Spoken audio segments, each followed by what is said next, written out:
Hello, welcome back to episode 400 something. It's August 2nd, 2021. We're down here in the basement this morning at 12:53 p.m. I don't know. I guess that would be afternoon. So, seeing if any of you are around. We have 0 viewers here on the Garage to Orloff television program. Yes, it is August 2nd, 2021, and having lots of fun here. In a section, I'll show you some movie posters that I store down here in the pinball arcade. Let's see who's watching. I have a feeling someone's about to come on as a viewer. Let's see. So, what's been going on with me? Nothing. Nothing at all. Except watching the degeneration of our country and the world. That's always fun. And we've got 1 viewer now.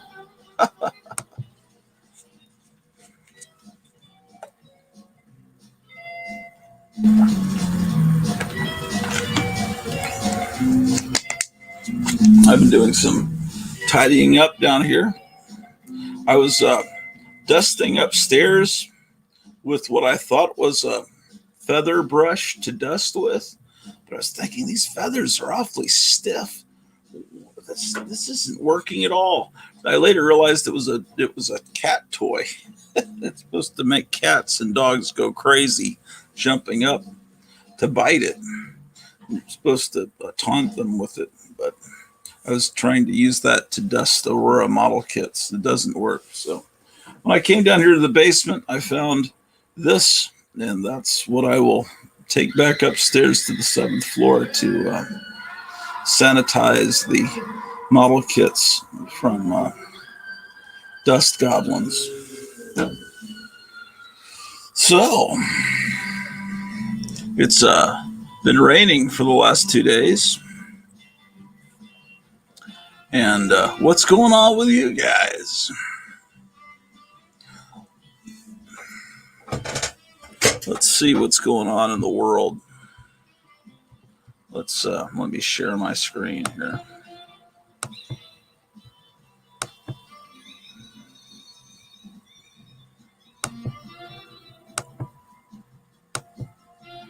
All right, so I'm on my page, and let's see. Let's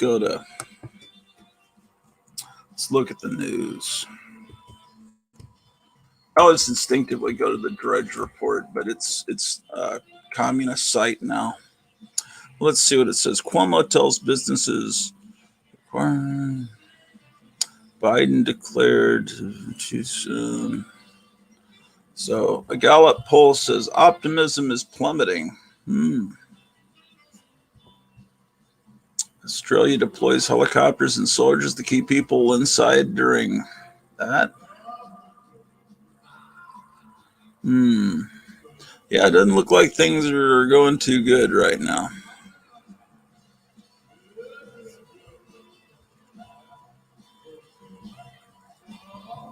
Let's see.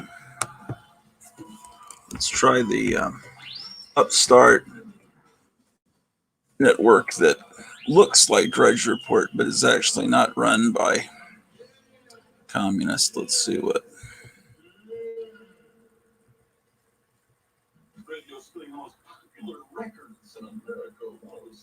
Yeah, populist press.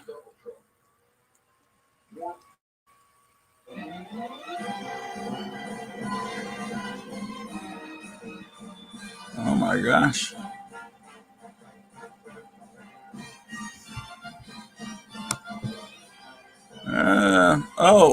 Gotham City Comics is here. Although it looks like LDs will be coming again soon. Yeah.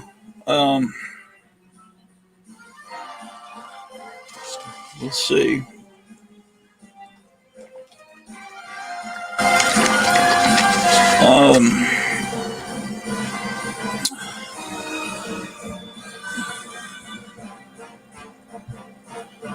So, Gotham City Comics, I guess you're getting ready for the big comic book day. Are you participating in that, Gotham City Comics?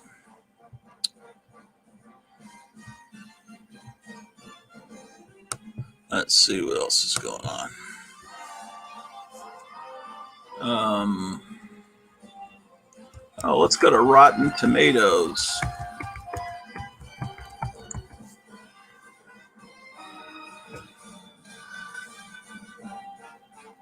Jungle Cruise is a big hit.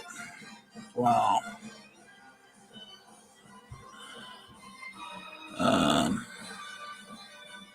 Suicide Squad reviews. Critics are saying it's gory enough to make Deadpool look kind of sweet.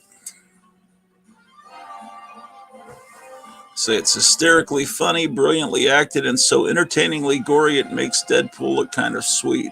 With memorable characters, including the best Harley Quinn we've seen on screen yet, and more heart and smarts than you might expect, James Gunn's DC debut is a big hit with critics, says Christopher Campbell. Yeah, people are liking it.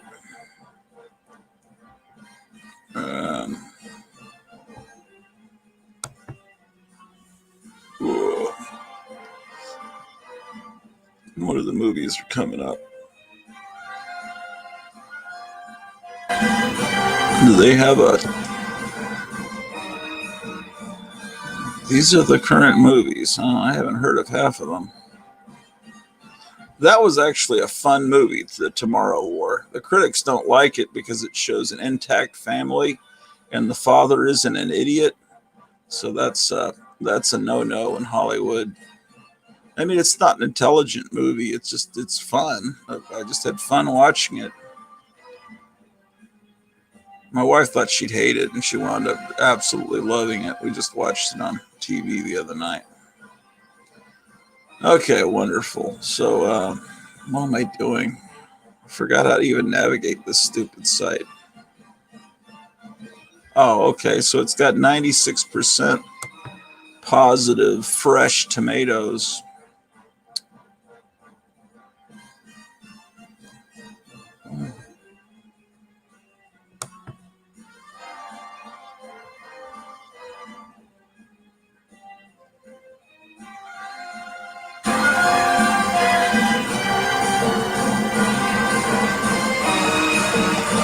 This person was offended by it. Most of them offend.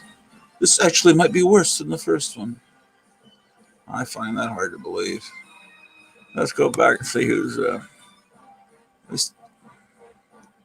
Yes, we are going to be participating in Free Comic Book Day. So, yeah, we were going through opening up the boxes and counting the books and.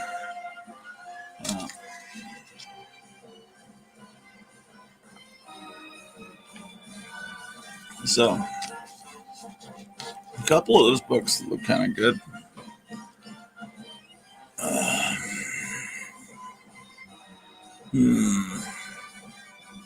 Well, I was going to show you some movie posters. Let me do that shit.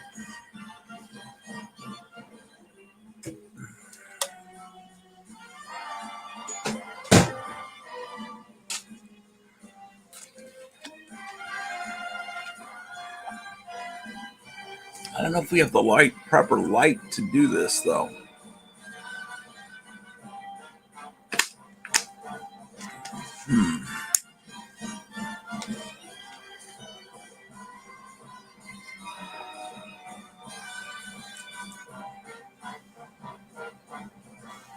Oh, shit.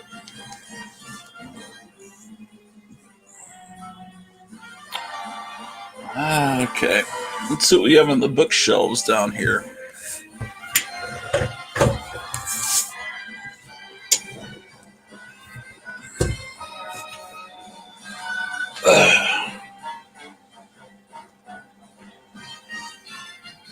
This is an old plastic piece from one of these pinball machines, but it's through years of heat, it's kind of toasted.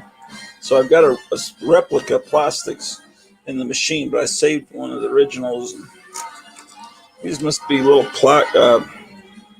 stands for some Batman figures. I have no idea which ones.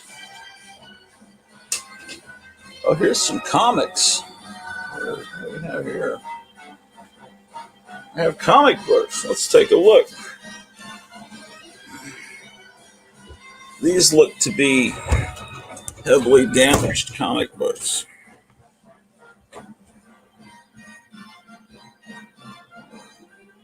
And Gotham City Comic, doubt anyone will show up seeing how the news is scaring everybody about this variant. Yeah, I don't watch the news. I listen to, I guess, alternate news sources that say the complete opposite of what the media says. So I don't have a great deal of fear about that. I have more fear of mandatory that because that could lead to real bad things for the country and the world. Let's see what we've got here. These are damaged comics, heavily damaged comics. The deal with this, at Lone Star Comics, back when they were still operating before they became a strictly mail order place, they would, I've told you this before, they'd sell these big blocks of comics, about that deep, and they were shrink wrapped. And it was called Wounded Wonders, and I think for about $8 or $9 you could get a stack of comics this deep, and they would be, some would even be Golden Age, Silver Age, some Bronze, nothing more recent than that. But they would be so messed up that they couldn't sell them regularly. So the only alternative was to dump them in the dumpster or package them together and sell them to people like me. So this is one of the more heavily messed up ones. It's Jughead's jokes. But I should send this to, imagine if I mailed this off to CGC. What grade will you give this, Mr. CGC? Our sales have tripled in the past 3 years, which is quite a look at this $6,000 bankruptcy stock wig sale. If we had a superpower which sets them apart from all other superheroes published today, and seems to be the reason that they're actually far more popular than any others. Now then, it would I've got it. Oh, this is a hot one. This is a big. Actually, this isn't in that bad a shape. This almost feels like a new comic. This is this used to be worthless, but now there's a movie coming out in about, I guess, exactly a month. Shang-Chi. I used to say Shang-Chi, but now I see Kevin Feige, whatever. Have trouble pronouncing his name, much less Shang-Chi. He was saying Shang-Chi. I don't know. Never really heard anyone pronounce it because it's always just been a comic book to me, and I've never talked about the comic to anyone. How often do you talk about Shang-Chi to anyone before this movie? I guess, it's just like an obscure comic from the 70s, and unless you were there when this might mean something to you, it's anyway. So they're turning this into a movie, and Shang-Chi is the Chinese word for hopping vampire. So that was some inside joke, but you can see. I think in the trailer, I see the guy playing Shang-Chi wear like a red jacket as kind of a homage to the fact that he wore this red outfit in the comic. Yeah, I don't know why this comic's not in that bad a condition. I mean, it's certainly not in good, really nice condition, but it still feels pretty slick. Some comics are so messed up, you feel like you should wash your hands after handling them. This is not like that. But anyway, so this stuff will be in demand. And apparently they can't reprint this stuff anymore, is what I heard. That they put out a reprint of Master of Kung Fu, and then they couldn't anymore because I thought Fu Manchu was in public domain. But if someone owns Fu Manchu, then that may be why they can't do that. Oh, look, a love comic. It's a Marvel love comic. Someone's pasted 30 cents over it. I need to take these upstairs. I don't know why they're sitting down here in the basement. What a wonderful cover. He's with her again. And even though it breaks my heart, I know we'll never meet again. Amazing. How do you think? What do you think, guys? Amazing. Ooh, look at this. Look at a whole full page of amazingness.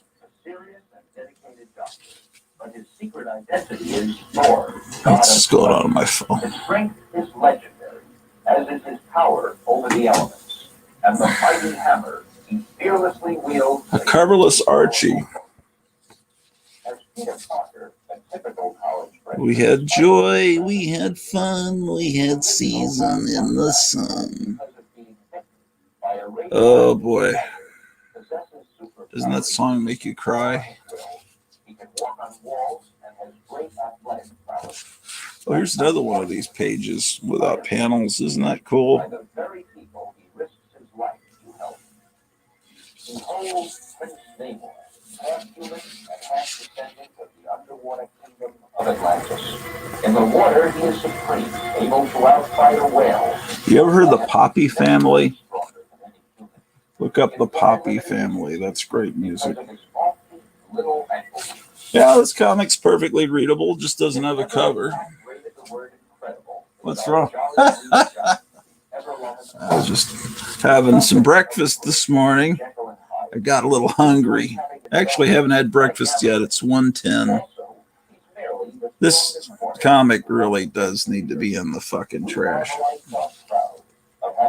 I mean, I should probably... That's just kind of disgusting. That's kind of horrible. Maybe keep some of the panels. Ugh. This is what I mean. I wouldn't have even put this in the Wounded Wonder pack. I would have tossed that in the trash and put that in a separate pile. Okay, so what's fucked up about this Howard the Duck? It looks like the cover has been completely ripped. I've got a complete set of Howard the Duck in mint condition, except for issue 1. But you know, this was in there. It's pretty badly. Just needs to be taped, I guess. But you know, it's not significant damage. I think CGC wouldn't mind that. Here's a Ghost Rider.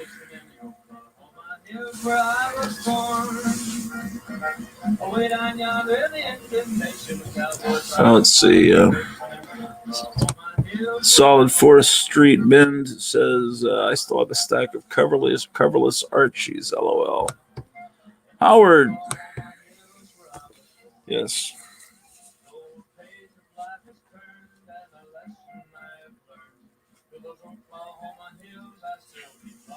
All right. So, I guess this is when Jack Kirby left Captain America. Eric Breen's here. Is this a formal stream? Should I be wearing a dinner jacket? Absolutely. Down here in the basement, we play pinball. It's a very formal occasion. Yes, so this is we're looking at Wounded Wonder comics from Lone Star Comics. Wonder if mycomicshop.com, which is what Lone Star Comics is now, sells Wounded Wonder packs. But they used to when they had a brick and mortar store.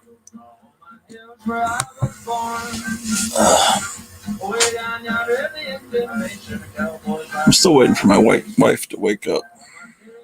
Here's a Bugs Bunny, a 15-cent Bugs Bunny. Eric Breen says, yes. Well, I don't know about that. I remember this ad for you can draw comics. So that's, what do you get with that? Is it a booklet?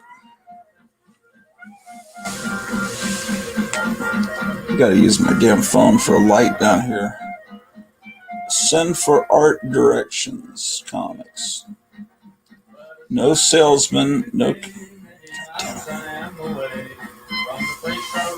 It looks like it's an art. They're art lessons that they'll sell.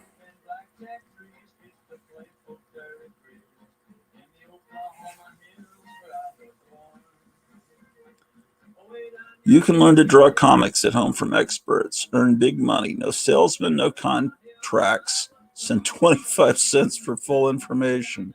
Send for art director's course at MailSack, Department 23215, 1044 Northern Boulevard, Roslyn, New York. Send me the items checked below or your money stamp guarantee.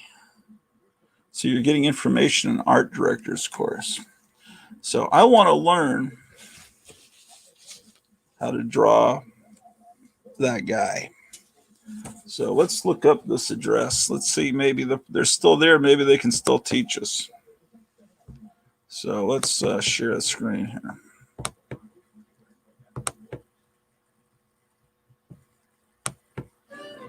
Be wise and get the better buys at Woolworth. The Woolworth way is the thrifty way. Every day is every day. Be wise. I was just sending messengers on Messenger with Mort Todd, and he just did an interview, or at some point he did an interview with comic book historians on YouTube. I think it went up last night. It's a brilliant interview, and so I forget the gentleman's name that runs Comic Book Historians, but he asked a lot of the great questions that I was wanting to ask, because I'd seen previous interviews with Mort Todd, and he'd say, yeah, I talked with Steve Ditko for hours, and we talk about everything, movies, and then the interviewer just went on to something else, and I said, wait a second, you should ask him what movies was Steve Ditko talking about, what music. I want to know more about Steve Ditko, and so the interviewer on Comic Book Historians did ask him, and so that was great. So some of my questions have been asked, but when Mort Todd comes on, which he says will be soon, I'll have other questions. But you should watch that interview because it goes through pretty much his whole career, and it's on Comic Book Historians page. But anyway, Mort Todd's always kind of dressed up nice, and I thought maybe I should dress up a little nicer. The other night, my wife said, you should come on one night and just surprise everyone and let me just put makeup on you and just wear a feather boa. And I probably shouldn't be telling you this because it'll ruin the surprise. So I said, oh, okay, yeah, I'll do that. I don't know. That might destroy my huge career here on YouTube, though. Let's see what I could do here. Okay, I'm searching. I forgot what I was doing. It's sorry, it happens. It's a what's his fucking name? Joe Biden moment. What comic was I looking at? Bugs Bunny? Is that where the at? Yes. Okay, so this is what I do. I can't read it. Okay. 1044 Northern Boulevard. 1044 Northern. I hope this company's still there and we can learn how to draw comics. Roslyn, New York. I started doing this with ads in old comic books, and when people write letters into old comic books, or you get a comic book and it has an address written on it for the person that owned it back in 1952. I want to see what house they lived in. Okay, maybe later. Leave me alone. Okay, street side. Oh man, it's gone, man. MetLife. MetLife is not going to teach me how to draw comic books. Yeah, at one time there was some building there that would show you how to write comics, draw comics rather. Look, I've got another. Let's see what we got here. Tom Smith. Hey, Gratu, I have a new channel called Tom's Comics. Yeah, I was the first subscriber, I think. And actually, it's called Tom Smith's Comics. I guess you know that I know that, Tom, because we already talked about it. I guess that's a promotional advertisement. Yes, and you have 2 sad sack videos, maybe more. I haven't checked since this morning. What is that? Yes, this is another issue of Master of Kung Fu. And this one's not in that bad a shape. I guess because this comic was pretty much a worthless comic about 10, 15 years ago. That if it was just, yeah. So it's got some disgusting damage down there. But now the damage that this has or that other one had, the comic store would still try to sell it because stuff isn't, it's not in demand yet, but it will be soon, I think. Unless that movie is another Captain Marvel. But they can't do that twice, blow it twice, could they? Look at this.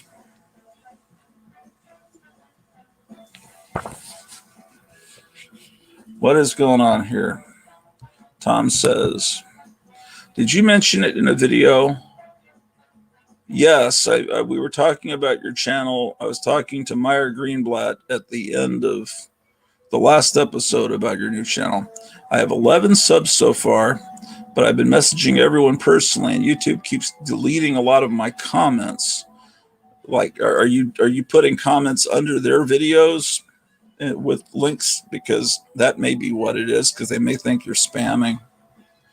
Eric Breen says, you now have 12 subs, Tom. Oh, because Eric subscribed.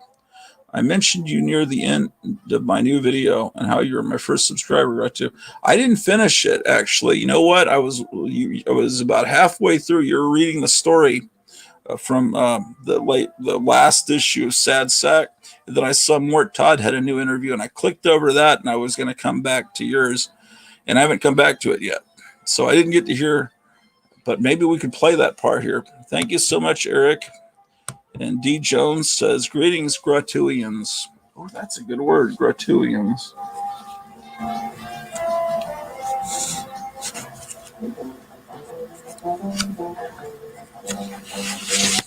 Yeah, that would make a good black light poster.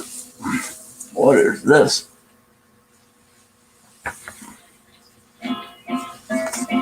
It's just a horror. It's just a bug-eaten back cover.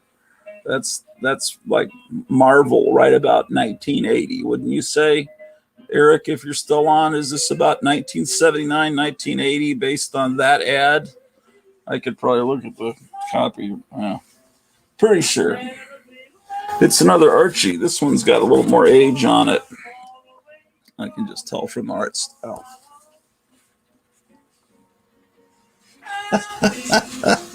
Exploding army hand grenade.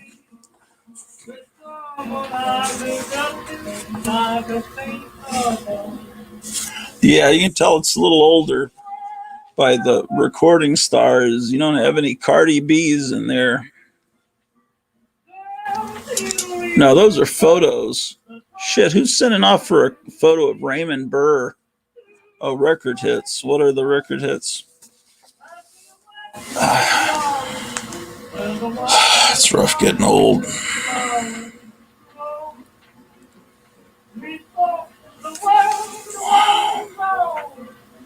What the fuck does that say?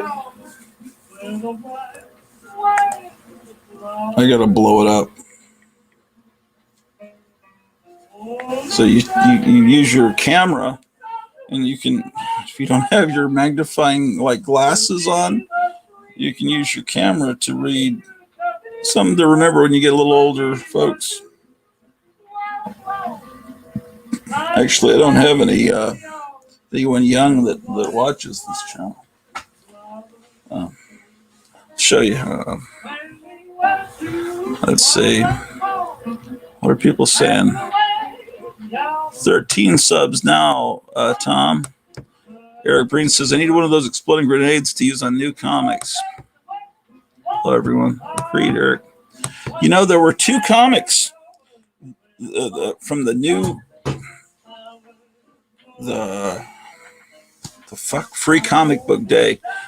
I pulled the stray dogs and some comic with a yellow cover with weird morbid art. I don't know what that was, but it looked interesting to me. I may have pulled something else, but Stray Dogs looks really interesting to me, and I didn't find out about it until the I Love Comics podcast that Eric's on. They were doing a show about the best comics of the year, and I'm usually just hearing about how comics are terrible, but finally I heard a show like there are actually some good comics coming out, and they're talking about Stray Dogs, and they're talking about the Stargirl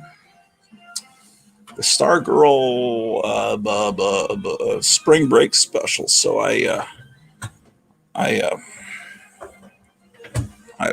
they had the last issue of Stray Dogs at the store, like issue 5 or 6, and I thought, well, I kind of need the earlier ones, but the one that Free Comic Book Day, I think, is not just a reprint of one of those. It's some kind of separate story that ties in somehow. I think, I don't know, but the art looks wonderful. I hear it's being turned into an animated film, and I'm hoping that'll be great.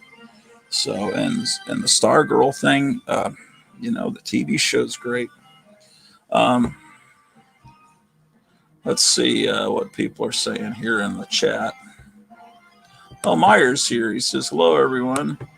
Agreed, Eric, about blowing up comics. And Tom Smith, thank you to everyone. I had no idea you were watching my videos, Gratu. Thank you so much. It means a lot to me. And Eric, I've heard nothing but great things about Stray Dogs. Englantine would give it a kidney. Yeah. So I don't know what is at this point, what is Stray Dogs #1 going for? The Stargirl special actually was very good. Yeah, I'll pick it up tomorrow. I've got a stack. Oh, and I don't know if this was one of you or something. This is weird. Yesterday, I go into the store, and they say, "Oh, we got a surprise for you at the back of the store." And there's a stack of books and comics about this deep, not in good condition at all, not quite as bad as this, almost not as bad as that Action Comics or whatever that was with the whole top eaten.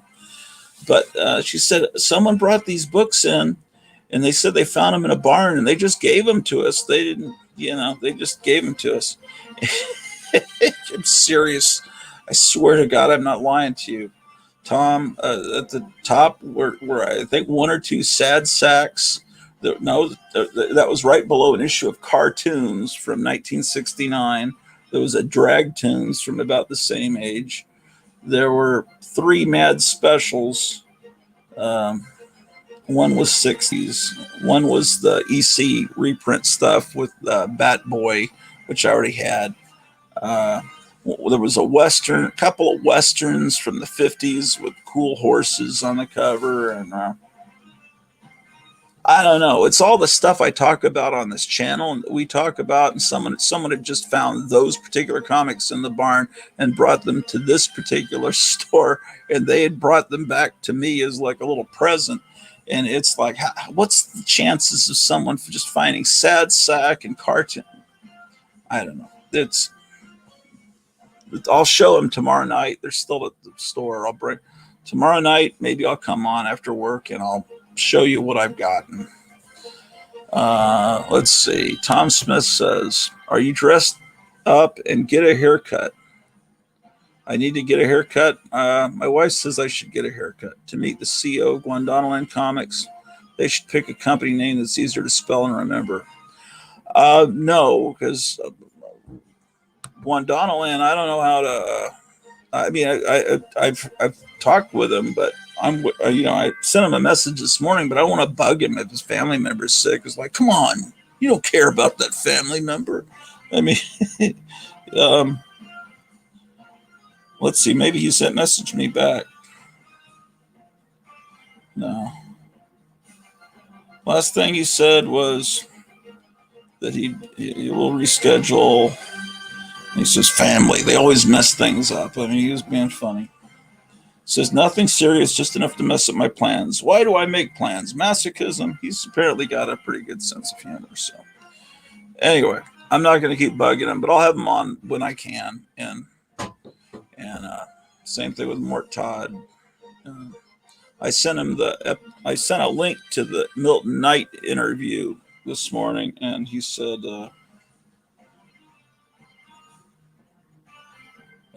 Milton's a great guy, and I look forward to seeing this.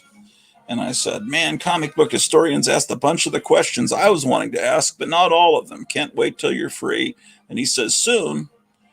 And I said, Milton said the same thing about you during this show. Talk to you soon. And he gives me a thumbs up. So that's the state of Mort Todd and Guadalajara as far as coming on as guests. If you guys want to come on as guests, I can have 10 people on this screen, but I never have yet. Let's see. I'm sorry. I thought you got a haircut. Your hair looks short. Yeah, I'm always fucking with it.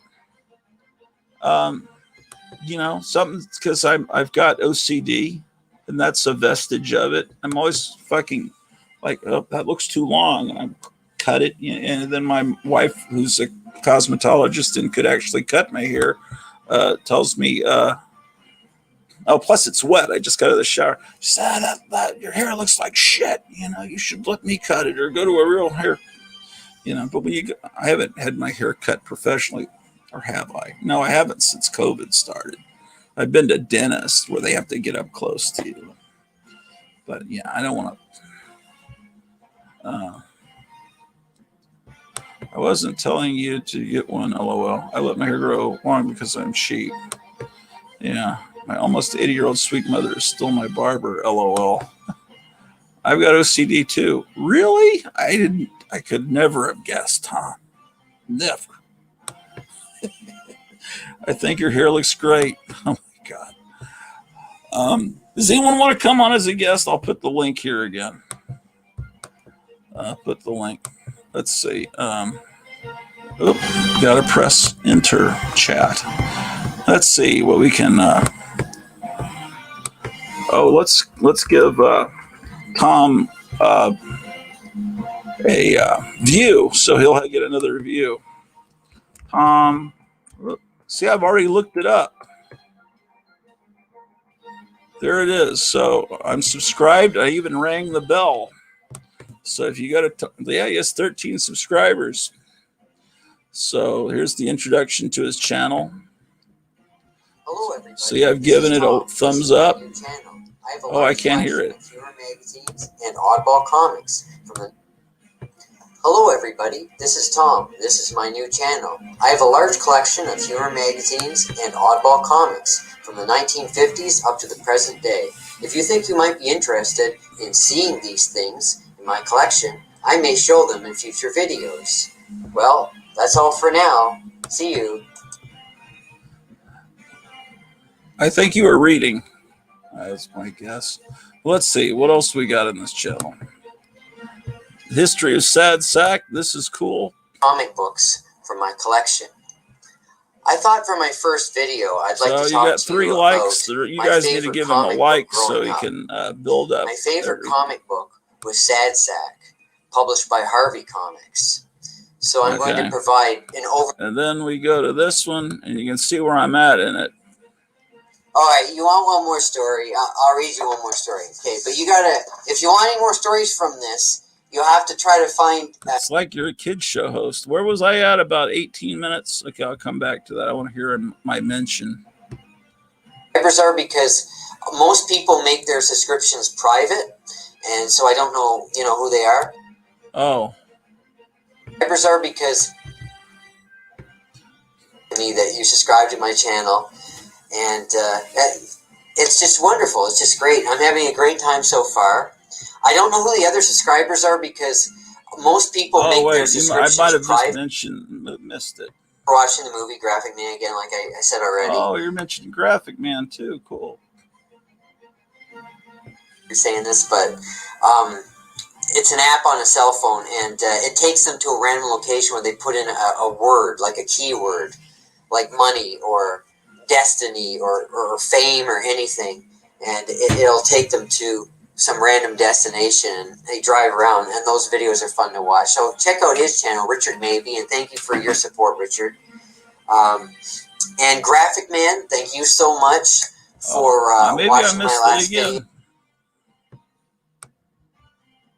Yeah, Sad Sack's not as much fun when it's A not little in color. bit of the start of the book there.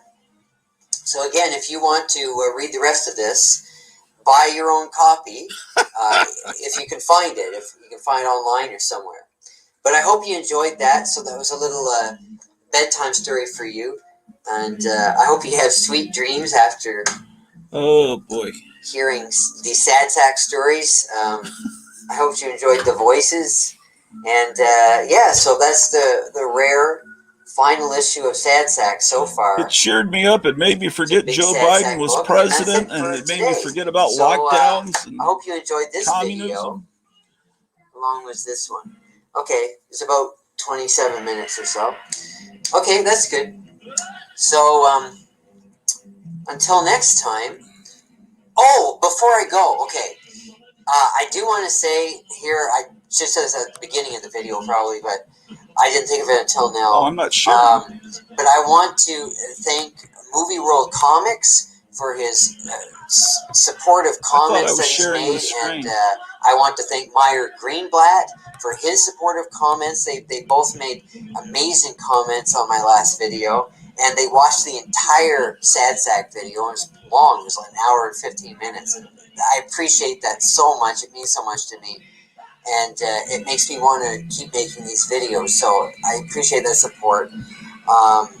And when you say things that you're looking for your own Sad Sack comics, I've inspired you to buy more Sad Sack comics, then that makes me feel really good, you know, because that's what I want to do with these videos is show you things that I really like and hopefully inspire you to seek them out yourself.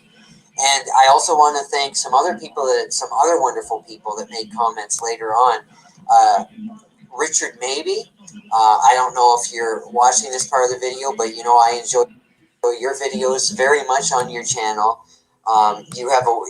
If you guys don't know who Richard Maybe is, actually I know you don't know who Richard Maybe is because you're from the comic book community, but check out his channel called Richard Maybe Presents.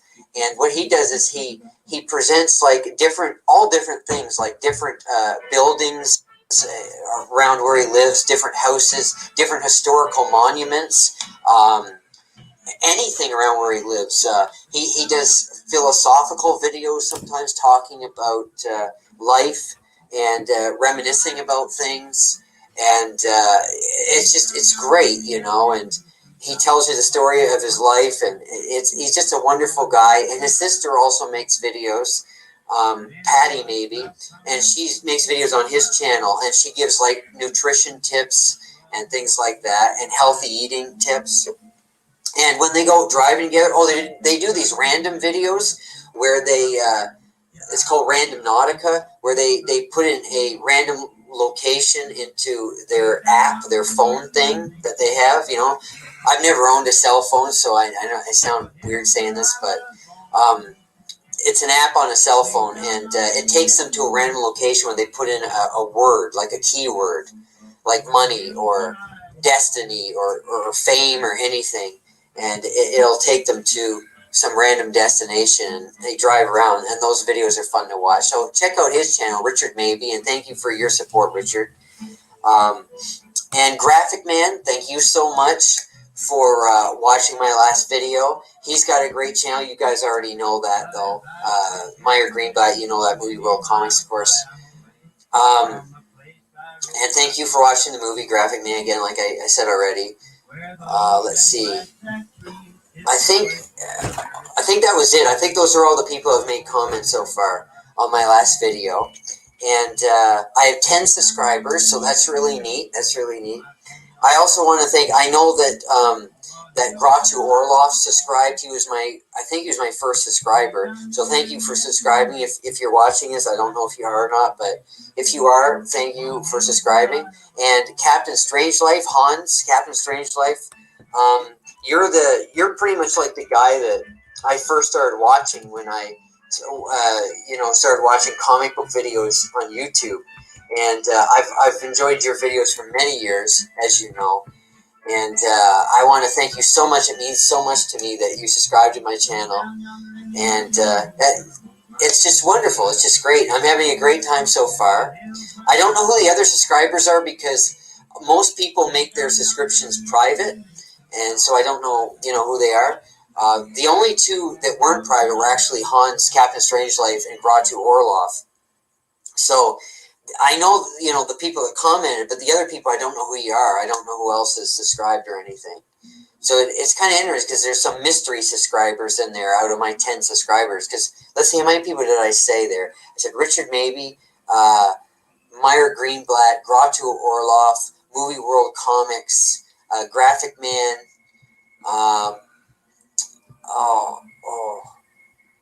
I'm missing one, right? Am I missing one? Did I say Hans Strangelife? Yes, I don't know. Well, if I didn't, that's 6 people, unless I'm counting wrong. So that means there's 4 people that I don't know that are subscribed. So you're like a detective. Leave a comment. I'm curious as to who you are. So anyway, that's it. And again, I hope you enjoyed the video. So until next time, and after that and forever, I am Tom Smith, and I hope you have a wonderful night or day or wherever you're watching this. Although I told you to watch it at night. It could be morning. Stories there, but okay. What if it's morning? Well, have a good one. All right. So, Comic Book Historians is another site you should subscribe to. Let's see. Oh, it's not giving me stuff in order. What is going on?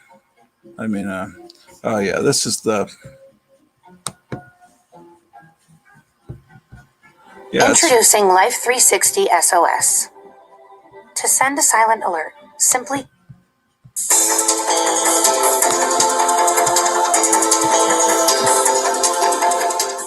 Welcome back to the Comic Book Historians YouTube channel. I'm Alex Grant, interviewing Mort Todd, who's had such an interesting and varied career in the industry, almost coming out of so he can do all these special effects and have these pictures show up. He knows how to manipulate a computer. Thanks so much for joining us today. Well, I'm super honored because when I saw look at all this production value. I don't know how to do all that stuff. So watch that. It's great. Let's see what's going on here. In the Meyer Greenblatt says, "You're welcome, Tom. All hail Strangelife." Captain Strangelife, the godfather of the YouTube comics community, and the plot thickens. And Tom Smith says, "Thank you, Meyer. Thanks for showing that gratitude. That was really fun. Thank you for commenting too." Yeah. So I was watching your videos on a television, not on my phone. And actually, that's probably one of the most amazing things ever, that you don't own a cell phone. And I think that's great. This really is got a lot of cool functions and does amazing things. And it's allowed me to do my show and everything. But, I almost wish I'd never owned. I do wish I'd never owned this. I could have just had a camera attached to my computer and done all the same stuff. And all it's done is fuck up my eyesight.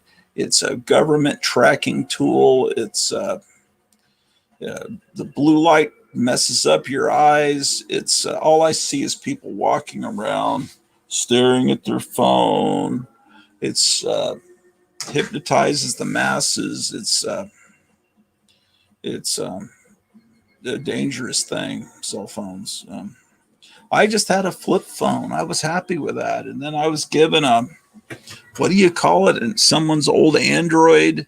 And they said, you should upgrade to this. And it had a little tracking ball like on an old video game, you know, and then sometimes that ball would fall out, and it was just, and then my wife says, "You need to get this iPhone." So I get this iPhone, and we got matching iPhones, and I thought I would never give money to the Apple company because I knew they have slave labor over in China, and they have suicide nets, so their workers can't kill themselves for working 22 hours a day or something. And but I wound up with this iPhone, and I was get hypnotized by it, and then it's like years pass of your life, and you've just been staring at a phone. Yeah, phones are a menace.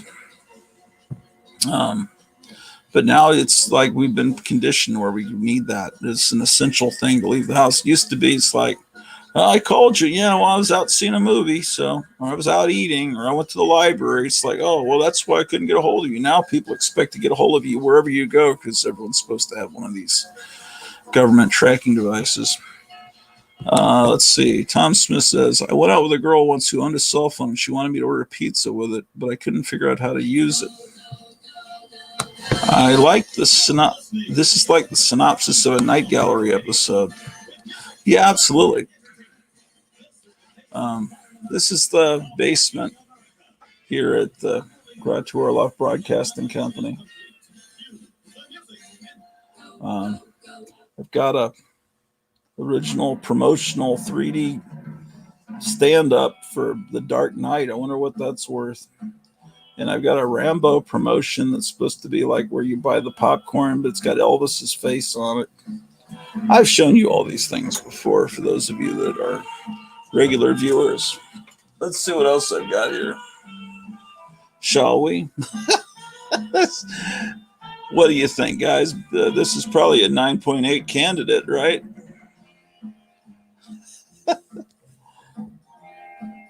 Oh, look at this. Eric Breen, if you're still watching, look at this. I don't know. I've never heard of George Kell of the Boston Red Sox, but there you've got a card you can cut out. What does it say down there at the bottom? Get this photo, cut this photo out. Look for different Champion Pictures and other Dell comics. What is going on over here in the chat? It's moving. My friend tried to convince me to get a cell phone because she said I would have a lot of fun with it, but I still don't have one. I'm not really into posting on social media except on YouTube. Gratu the Woo. It's like Adam the Woo? He's referring to that guy that travels around the country in his van. Oh, this has got some cool artwork. I've never heard of Homer the Pigeon. Oh, fucking hell. I can't master. You go left and it moves right on the damn screen.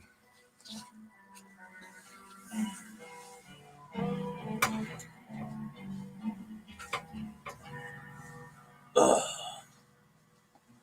right. So what else is over here in the book rack? Let's take a look because no one wants to come on the show. Tom Smith says, Richard Mabey mentions that Adam guy a lot. I've never heard of him before. There are two guys that travel around and go to roadside attractions, I think. There's Adam the Woo and there's the Carpetbagger. My wife can't stand Adam the Woo. He's like a former punk rock musician, but he acts like a kid show host, like he's Captain Kangaroo. He's just such a nice, seemingly nice guy, but apparently he used to play in a band called Guttermouth or something like that, which was a pretty hardcore, nasty band, but he's just such a nice guy. And the Carpetbagger is the same way. He's perfectly wholesome shows, but they go all around to different tourist attractions. It's fun. They just make a living on YouTube, going places. But then, I remember Carpetbagger was like sidelined during all this pandemic the last year they've been trying to make us believe in, and he couldn't go out much, so he had to do little live streams from his souvenir room. Well, let's take a look at what we got over here. Here's a very sad rooster, or whatever the fuck it is. Oh, let's see what we got here. It says Pro Wrestling Illustrated. I have no idea what this. I don't remember buying this. I have no idea. Wait, it's wrong. Upside down. So looks nice on a shelf. Let's see what's inside of it. It looks like it's Comic Buyer's Guide. Comic Buyer's Guide in a penthouse. So it's not actually a wrestling. The rest I must have bought the boxes, but so what time period is this crap from?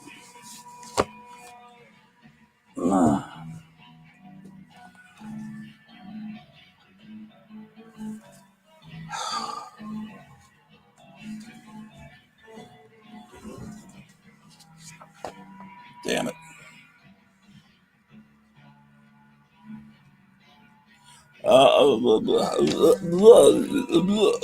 Sorry, Joe Biden moment.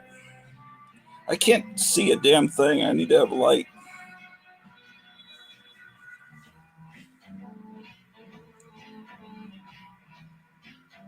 January 2008 is when this was printed. So it's not old. It's like, to me, January 2008 was yesterday. These are favorite covers. Actually, I had both of those issues. So anyway, I saved these old magazines.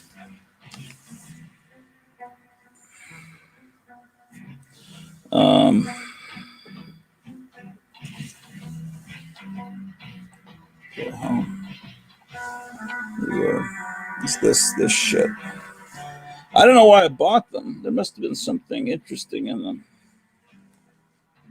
This is a. Oh, I got these free. See, they have the stamp of Cosmic Comics. So they were given to me free. But, you know, there's cool stuff, you know, like these Golden Age covers. Looks like Tom Smith is in the studio. Let's get him in here. Hello, Mr. Orloff. Let's see. Richard Maybe mentions that Adam got a lot. I've never heard of him before. Who's Richard Maybe? Is that the guy you were just talking about? Yeah, in the video I was promoting his channel. Okay, and then this guy says, this guy who is you says, I was recommending the channel Richard Maybe Presents. If you guys subscribe, let me know I sent you. Let me know I sent you? No, let him know. Okay. I know Movie World subbed. Yeah, you know, Movie World wrote a bunch of comments on my latest AdSack video, and YouTube deleted them all. And I looked in my spam folder, and they weren't there either. But I got notifications that he tried to write like his comment 3 times, and they just deleted every comment. Yeah, the comments are censored on YouTube. You know, like I remember when Captain Strangelove first subscribed, he said something like, I like the crap out of that or something. And then they would, if you curse, they censor it. Or if you have a link to something else, they because mainly you get these like weird comments that'll say FY/T. And then you just click on it, it takes you to some dirty site. And there's tons of those bots out there. And usually YouTube catches them pretty quickly. You see you got it, and then it goes away almost instantly. But he didn't do that, though. He didn't do anything like that. I don't know why they deleted his comments. I don't know. They may have just thought they don't like the linking. I can't really stay. I'd like to stay, but I need to go back to bed, actually. All right. And but I wanted to show you something. Okay, all right. This is the next comic that I'm going to read. I haven't read it yet, and I thought it looked really interesting. Hold on, I can't see that. Let me blow it up. So loud. Guff. And it's like what is going on? Oh, he's cutting off. Oh, I see. It's from Dark Horse Comics, and I don't know what it is, but it looks to me like it's got two sheep on the cover trying to extradite themselves, right? So you've never opened this? You just bought it? Yeah. Like I do with all these comics I buy when I go to the 3-for-1 sale, you know? I thought the store was closed. That they reopened it, huh? No, I told you they reopened. Well, it's always been open. It's just that you had to knock on the door to get in. Oh, okay. But now they've opened the doors, though, at least for now, and they're going to do Free Comic Book Day in a couple of weeks, and they're going to cut off the city block because the lineups go way down like the street on Free Comic Book Day. So, well, you know, the greatest Free Comic Book Day I ever saw, Lone Star Comics' last location before they closed and sold off the business. They had Free Comic Book Day, and the apartment complex right behind Lone Star Comics caught on fire, like a major fire. So in front of Lone Star Comics, they had one of those wavy balloon people that waves around with the hand. yeah. And then behind that, the store was huge flames and smoke. Wow, that's terrible. You love it. The apartment complex on fire to draw attention to Free Comic Book Day. It was really actually funny. I mean, I guess it wasn't. You'd say, well, what, those people lost all their things. No, it's a terrible apartment complex. Those people are better off with the fire. So I just want to say, I wonder what this is. It's from Dark Horse Comics, so that's a big publisher. Apparently, it's a humor magazine, but it is very possibly not appropriate. They were cloning sheep, right, in the 90s. So I guess that's a reference They're to. cloning, but there's apparently a mistake in the cloning, and they're Siamese twins. I guess. I don't know. Why don't you open it and see what it is? It's from 1998. And it says Meanie Babies, so it's clearly making fun of Beanie Babies. There's a trading card in there. Yeah, I love that. Now, I bought 2 copies of this by accident because it has 2 covers, and I didn't realize it was the same issue. Okay, so it's got Harvey style heads on the left side. I don't know what that is. So it says Pat McEwen's Max and Skeeter. That looks like Dan Clow's art. Jay Stevens, Icky Animal, Dave Cooper's Pip. I don't know who any of those people are. What? And then Sergio Aragonis. We know who that is. Yeah, why don't you open out and see who the artists are? Or is that going to be unveiled on your show? I could do that. This is Sergio's art on the back cover. Oh, yeah, I see that. This is probably the front cover, actually. Well, that doesn't look like a bad magazine. I don't know if it's what it's like. I have 2 copies, so the other one doesn't have plastic on it. So we could take a look at that if you'd like. Are you trying to keep your television show very clean? Yeah, I think I am. So you're not going to be doing like National Lampoon and stuff.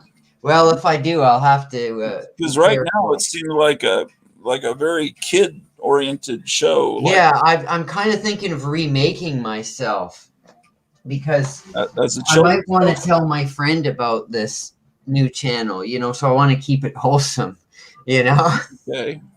And by the way, you're my Tom Smith because you know what I mean by that? No. Because you're my first subscriber on my channel, and I was the first subscriber on her channel. Oh, okay. You get it? Well, yeah, but no one even knows what you're talking about. But yeah. Well, you do though. Yeah. All right, so that's pretty neat, right? So you're my Tom Smith. Okay. All right. So this is it. This is Guff. Okay. I thought it looked fascinating, and you see, it's got this. Now let's So it's open not it. 2 issues. It's a flip cover. Yeah. Oh, okay. So we're looking here. It's from 1998, and the first story is a Sergio Aragoni story. Yeah. Timoteo. I remember, this has no words in it. I know my local comic shop owner downtown. He said that he always feels that the only good Sergio stories are the ones without words. That's true because when he writes stuff, he his English isn't fluent enough, so he always has Mark Evanier kind of punch it up and make it into proper English. And Right. it's never has the magic that his stuff without words has. So that looks pretty good. This looks Yeah. interesting. Who's the artist? It's the Dave Cooper. You're one of the only people I know that pronounces every syllable in interesting. Most people say interesting. They leave out the and except for maybe that German and Laughing Artie, whatever. Artie Johnson.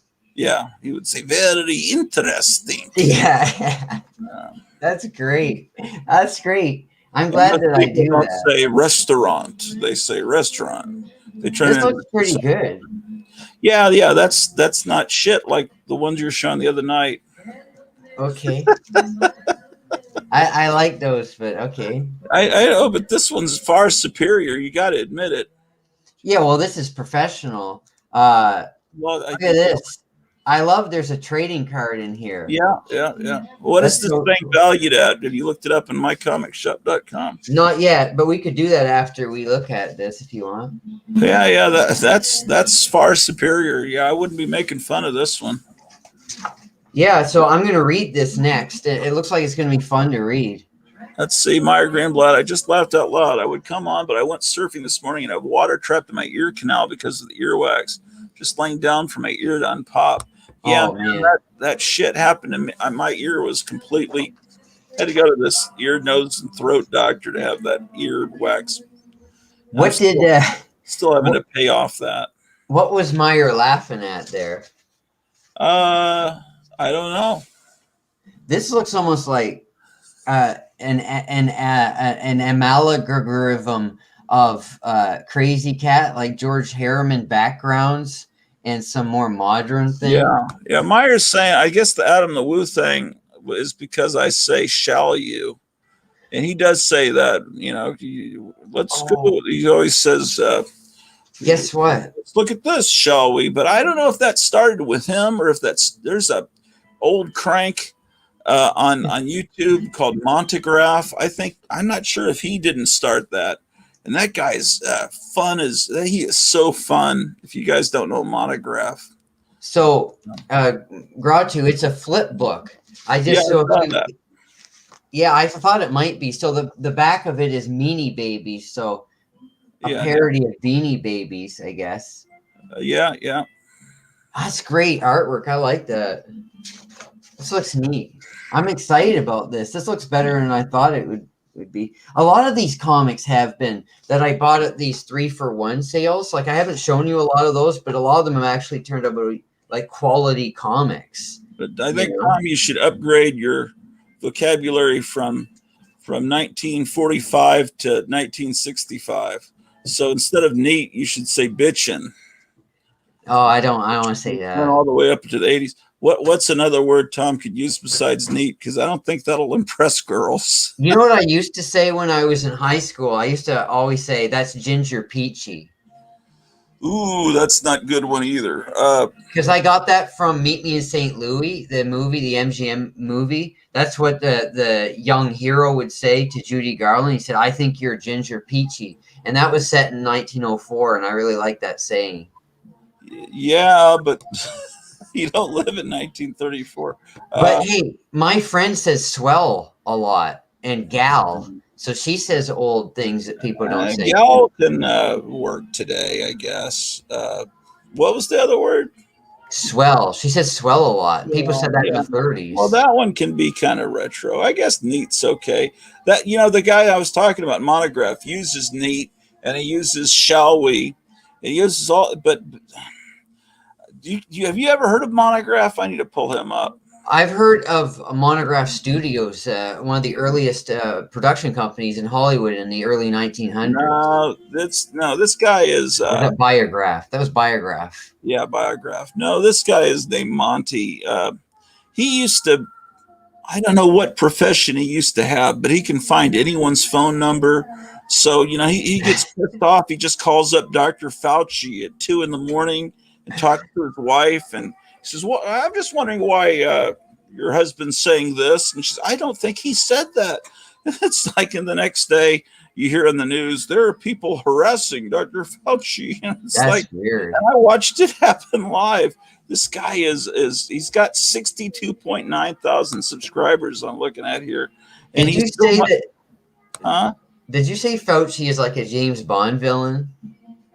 No, the guy that's like, well, no, because he's too meek and no, the guy that's like a James Bond villain. I'll show you him. His name is Klaus Schwab. Here it is. Wow, that sounds like a Yeah, German. he's German. Is he an ex-Nazi guy or something? Well, but see, he looks normal here. He's got the bald head and everything. But the one time he appeared in this weird outfit, I'll just type in weird outfit. He's got the bald head and everything. Well, like Blofeld. This is an evil guy. He's behind everything. This was all planned out. The Great Reset. Their whole plan is right now. Oh yeah. This with what everything that wearing all that. This was the guy behind all this, or partly, and in his idea, the Great Reset, which is what and building back better. This is where it all comes from.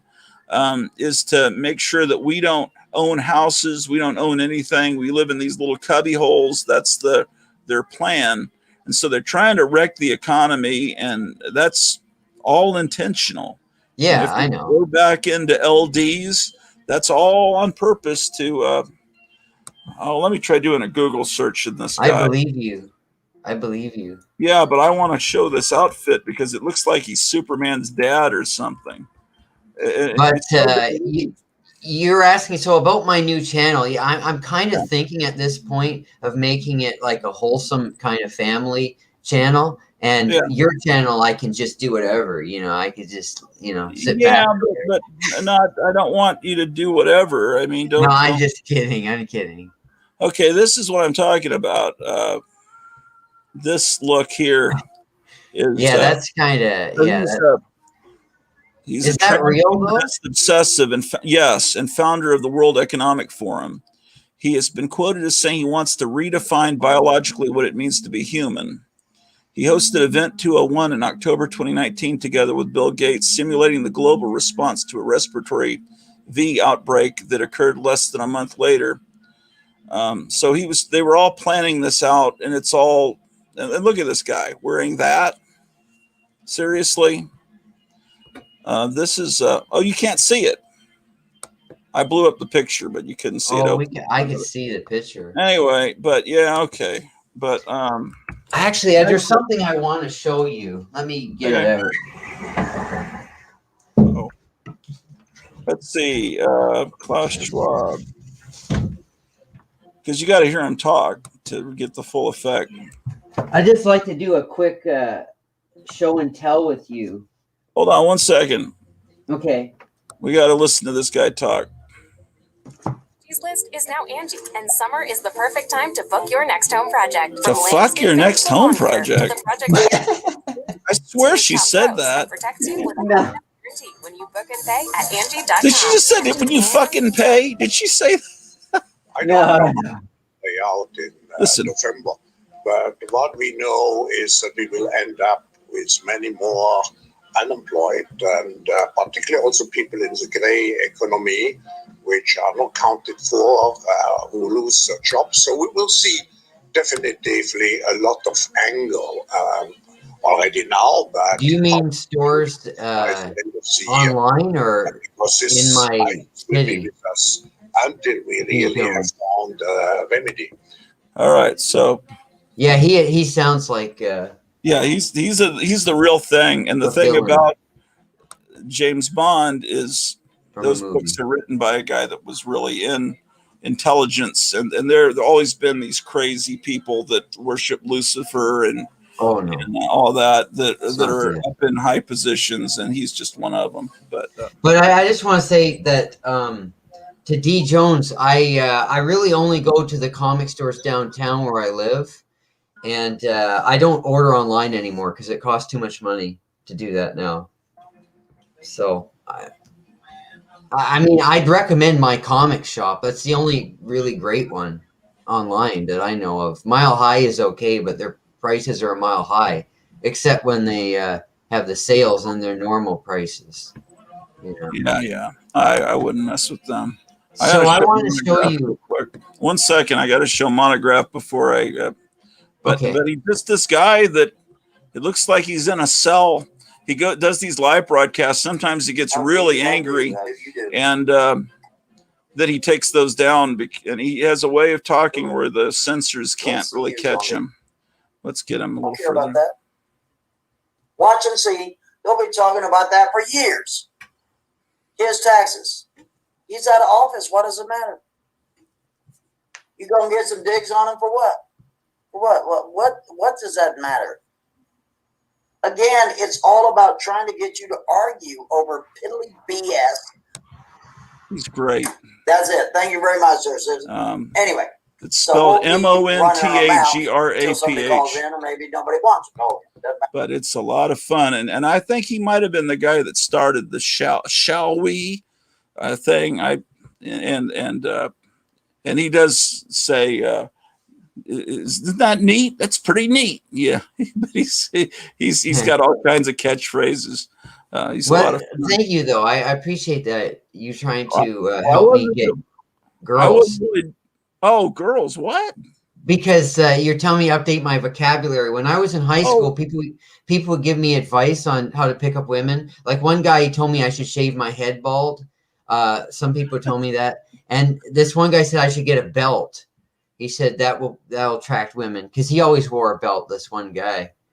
A belt, like a black belt? There was someone I was about to No, just a belt. And they didn't, wear a black belt, wear a karate outfit with a black belt. Someone was just trying to come on and then they disappeared. I think their camera wasn't working. Someone named Shannon. Really? A girl? Oh, wait. Maybe she's interested. I don't know that that's a girl, Shannon. I don't know. Maybe she's interested. Maybe she can give me her phone number. I don't know. Or something. Okay. What is the show and tell you wanted to show? I wanted to show you my collection. I got to turn this song down. Okay. I can't hear it, but okay. Oh, all right. Well, that's fine. It's Seasons in the Sun by Terry Jacks, and I know that. Yeah, that's a good song. It's a good song, but I don't want to get the YouTube Kingston Trio did that in the 60s before he had the huge hit with it. Yeah. You ever listen to the Happy Family? Yeah, the Poppy Family. They're great. Terry and Susan Jacks. Yeah, they're great. Susan Jacks she's really great. I like her, especially that song "Good Friends" that they did. That's my favorite one that they did. Okay, so I don't have junk. Especially one that says "Kiss" on it. Okay. AC/DC. So I want to show you I want to show you my collection of National Lampoon books. Okay, so because you don't see these as much, right? I mean, you see the magazines, but sometimes you don't see the books. But you wouldn't show these on your channel since almost every one of them has giant boobs, but you'll show them on my channel. I'm not gonna open most of them up. I'm just gonna show the covers. The covers themselves are yeah, I'll show them on your channel. Yeah, exactly. So surrealism and its popular accomplices.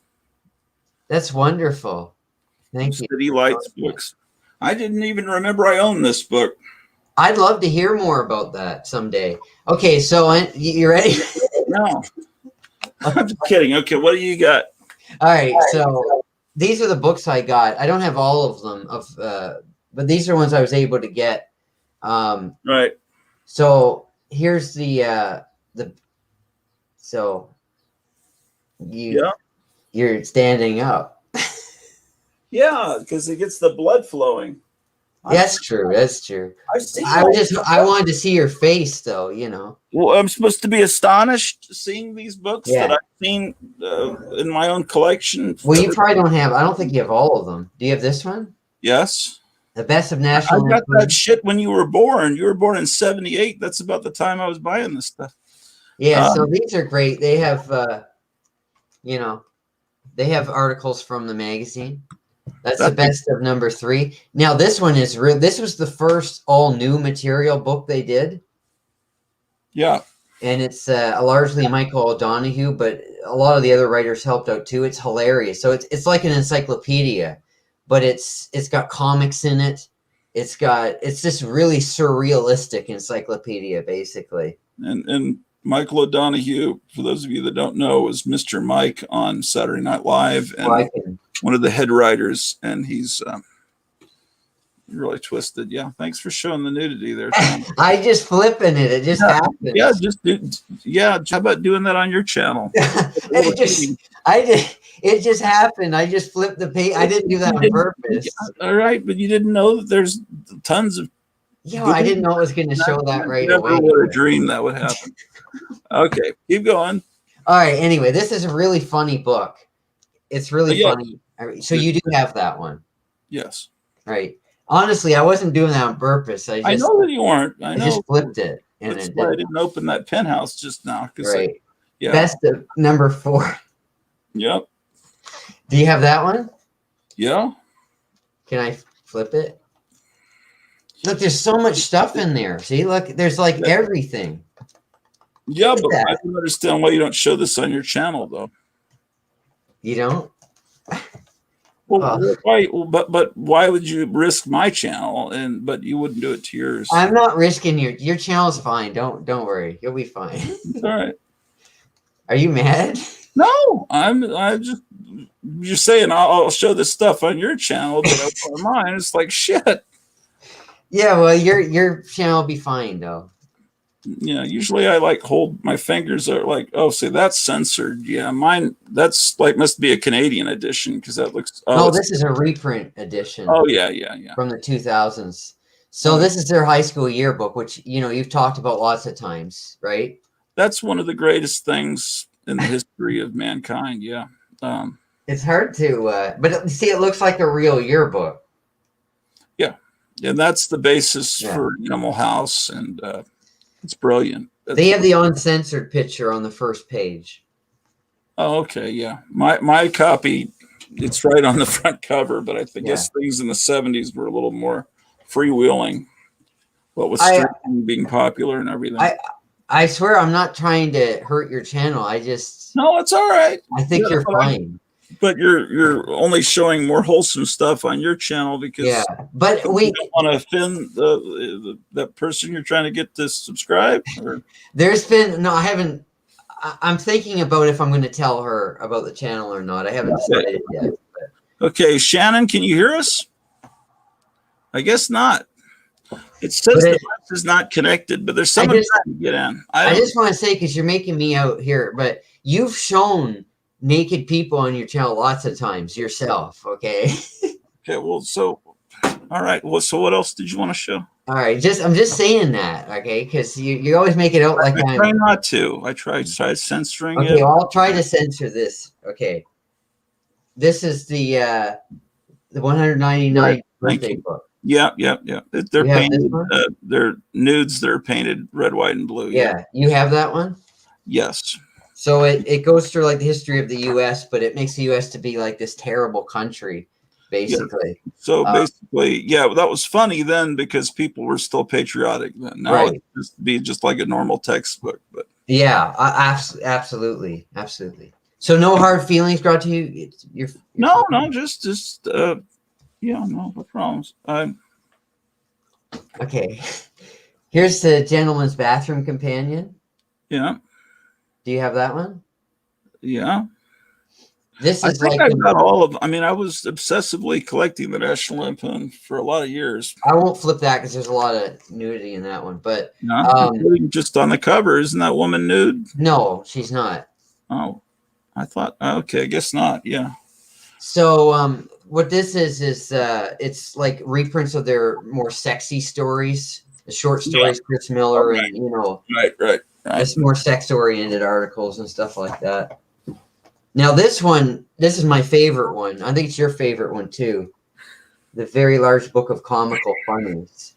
It's a good one. I mean, I don't know that I'd say it's my favorite over the high school yearbook parody. That may always be my favorite, but they're all good. And it's a history of comics. It's excellent. It goes, but through not a real history. It's all fake art. Yeah, I mean, it's fantastic. Here's what you were talking about the other day when they showed realistic depictions of comic characters. Yeah, I thought that was in regular issue, but I guess it wasn't. That's like Popeye if he was real. It's really horrific. Yeah. Kind of scary stuff. And this one's really like, look at that. Yeah. Little Orphan Annie. But this is good stuff. So you get like, comic parodies in this, so Yeah. You should show that. What was the EC part like? The EC part, yeah. I was gonna show that. Yeah, the premise here was that EC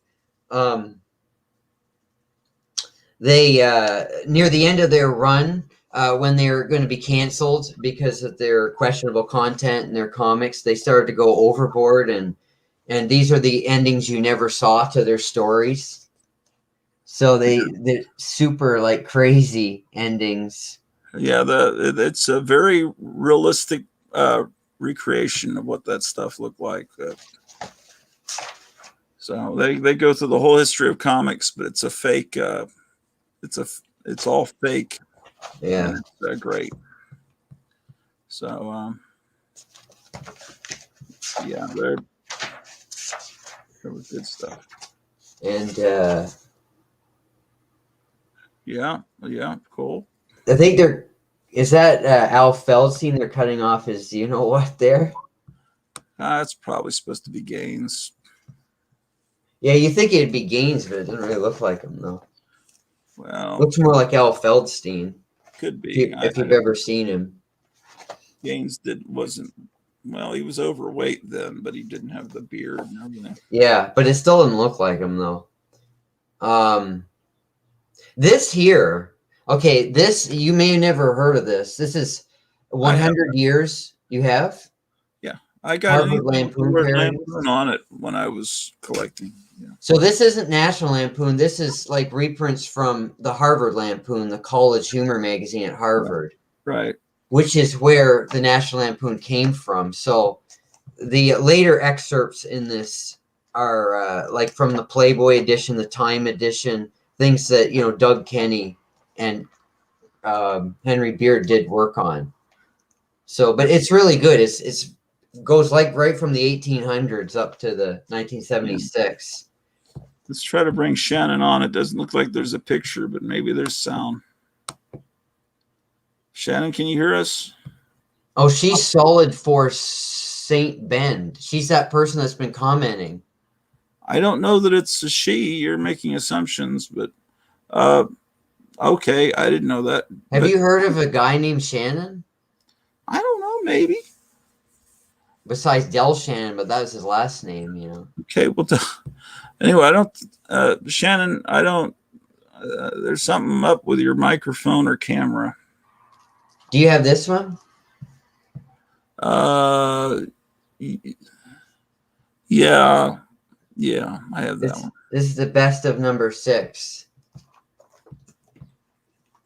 I thought you'd be interested in seeing these. That's why I wanted to show you. Yeah, that's cool.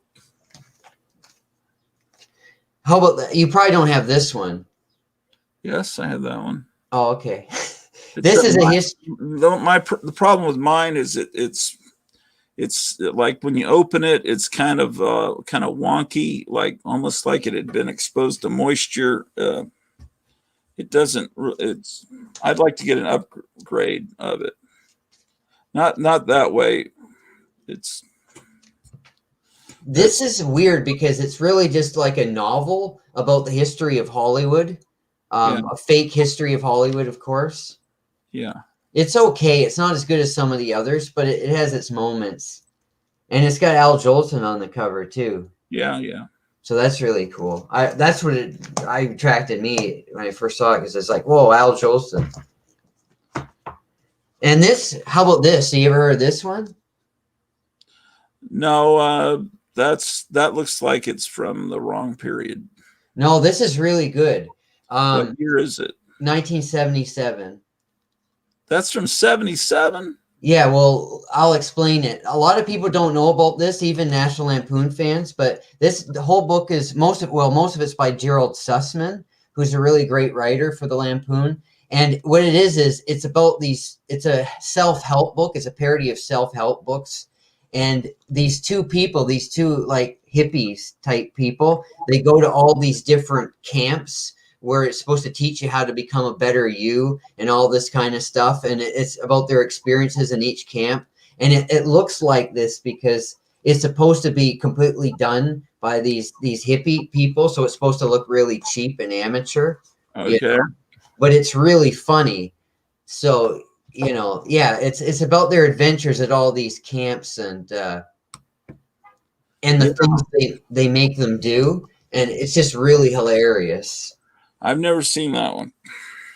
Yeah, so that's what it's supposed to be, It must not have sold because they made such a convincing parody of the shitty stuff that no one wanted to buy it, because if you parody something that's shitty and make it look shitty, then therefore your parody is shitty. But it's really great though. Here's the best of number 7. See, I have that one because it doesn't look shitty. Yeah, these are chronological. Okay. This is reprints of French comics translated into English. Yeah, I have that. So it's not actually done by the National Lampoon writers. It's like a bunch of French comics. It's right before they started publishing heavy metal. It's right at it's just after actually. And I think what happened is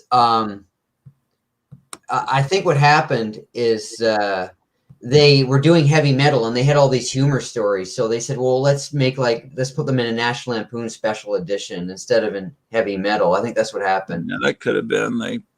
What did he say? What happened to the gal in the yellow hat? What does that mean? I don't know. I don't know I didn't understand that comment. And I'm not sure what poster he's talking about either. They're talking about the girls behind you. And Meyer explained who they are. Oh, her. Before, so they've all up to speed on that. Oh, that's Rachel Blanchard. You can't see it because he's got the screen with somebody who's not there. But that's Rachel. There you go. Down here, it's Rachel Blanchard. You can't only see the top of her head. No idea who that is. From the Clueless TV show, which most people never know the Clueless TV show existed. Like every time I mention it, people say there's a TV show based on Clueless. Nobody knows. It was on for 3 years. So nobody watched it. Alicia Silverstone, and no one even remembers her, the original. Well, yeah, and she took her place, Rachel Blanchard. You can look her up if you want to see what happened to Alicia Silverstone. Well, she still makes a lot of movies. But they're not big movies, they're like small movies. Like Lifetime. Yeah, I just watched one called Vamps that grandfather and I watched a few weeks ago, which we'd never seen before. It's a newer movie she made. It stars her and Kristen Ritter. Kristen Ritter she's attractive, but she's so skinny, Well, Kristen Ritter is related to my friend that passed away because his mom was somehow related to Tex Ritter, and Tex Ritter is obviously related to Kristen Ritter through John Ritter. Right. So anyway, my friend passed away before Kristen Ritter ever became anything interesting enough to mention, but he's somehow related to her. Well, the movie stars her and Alicia Silverstone as two vampires. They were two women that were turned into vampires at different times. Kristen Ritter was turned into a vampire in the 1980s, and so she's kind of stuck in that time period. And Alicia Silverstone was turned in the 1800s. So she's, but they don't know how old she is. The crush was great. Yeah, that was great. My wife was watching watching that movie. That was funny. Lead Paint says, "Let me know and I'll send you a poster for Big Boys." This So so Eric in the says movie, Vamps was a fun movie. Sigourney Weaver is in it too. yeah, that's why. Yeah, Sigourney Weaver is like the one of the head of the vampires. She's really bad, and Wallace Shawn is Van Helsing, the vampire hunter in it. And there's a great line in it because Sigourney Weaver, she's this old vampire too, and she's fallen in love with this Spanish singer, so she wants to track him down and just do whatever she's gonna do to him, you know, and. She's watching on TV and she says, I haven't felt this way about anybody since Al Jolson. So that was really neat. So anyway, I got a private chat message. It says, this is Shannon, Solid 4th Street Ben, trying to get my camera to work, but it's being stubborn. Yeah, I saw that. Yeah. Here's the next one. How did you see my private chat? Well, I could see everything. Okay, so... Yeah, I have that. That's about the time that National Lampoon was losing its magic a little bit, but it's good. It's books, like it's a parody of different books. That's and what they had paperbacks too, like pocket books. Jeff Greenfield became a politician later on. Yeah, and who's the other National Lampoon guy that became a conservative pundit? PJ O'Rourke. Yeah, that's right. He was the editor at that time when that was published. Here, now this, I'm really proud of finding this. This was a major find for me. I bet you don't have this. Yeah, no, that was a major. Yeah, that was. You have the full edition, and then they also printed it as a part 1 and part 2. Right. I do have that. This is a hardcover book. And right. it's heavy. It's like 400 pages. The only problem is when I bought it, I realized I have every single article in here. That's like, why did I have paid money to have something that I already own? So this is the best of the first 10 years of Lampoon, and it's huge. Yeah. Can't really show you everything, but yeah. But you can. It's amazing. Like I think this is the only hardcover National Lampoon book there is. And if you look at copies of this online, it goes for like $80 to $300. And I found this downtown on sale for $12. And I said, that's a lot of money, but I'm going to buy it because it's not a lot of money. Because it's just great. It was originally $30 and they marked it down to $15. That's what it was. They marked it inside there. Yeah. So I was so excited to get this. You know, stuff from the first 10 years of National Lampoon to celebrate their 10th year anniversary. Yeah. So that's a nice addition. I don't have too many of the later specials. Yeah. This is a Photo Funnies one that they did. Yeah. Which is, just it's all their Photo Funnies, Yeah. You have that one? Channel. What? You read from that on your channel? No. I'm not going to read on your channel either. Okay. But yeah, I'd probably, there's nothing you can't see. Yeah, I know. It's just, I don't know. Let's see. You can't, as long as you can't make sure that the viewers are all. Let's see. Let me take a look on my phone. Yeah. This is a parody of a university bulletin by Gerald Sussman. Yeah. And it's just like a university, courses and everything. I've never seen that. Show me the cover again. So. And how do we know it's National Lampoon? It's not National Lampoon, but it's by Gerald Sussman, who's one of their main writers. Oh, okay. Yeah. And it's just like their stuff because it's a course catalog, for all these courses, and they're weird, funny courses, like they're hilarious. Yeah, I wonder if that's sold at all. I doubt it, but it's funny though. Because it doesn't even look like a parody at first glance. He's the same guy that did the TV Guide parody. Remember that I showed you that you said didn't look like a TV Guide parody either? Oh, yeah, right. And this is the last one I have. There are other ones, but I don't have them. Have you ever seen this? Probably not. No, see, what year is that from? This is from 1986. See, that it's not as good. Magazine. It got bad. I stopped buying it because it was shit. No, there was good stuff later on too. There was good stuff later on. Yeah, but you know, in 1986, I was actually out spending money on beer and movie posters and I promise, I try to be good on your shows. I always seem to get in trouble whenever I go no, on it's not there. that. I'm just checking. I'm just looking here. You know, it's weird because this doesn't list. You can't even see. It says top geographies, the people that watch. United States 79.2%. Then it says Canada 2.3%. So That's me. Are you 2.3% of Canada? Yeah. So one person equates to 2.3%. But then why? But there's my math skills tell me that there's some missing percentages in there because 79.2 and 2.3 do not add up to 100. I know that Paulo's in Portugal, and I think my wife knows someone in South Africa that's subscribed. But so why don't they list? Why do they only list the United States and Canada? Hey, Gratu, I noticed when I was looking at the analytics for my new Sad Sack video on my channel that it tells you where there are video spikes in the video, like where people pay more attention or they watch more, like they're more likely to watch a certain part of the video. Oh, really? Yeah. Yeah. Pinball machine went crazy, like a ghost did something to it. That was weird. And it said that the spike in the Sad Sack video was when I started talking about bunny comics. That's when people tuned out or tuned in? That's when more people tuned in, apparently, when I talked about bunny. So they must have like just went through the thumbnail instead. How the hell could they know that? Well, the only way they would know is if they went looking for you to actually show something, and then so they were fast forwarding and then they saw the bunny image and stopped.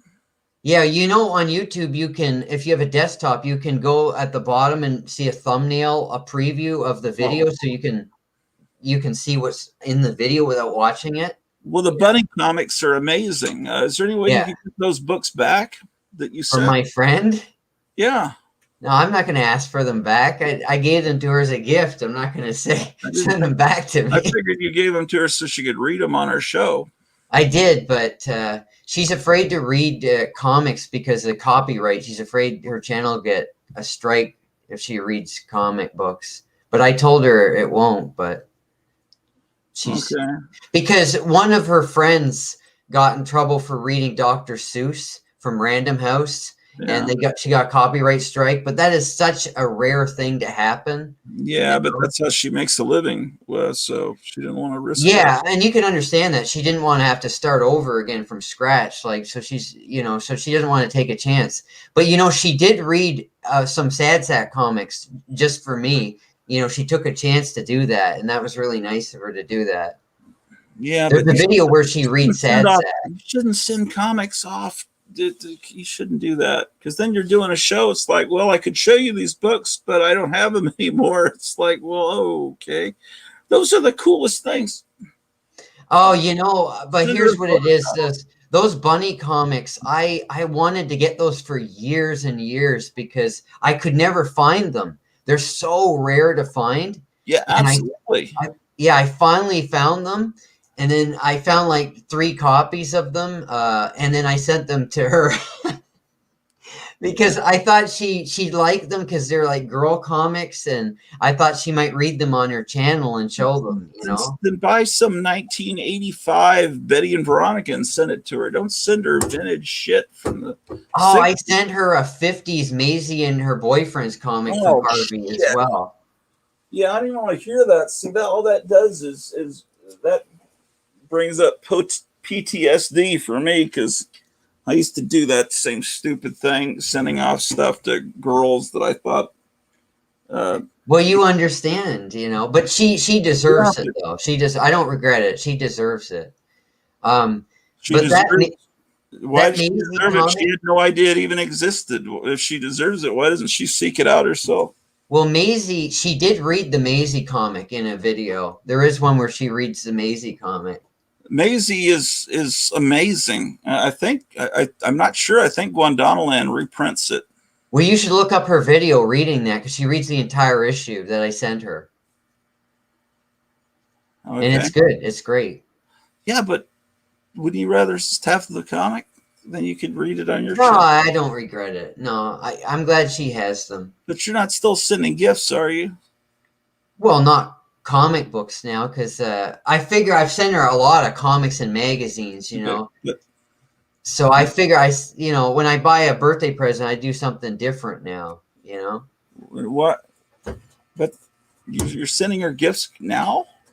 Well, as a friend, you know, like you send gifts to your friends, you know. I don't send her many. Most people send her a lot more gifts than I do. I only send her like one gift for a birthday a year now. That's it, you know. That's only okay. But other guys are sending her a lot of stuff. I'll just say a lot of stuff, you know. But shouldn't the gift giving be done by her husband? Yeah, no, I agree. But than random strangers. I mean, because if I was, well, we're not husband, strangers. Yeah, but I'm not a stranger though. You know, we're best friends. It's like if I send a gift to you, you know, or you sent me a gift. You send gifts to friends. You know. I'm pretty cheap. Me too. I've learned my lessons about that. I'm just trying to warn you that don't send her anything valuable because Bunny is freaking hard to find. And it's Bunny, yeah, it is. That one I got there, I found that later on, and it's the only one I've got left. That one issue that I've got of Bunny that I showed in my video. Yeah. But yeah, and apparently they're more expensive now. She's a big fan of Labyrinth too, the movie Labyrinth, and she really wanted the Marvel adaptation of it. She only had one issue of it, so I sent her one of those as well. And those are worth money now too. They're worth a lot of money. Is that the thing with Tim Curry as the devil? No, that's with David Bowie. Oh, David Bowie with that fright wig on? Yeah, and Jennifer Connelly. That's cool that you're playing pinball. But no, dude, I just want you to know I'm not like those other. I better make sure it's okay. I'm not like those other guys though, you know.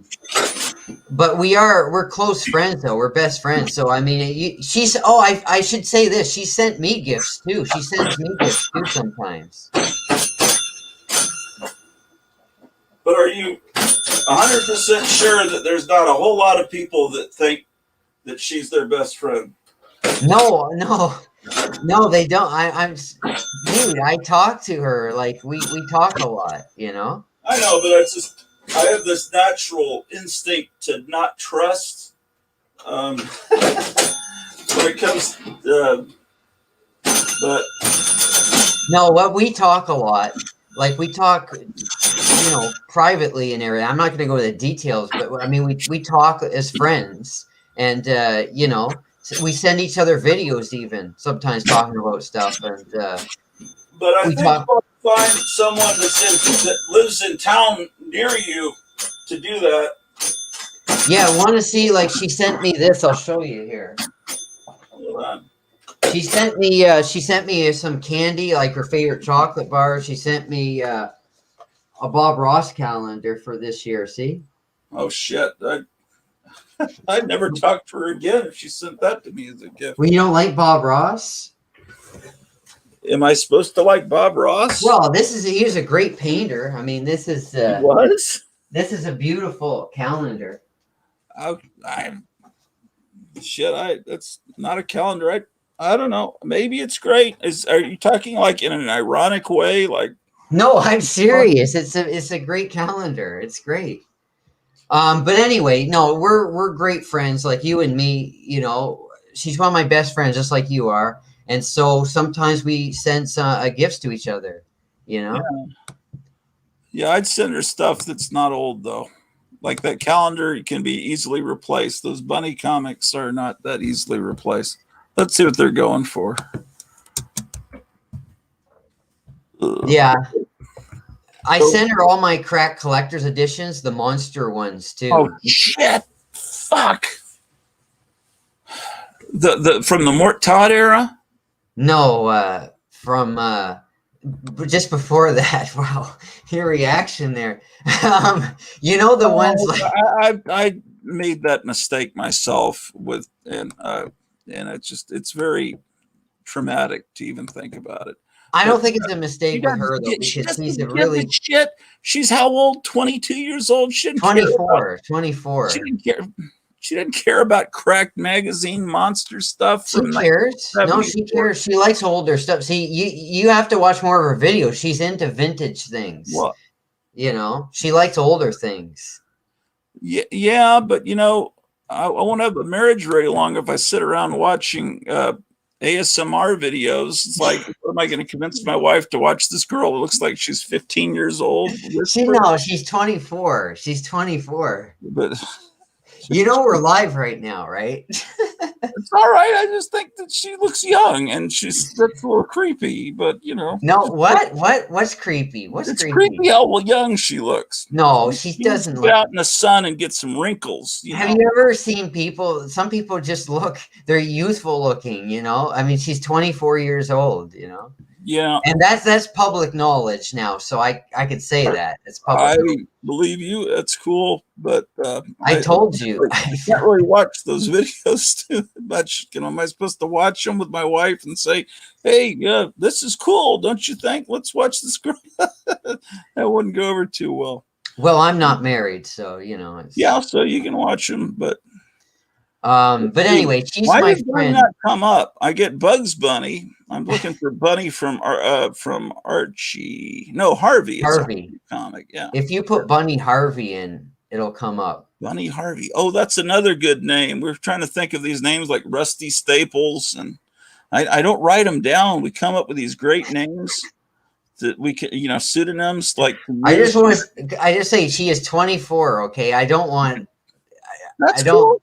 Oh, there it is. I just want to make sure everybody knows that. Okay. All right. All right.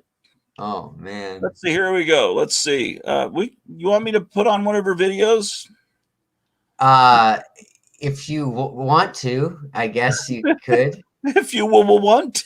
It's like, who cares? It's private. I mean, it's public on YouTube. Okay, why don't you show one of the ones where she opens the package where I sent her the Bunny comics? Why don't you show that one? Yeah, you didn't give her this, did you? Not that one. Maybe I did. I don't know. Holy No. shit. That's one of the best covers in the history of comics. Do you want me to give you a link to the video where she shows these comics in it? Yeah. I have that issue, by the way. It's like one of my prized possessions. I'd make a color copy of it and send it to her and frame it, and she'd be perfectly happy with that. Or do you want the one where she reads Now, the sad sack? let's see. You ought to like embed that in your video. It's just like, well, here's where my books went. Yeah. To someone I've never met on the internet. I know you don't have to meet somebody in real life to be their friend to know them, you know. Well, that's true. Okay. Okay. I mean, you know that now. What is her name? I'm looking for that video to give you a link to it. Okay. Everything's coming up except that video. I got to figure out what it's called. Hold on.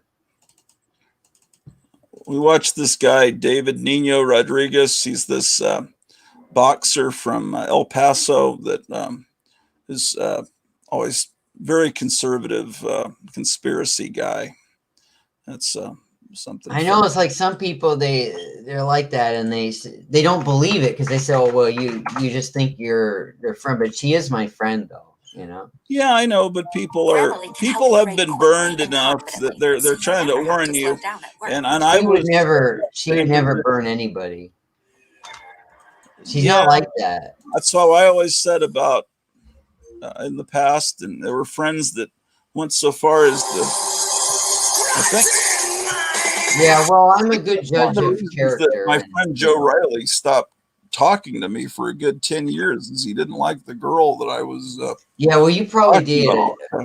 Yeah, but this is just a very nice person. She's a very nice person. I'm a good judge of this. I've known her for they over. exist. They exist in the world. I believe you. It's just I hate to see the Ken, comics gone though. I've known her for over 3 years now, you know, and she hasn't changed. She's always been the nicest person. She's what she seems to be. A lot of people aren't. I know that, but she is though. A lot of these ASMR girls aren't, but she is though. You know. But anyway, there's a link. Did you get it? I don't know where I did look for it. It's in the private chat. Oh, private chat. So you'll see I sent her like a Creepy magazine, like the 3rd issue of Creepy magazine. Shannon's working now. Let's get Shannon on. Oh, he's a guy. Hey, how you doing? I told you. Hey, Shannon, how you doing? Sorry, guys, I'm not a girl. I know you're disappointed. He was all, no, it's okay. He was all excited. I've got a fan. That's okay. I've watched. I think I've watched your channel because I think I reckon. Yeah, do you have a channel? Hey. Yeah. I've had a channel for about 10 years. As long as it's Captain Strangelove. Well, like I said, he was like the godfather of the YouTube community. He was like one of the first ones I ever saw. So yeah, he's a big influence. Yeah, what is your actual channel name? It's what you see on the chat. It's Solid 4 ST Ben, and all these people, they think ST means street. It does not mean street. It means string. So I'll give you a view. It's got something to do with my bass guitar there. Oh, yeah, because I'm a musician, and so I'll just get this out of the way. The Solid 4 ST Ben stands for solid 4-string bottom end. Okay. So hey, the music is all about the bass. So you know. Right. So so let me share your. Let me make sure. Let's see here. Yeah, I'm subscribed to your channel and everything. So let me pull it up, and then I'll pull up something. You're subscribed to like every channel on YouTube, though. No, I'm not. I don't think I'm even subscribed to your friend, Tom, because I was like nervous about my wife. Oh, you told me you were too. I was, but I think I might have unsubscribed because it's just a little creepy. It's not creepy. Stop saying that. It's when you're married, and there's a whispering girl that's married that I'm watching. I don't think I would do that. Well, please, but wait, hold on, Gratu. It's different because she's my friend though. It's not just a random girl you're watching. I've never talked to her, so she's not calling in the show. If she did, then I might subscribe because then she'd therefore be a friend. But I've never talked to her, so therefore she isn't. Okay, good. I was just making sure I was subscribed to it. What am I supposed to do, Tom? What is this thing called? Oh, it's over in the thing. Yeah, that's a link to the video, one of the videos where you could see where the bunny comics went that I sent her in a creepy magazine. Let's watch this. It's got the creepy magazine and it's got the Crack Collector's Edition. Magazine? Yeah, one of the earliest issues, number 3. Oh shit, Tom, are you? Why you just this is? I can't take this anymore. Where you can see where they went and Crack Collector's Editions, the monster. And this doesn't bother you watching this video at all? No, it makes me happy. I'm happy that she has them. Oh my god. Okay, so let's watch this.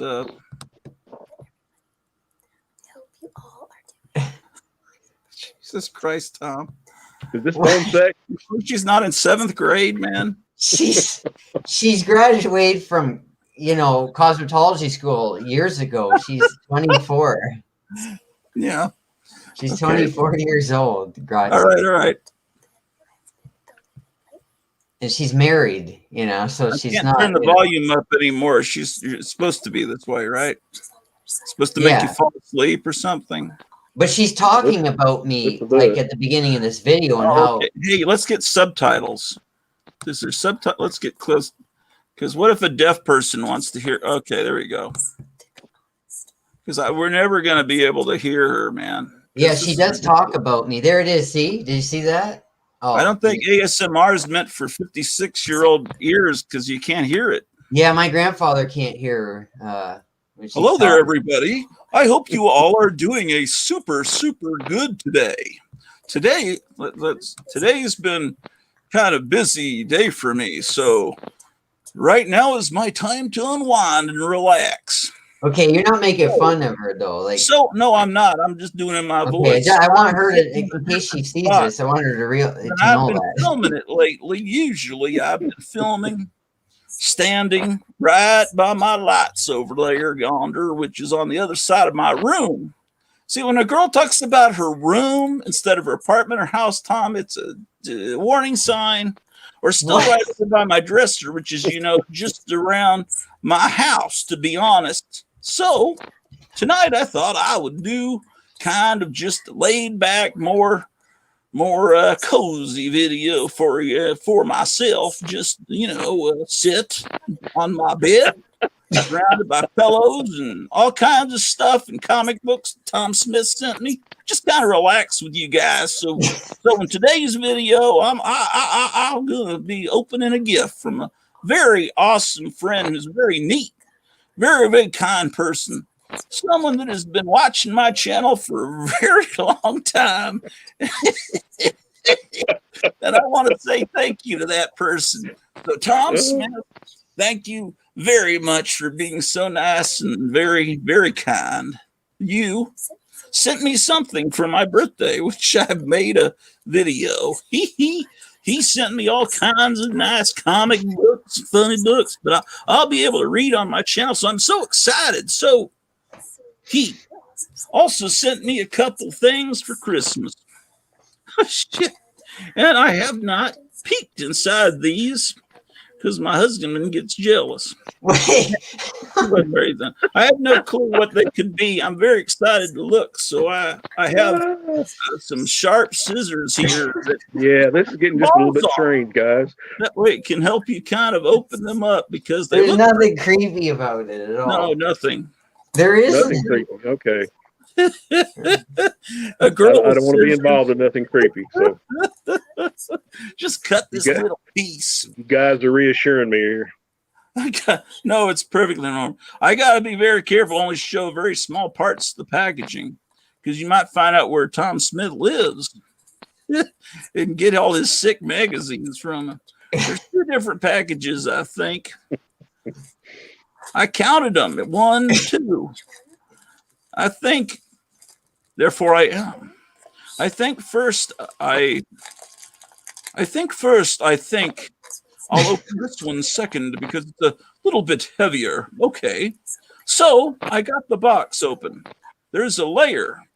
So I'm not going to look. I'm just going to take the bubble wrap. I've got that issue. Okay, so explain that people get off on hearing bubble wrap. I'm going to come on. No, I'm going to get that aside now. I don't want to. Okay, we'll show the comic. Damn it! I don't know what's in there. Well, is she going to be like really depressed? She's thinking it's comic books. What? Well, I sent her this as well. You'll see. A diamond ring. Oh, elaborate. Right, stop that. It's. I don't know what's in there. So cool. If. Oh, she's not. What? See, I bought her an action figure of David Bowie in Labyrinth because she really likes that movie a lot. And why is she saying I don't know what it is? Well, she knows what it is. Oh, okay. My favorite movies is The Labyrinth with David Bowie and Jennifer Connelly. Yeah, I remember that movie. But I not sent her a ring. We're just friends, you know. Yeah, I know. I'm just trying to be funny. Okay. Just as long as people realize that you're just doing a satire here. Okay, I'm gonna have to fast forward to the comics because this is 35 minutes of this torture. What? It's there. Oh, you missed Sad Sack there. Well, it's torture. Sad Sack. Yeah. Sad Sack. Okay. Let's see. Stumbo the Giant. Well, at least that's not a valuable one. That's more recent. Mm-hmm. So this one looks like it is a black and white. Was it black and white? Yeah. It looks like some kind of 80s or 90s It's from the late 80s. It's a Blackthorn reprint. Oh yeah. Okay, I got you. Okay, well I'll forgive you on that because you sent her something worthless. And that labyrinth figure, I wouldn't. I would blow that up with fireworks. I mean, I like David Bowie, but that movie was shitty. So right now she's looking at a Black Cat comic that I sent her. Oh shit.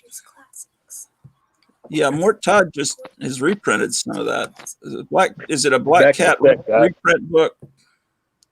It's the last one they published in the 90s. Oh yeah. I have that. You have that, really? Shit, that was one of the only things I kept buying when comics got shitty. Was those reprint type things. Oh, you sent her the Erie with the fucking Frazetta. Oh, it looks like it's beat up at least. Oh, you sent. What is the note on there? Is that we're not? I wrote a note on some of the things. Oh yeah. Yeah, at least you sent her something that's in terrible trashed condition. Well, I didn't. It's the only one I had. I didn't send it because it was in bad condition. Comics, Tom. You think she'd like it as a gift? I also sent her a TV guide from 1956 as well. Why would she care about that? I thought she might think it's interesting. You know? Okay. Well, maybe. Damn. Man. She said her dad would be really interested in it. Yeah, her dad is probably younger than me, Tom. Yeah, he is. How old is he, literally? I was joking. I don't know, but I'm guessing he's younger than you, though. I don't actually know that. I'm just guessing that he is. Oh yeah, this comic is trash, Tom. So I guess I forgive you on this. No, it's meaningful. I said to her on the note, I said, "I'm sorry, it's in such bad shape," and she said, "No. I like the vintage look of these things. I'd rather have that than a newer looking book." You know. Well, she got that going for her. Oh yeah, she's not like other people. She likes older things, and she appreciates I said that so many times back in the 90s, Tom. What? I said that same. I had to defend myself to friends so many times. Okay, that's a later period Erie, and that's got a UPC code, so I'll forgive you on that one. Yeah, but you were dating that girl. This is my friend. I'm not. She's married. She's my friend. Yeah, right. I was not. I mean, she lived in another part of the state, and I saw her very rarely. It was weird. I'm sure it was good, yeah. So let's see what we got. Okay, so all right. So what is she doing now? I want to see the bunny comics. Hopefully they'll be trashed. Oh yeah, I sent her a bunch of Ponytail comics too. Those are hard to find too. Shit. Yeah, those are good. That's what those are. So now you have to do your comic channels. Yeah, Charlton. So now you have to say, well, I used to have this comic. You can imagine what it looks like, guys, but I'll tell you about it, but I can't show it to you because I gave it away. Oh my God. Oh, it was worth it though. This is a great video. How many views does this video have, Tom?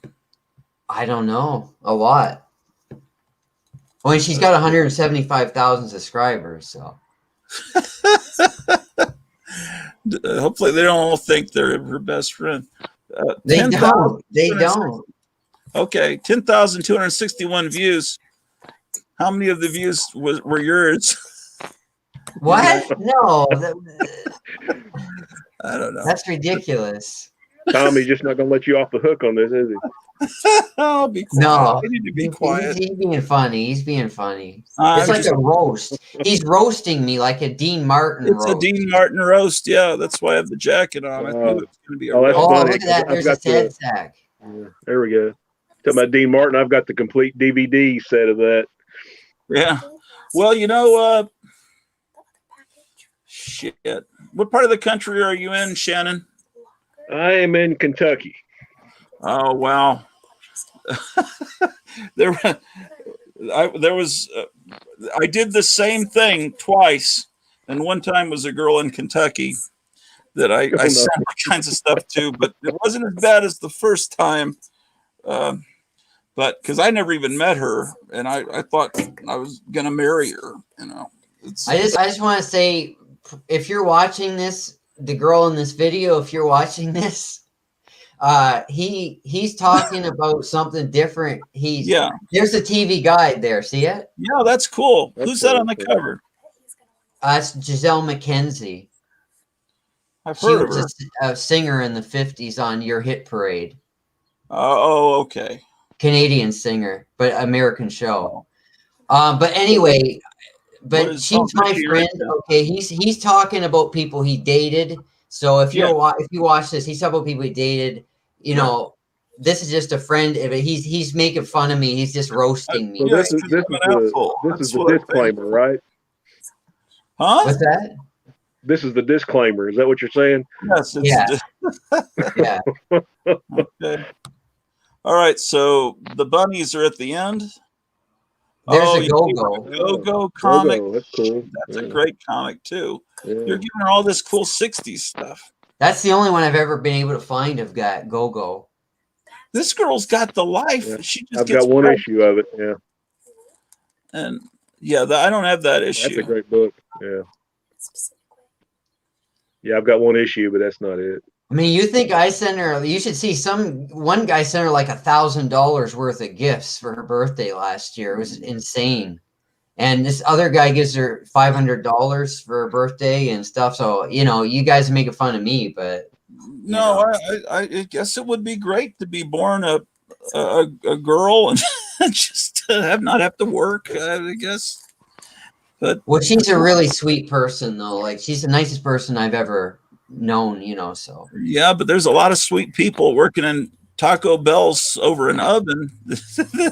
Well, she used to work in jobs like that, so she paid her dues in that way. Yeah.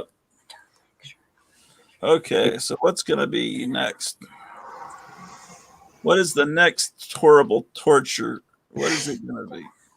Oh, it looks like something shitty. Good. So Tom, you're from Canada, right? Yeah. Okay.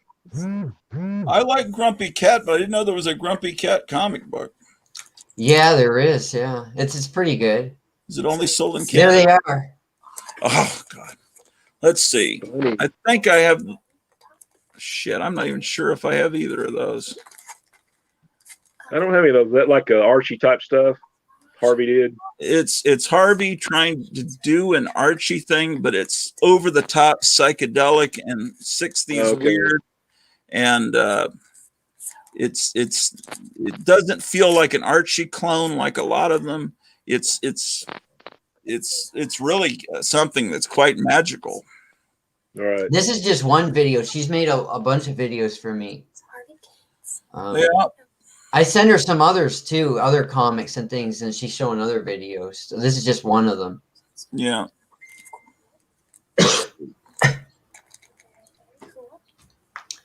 But she was still living with her parents when she made this. This is before she got married. Yeah. Oh, you missed. Wait! You missed the crack magazines. I believe you. It's too torturous. It's just. I want you to show please show the crack magazines. Ken, please. Shannon, did you say you had to go? No, I was wondering why he was wanting to see her crack. I didn't know what was going on. Oh, okay. Can you show the crack though, just please? Well, the cracked. What cracked issue was it? The Monster editions. I want you to see Was them. that in that same video? Yeah. Okay, I guess I could probably do that. They're at the end, near the end of I the want to see video. what people are saying in the chat. It's like Myers saying hi. Well, it's like what does he say? Look out, she's got scissors. No, she doesn't get naked, lead paint. She doesn't do that. Blackthorn is a nice gift. What's a blackthorn? No, she's not like that. She likes stuff that her parents like, She's sweet. There you go, D. Jones. Unless you're being sarcastic or something. I guarantee this chick hasn't read anything on paper ever in her whole life outside of school. No, that's mean. That's not true. I hope she doesn't see that. If she does, I apologize for these guys being mean. Lead Paint says she's very professional in how she's doing this ASMR. Oh, she does. She doesn't do that on purpose. You're imagining that, Mr. Paint. Well, Can you show the crack yeah, magazine? I have to let me read. I have to click because I have to. I take no responsibility for, like, you know. Take no responsibility for what people say in chat. Hey, I'm sure she hears horrible stuff in chat all the time. She's Yeah, got but I thought you guys would be respectful, you know. We're being very respectful. It's just sending her stuff is we're trying to like wake you up. It's like, you know, slap you. Like It's wake not up. like that though. You keep thinking it's something that it isn't, you know. I know. But it's like It's okay for friends to send each other. You get gifts from Cap. You got that's gifts. kind of what friends do is they kind of warn you. What am I? Oh, I'm looking at my history. Wait, Ken, doesn't Graphic Man send you gifts? Do you think he wants to date you? I mean, what is this? You know? You know, it's a little different. No, no. You're just saying it because she's a girl. You can't look beyond that. Yeah, well, a married girl, yeah. But she wasn't married then, so. Anyway, skip ads. She's got And ads. she's a YouTube, you know, she's a YouTube celebrity as well. So it's like, yeah. I don't know who's famous as far as YouTube goes. I mean, so it's not like that. Me Montegraph is a much cooler celebrity because she never called Dr. Fauci in the middle of the night, woke him up because Montegraph's doing things that are like, I don't know. Well, you got to watch him. Okay. So is this where? Yeah, there they are. Very difficult to manipulate this finger thing. I have that issue. Yeah. Okay. Yeah. That's I remember that one. Yeah, that's a nice gift. Oh, thank you, Shannon.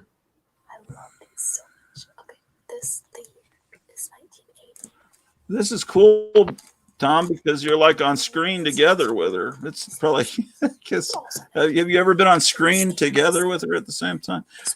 I got that last year as a birthday present. The original issue of Crack from 1965 with that painting. Mm-hmm. I didn't know they'd reprinted it. I don't have that issue. Yeah, I'd like to make that into a poster. It has the monsters, the Addams Family, all the Universal monsters. It's brilliant. And it has it has that mobile on the back, which is so cool. That one does. Yeah. Well, these aren't 70s. These are more like 80s or not early 80s, maybe late 70s. Yeah. 80s. Yeah. So what made you think she'd like Crack monster stuff? Because she likes monsters. She likes old-fashioned monsters, you know, and spooky monster videos on here. Yeah, Halloween is her favorite holiday. I told you, did you check out that Zoomy the zombie video where she plays her zombie character? I think my wife and I looked at that the other day because you said it was so cool, and I think she was thinking it was gonna be terrible, but then she was impressed because it wasn't a rotting zombie. No. It's just blue. It was the Dawn of the Dead zombie. It wasn't a rotting kind of zombie. Yeah, she really likes Halloween. Is like I said, her favorite holiday or day. And yeah, these aren't the classic. These aren't the classic collector's editions from the earlier 70s. This is like the second or third time this stuff's been reprinted, so it's not as. This isn't bugging me. The bunny stuff bugged me the most, and the go-go. How long did Crack go? What year did Crack get canceled anyway? Well, it was 2004, but they when the website launched, they tried to relaunch the magazine in 2007 or so, and they did 3 more issues, but it's nothing like the original Crack, so I don't count that. They tried to make it like a men's magazine, not like Playboy, but what was that magazine? Maxim. Yeah, they tried to make it like that. I mean, it's insane. And now they. But I don't have designs on her, and she's married, right. And I don't want people getting the wrong idea here. No. So what is her flatbread taco? How do I find the zombie video that you're talking about? Well, it's Zoomy. There's the elf one that you like a lot, the elf character. No, I was telling you is tell her to get You could show a bit of the elf one too if I you don't know want. where it is. Where was it? It was just there. You just missed it. Yeah, Elfie I'm was trying to get past this goddamn feet. I didn't want to see some guy's feet. I guess that's right. Where's this thing? What? Tell me where. Okay, you have to. Okay, the Elfie is the elf character. So if you search Elfie, but Zoomy is the zombie character. If you search for Zoomy in her videos. What? How do you search? Oh, here. You go. I don't know if you could search hers or not, but Elfie. Elfie is the elf character. Yeah, there you go. Oh yeah, what I was saying is that this is her best look. She wears all these wigs because she looks like an elf. So is John Chris Falusi subscribed to her? Oh jeez. I'm sorry. She's 24. I'm sorry, but it's just you can tell me that, but there's nothing wrong with somebody that looks younger. Someone, you know. if I was the doorman at a bar, I sure wouldn't let her in. I don't care. Now if that's she her shows me an ID. That's not Elfie. That's an angel Oh. character that she. Oh, she's an angel. played. Okay. Yeah. I'm just saying, There's I her was brother. thinking she should have reconstructive surgery to have these ears put on, because that would be a perfect look for her, because that she could just be this elf. But because everything else, she doesn't. I don't know that she needs to be an elf. You can look up. You can look up Zoomy. Zoomy the zombie. Really? Okay. Yeah. And then we need to get back into the real world here. Well, this is the real world. Yeah. Oh, okay. Here we go. Measures your wounds.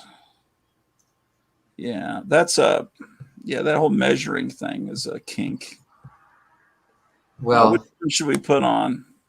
I mean, she's got pretty high production values. She doesn't. Yeah. Well, yeah, and she only does it herself. Like she does everything herself. You know.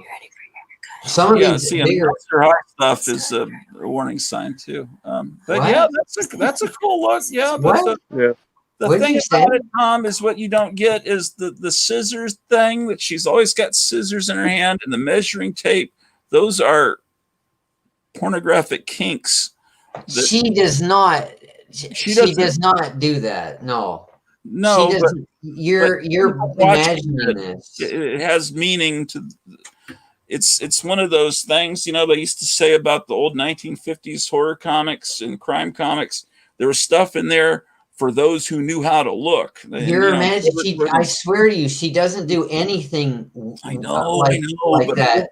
But someone probably told her you should hold scissors all the time in your videos, and she might say, "Oh, okay." And she doesn't realize. Maybe she's young and naive and doesn't realize that what the scissors indicate and what the measuring tape means. But the scissors are for people that dream about being castrated. I never heard of this. This is the first time I've ever heard Holding this. that, people are imagining she's like a nurse that's measuring the size of their, you know. Well, she plays a nurse. Nurse Tilly is one of her most popular characters. It's all different kinks, and she may be doing it completely innocently. She is. A lot of the guys watching it are not innocent. Yeah, well, that's true. But So, you know, what I can agree you with do? that. I would advise her to get a job in a bank or something, but that she's not and not do this ASMR. I'd try to say, hey, but that's if she was my daughter or something. But She makes it very wholesome. You know, her videos are very wholesome, and you know, there's always going to be these weirdo guys that make stuff out of stuff. You know, and there's nothing you can do about that. you know you're in trouble when you're wasting hours watching makeup videos. Makeup video, okay. You know, I wish Captain Strangelove was here because he'd be defending me because he's a fan of ASMR. Well, thank you, and he Geezer. likes her as well. But okay, thank you, Geezer. I always just get the beginning of an accurate memory of something. What is he talking about? Okay, I'm not following the chat. LOL. Hey guys, since you mentioned Captain Strangelove, I got something kind of interesting. Sure. He has gifted me a couple times over the year, and he found out I liked Harvey Comics, and he's a big fan of Harvey Comics too. Yeah. And he actually sent me a print of like the first. Well, I guess it was a copy. He blew up a copy and went to a print shop, but it was like the first comic book appearance of Sad Sack. Oh wow. Yeah. Been meaning to get it framed, but haven't had time yet. And then I went down the rabbit hole and I had to find that comic book, and it's in my collection somewhere. But it's like an issue of True Comics from like in the 40s, like 1947 or so. But I thought this was cool. Yeah. Yeah. But I finally tracked down the comic book. It's kind of in ratty shape, but it's kind of cool to have. But yeah, Hans, he's he's one of those guys. He just makes you want to, watch his videos like you guys, and he's a real cool guy. Oh yeah. His stuff is amazing. Yeah, I wish he was here. Yeah, last I heard, I think he was going to getting ready to move to Florida. Yeah, that's what I heard. Chicago. Yeah. Florida seems like a good place. I'm just afraid of hurricanes. So There we've you been are. in all places. We've been looking at. I was wanting to move to Virginia and West Virginia. Then my wife found a house in Kentucky. We're all finding all these cool houses everywhere. We found a house because we really want to get out of the city because there's no telling what's about to happen. I mean, we're true. Yeah. I mean, anything could happen. Because who would have thought 2 years ago where we'd be now? If you could go back and warn yourself back then how the world's going to be.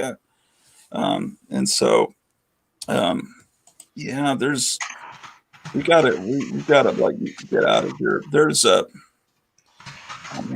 last thing she saw was in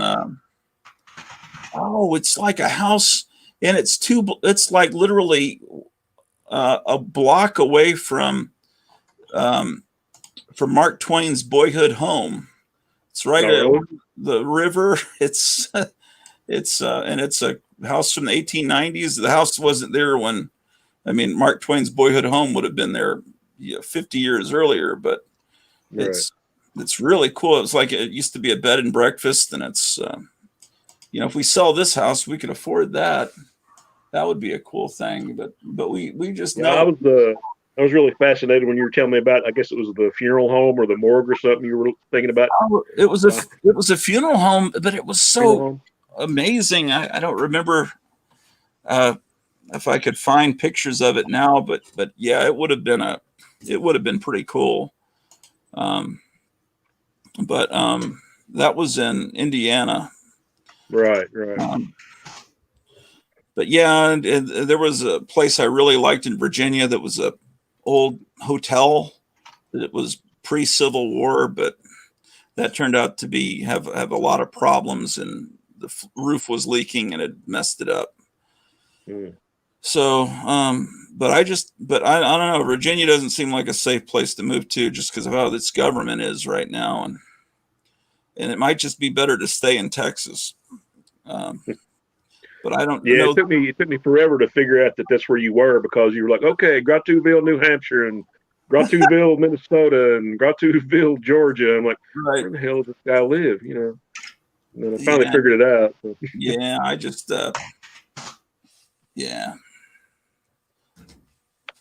So yesterday I was doing a commercial. There's this, there used to be a high school. And then one day I was driving to this comic store and the high school was gone. I was like, where did that high school go? And then there was this building that looks like this space age building. So I went over there and I just filmed walking around it and said that this is my broadcasting studio. And I was driving away and this truck pulls up and it says, well, can I ask you what you're doing? I said, well, I was just filming because this building's so cool. And he said, well, we don't normally have people filming. So I said, well, it just looks like this is where the Avengers would live or something. He kind of laughed. But anyway, so this was yesterday. It's like, shit. Cool. So, yeah, it was weird because I couldn't get my window works sometimes it doesn't. So I had to open the door to talk to this guy in this truck, and it probably looked like I was fiddling around, like reaching for something. It's just like probably scared him. I don't know. It's just, but you know, and I realized that that thing's part of the school district. They built that thing with my tax dollars. That's why I want to get out of here. I mean, that building is ridiculously way too ornate to be a place just for the career technology of the local school district.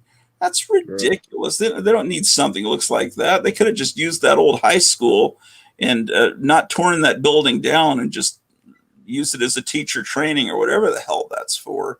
So whatever.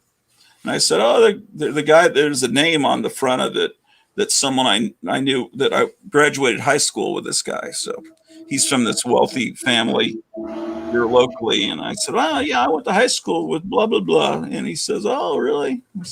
So I don't know. I almost got in trouble filming that commercial yesterday. Oh, well. So how long you guys been on YouTube now? I started summer of 2019, and then when the lockdown started happening, I just started doing it more. And Tom's been doing stuff on YouTube for years. He's got these music channels with thousands of videos of songs from the 50s. Oh, music guy, cool. Yeah, they're amazing. I should pull pictures with lit. So you keep putting on our video, aren't you? Let's see. Yeah, I should pull up some of Tom's stuff. What is it called? Lead pajamas or something? Cat's pajamas. Tom? Yeah. What is it called? The channel, your music channel? Cat's Pajamas 1. Cat's Pajamas 1. And the Lime Popsicle. Oh, Lime Popsicle. Yeah. I just want to say, though, the chat totally misinterpreted everything. Oh, you were looking at the chat. Oh, no. Well, that's just how guys are. We know everything. Well, they're wrong. They're completely wrong. Yeah, because that's how guys are, Tom. It's just like we're just pulling your chain. You know, if you went in a bar and started talking about, and I don't want to say, like, I'm not stupid, okay? I know what a lot of these girls are like, and I know most of those girls are like that, like what Lead Paint was describing in the chat, and then other people. Like, I do realize that most of them are like that, and I see it. You know, I know, but I swear she's not, though. She's not. You guys don't know her. It's all right. Right. I get you. But see, the thing is, you come across as like you're a guy that's been transported here from the 1950s, and you're a little naive about things. And so, like, you didn't know about the scissors thing and the. No, I admit that. But so it's like, see, like, I kid you, it's like you're just kind of like, I imagine you're kind of like Peter Parker. I imagine you're like the Steve Ditko Peter Parker. You know, it's like that's all true. That's all true. You know, and you're kind of. It's just like you were drawn by Steve Ditko, and I don't know a lot of things. You got your grandfather who's 92. It's just, to me, it's just like you're right out of a comic book, and I'm trying to reach in and shake Peter Parker and say, "Hey, don't trust her. Don't trust Betty Brant. Go with Gwen Stacy or something." But what you guys don't realize is that, okay, that's all true, and I don't know a lot about modern things, you know, and cell phones and stuff, and Cat's Pajamas. Yeah, and saying you don't have a cell phone adds to that, because even though I hate cell phones, I've got one. But that's why I'm friends. That's why we became friends, is because she's like that too. That's what you don't realize. It's not an act. Like, you guys. I think that it isn't. I think you're right, but I think that she needs to be warned that there's all these guys looking at her. I've warned her. How many viewers? I mean, there's 160,000 guys that are not watching her. Oh, she's a nice person, but they're watching her in a lustful manner. I don't want to go beyond that. But she tries hard not to service those people. Like, when she knows that they're asking her to do something like that, and they're trying to be all innocent about it, she doesn't do it, because she knows. And I've told her about other guys, like other fetish things. I've warned her. But whether or not she's doing that intentionally or not, there's certain things that are happening. But I fully say to people who are saying this stuff, I understand where you're coming from, in that I do think a lot of these girls are like what you're describing. You know, I know they are. You know, I know that they are, but she's not. She's different, and that's why she's really the only ASMR person I watch. You know now. Well, that's cool. Let's see. But I just wanted to say that because you know you guys are getting the wrong idea about stuff and Meyer, you're beautiful, you're a great guy, you're wonderful, but I wasn't doing this to date her. You know, like you said, you should meet people in your own area. That's true. I'd like to meet people, but that wasn't my purpose. I just wanted a friend. Well, yeah, you know, but I wanted a good friend, and she's one of my. You know, she's a great friend, and I'm very thankful for that. That meeting someone in Canada would sure be nice, you know, during a lockdown to have someone that you could hang out there and you're, yeah. You know, look, Tom, isn't this wonderful? Primitive man. Yeah. Oh, that's cool. See how I changed the subject? Well, that's funny because primitive is what she named her channel. That's what that's what her name means. It means really? Primitive. Here's the modern man of today compared to the gorilla. she takes primitive to mean old fashioned. So it's a nickname her and her mom have for each other. Well, a lot of there are a lot of young people that get enticed by the old stuff. Yeah. Yeah, you should like that too. That's why I told you, because you know how you watch Ghost World and you said you loved the scene Ghost World where she's listening to this old jazz music and she's a young girl and she gets interested in it. You thought it was so beautiful. Well, that's like her, you know. But she's real though, and that's not real. Yeah, but think about the rest of the plot of that movie, Tom. It goes into a little. Then it goes into what we're warning you about, because that guy became involved with that girl. Yeah, but I'm not Steve Buscemi. Although Steve Buscemi is one of her favorite actors, actually. Oh yeah, that's unusual. Because she loves Boardwalk Empire, you know. I've never watched that. I hear it's good. My grandfather loves it too. It's set in the 1920s about you know, mob guys, mafia guys. Yeah. Oh yeah, I love that kind of stuff. Mm-hmm. You know, Grotto, you were showing some coverless stuff, and I found a little stack. And I'm sure this is like an old issue of Mad. That is. Yeah, it's coverless and beat up, but it got Bill Elder in it.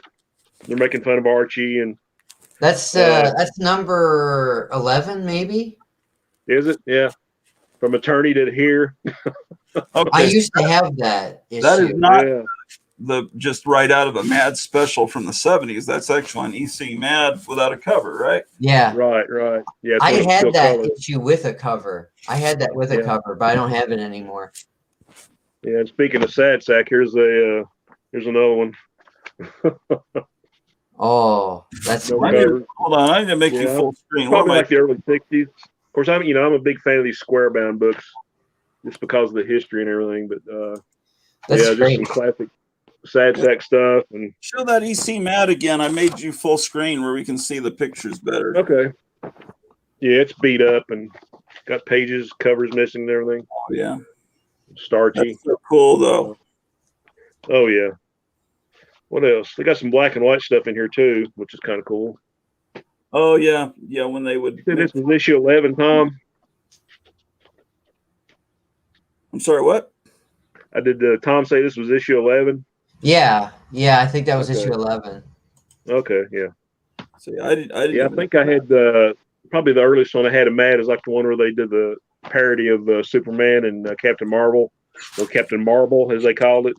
Right. Super duper man. That's what it was. Right. Yeah, but just a lot of. Yeah, there's a bunch of old coverless stuff here. Woody Woodpecker. Wow. More Archie stuff. What is this from? This is from 1969. Archie's Pals and Gals. But yeah, I got a crap load of this stuff, and Harvey and Archie and Charlton and just all kinds of. I like too much stuff. Yeah. Let's put it that way. It's if you can, still, even without a cover, I still preserve it. That one action comic that's half eaten is about. It has to be about that bad before I would even think about chunking it. Yeah, I still got like a whole lot of original books I bought back in the 70s as a kid, late 60s. and I'll keep them until I croak, and then hopefully the grandkids won't throw them away. Yeah. That's sad. I'm not out here very often. I've got these black light posters, Marvel Oh, black. is that the Marvel stuff? Huh? Is that the Marvel stuff? Yeah, the Marvel. Yeah. I'd probably do better if I filmed another tour with my phone. But yeah, those are cool. And yeah, I have another YouTuber friend of mine. You ever heard of After Comics? Oh, he's amazing. Yeah, that guy. Oh yeah, he's a good friend of mine. He just did a video not too long ago where showing all of his Marvel Blacklight stuff. Yeah, he has a whole room with the posters. Yeah, he's got an amazing collection of toys and lunch boxes and action figures. Just a lot of great stuff. Yeah, he's got a good. I don't know how many years he's got on me, but he was able to be buying these comics a lot earlier. I'm sure. How old do you think he is? He's probably. So what are you, like late 50s? I'm 56. Okay, I'm 58. I think he's around the same age. I think actually, he had got comics from different people, and then back in the 80s, when like a lot of that Marvel Silver Age stuff was still cheap, I mean, he bought gobs of it. So that's why he's got all those collections today. And I was off buying something else, and I kind of missed the boat on all that stuff. But yeah, he's got a great collection. Really cool guy too. Yeah, and when you watch his videos, it sounds like Batman is talking to you because he sounds right. He's got the radio voice. Yeah, he works in radio. Oh, does he? I didn't know that. Yeah, he's like the manager of maybe a Christian radio station. It's North Carolina, I think. But yeah, he is actually a radio guy. A lot of people in the comics community seem to be very nice, very religious people. Silver Age Dave. I didn't realize Alan, right? After Comics, right. People that are.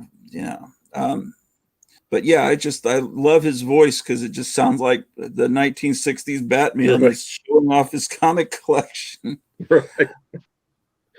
Yeah, he actually sent me an email. Had like a radio interview he did with you remember John Tesh from Entertainment Tonight? Sure, yeah.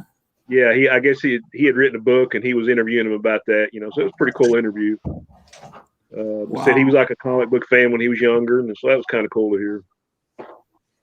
Yeah, it's always interesting when you find. There was a video I saw somewhere where I guess Obama was coming in as president, and they were talking to Roy Thomas and John Buscema, and they were saying, "Did you hear that that Barack Obama said that his favorite comics growing up were Spider-Man and Conan the Barbarian?" And said, hearing that, would that make you want to?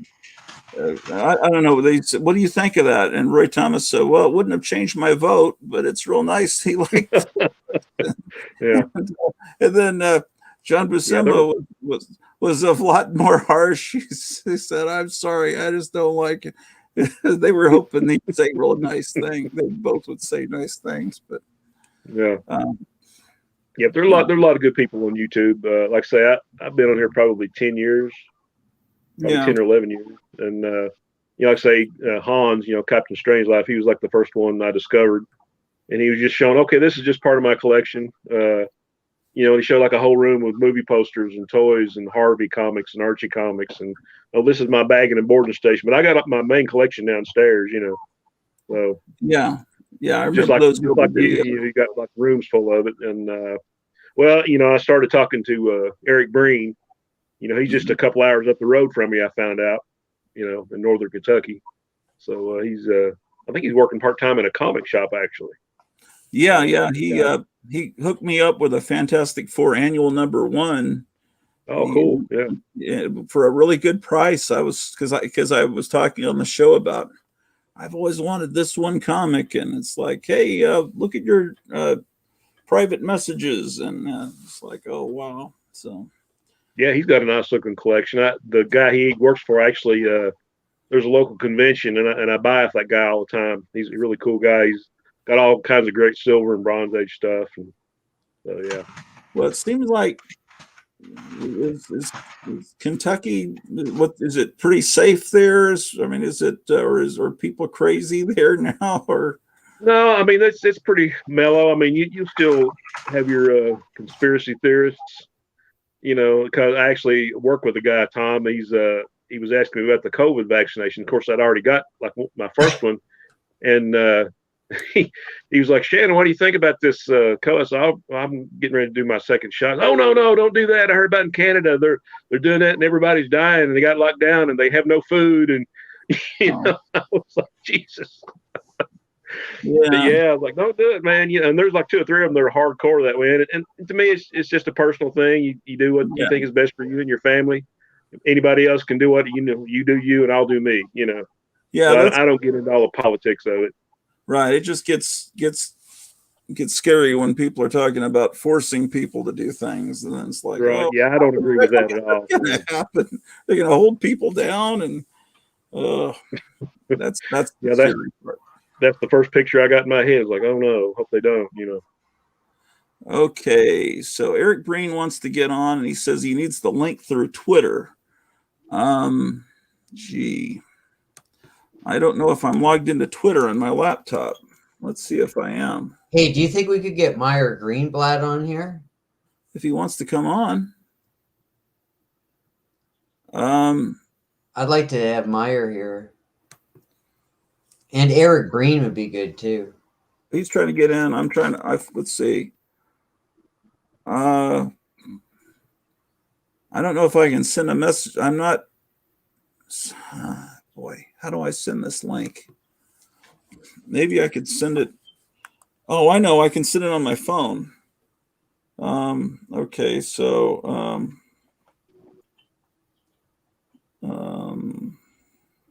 yeah. I wish Captain Strangelove was here. Oh, that'd be great. Yeah. Hans is funny, man.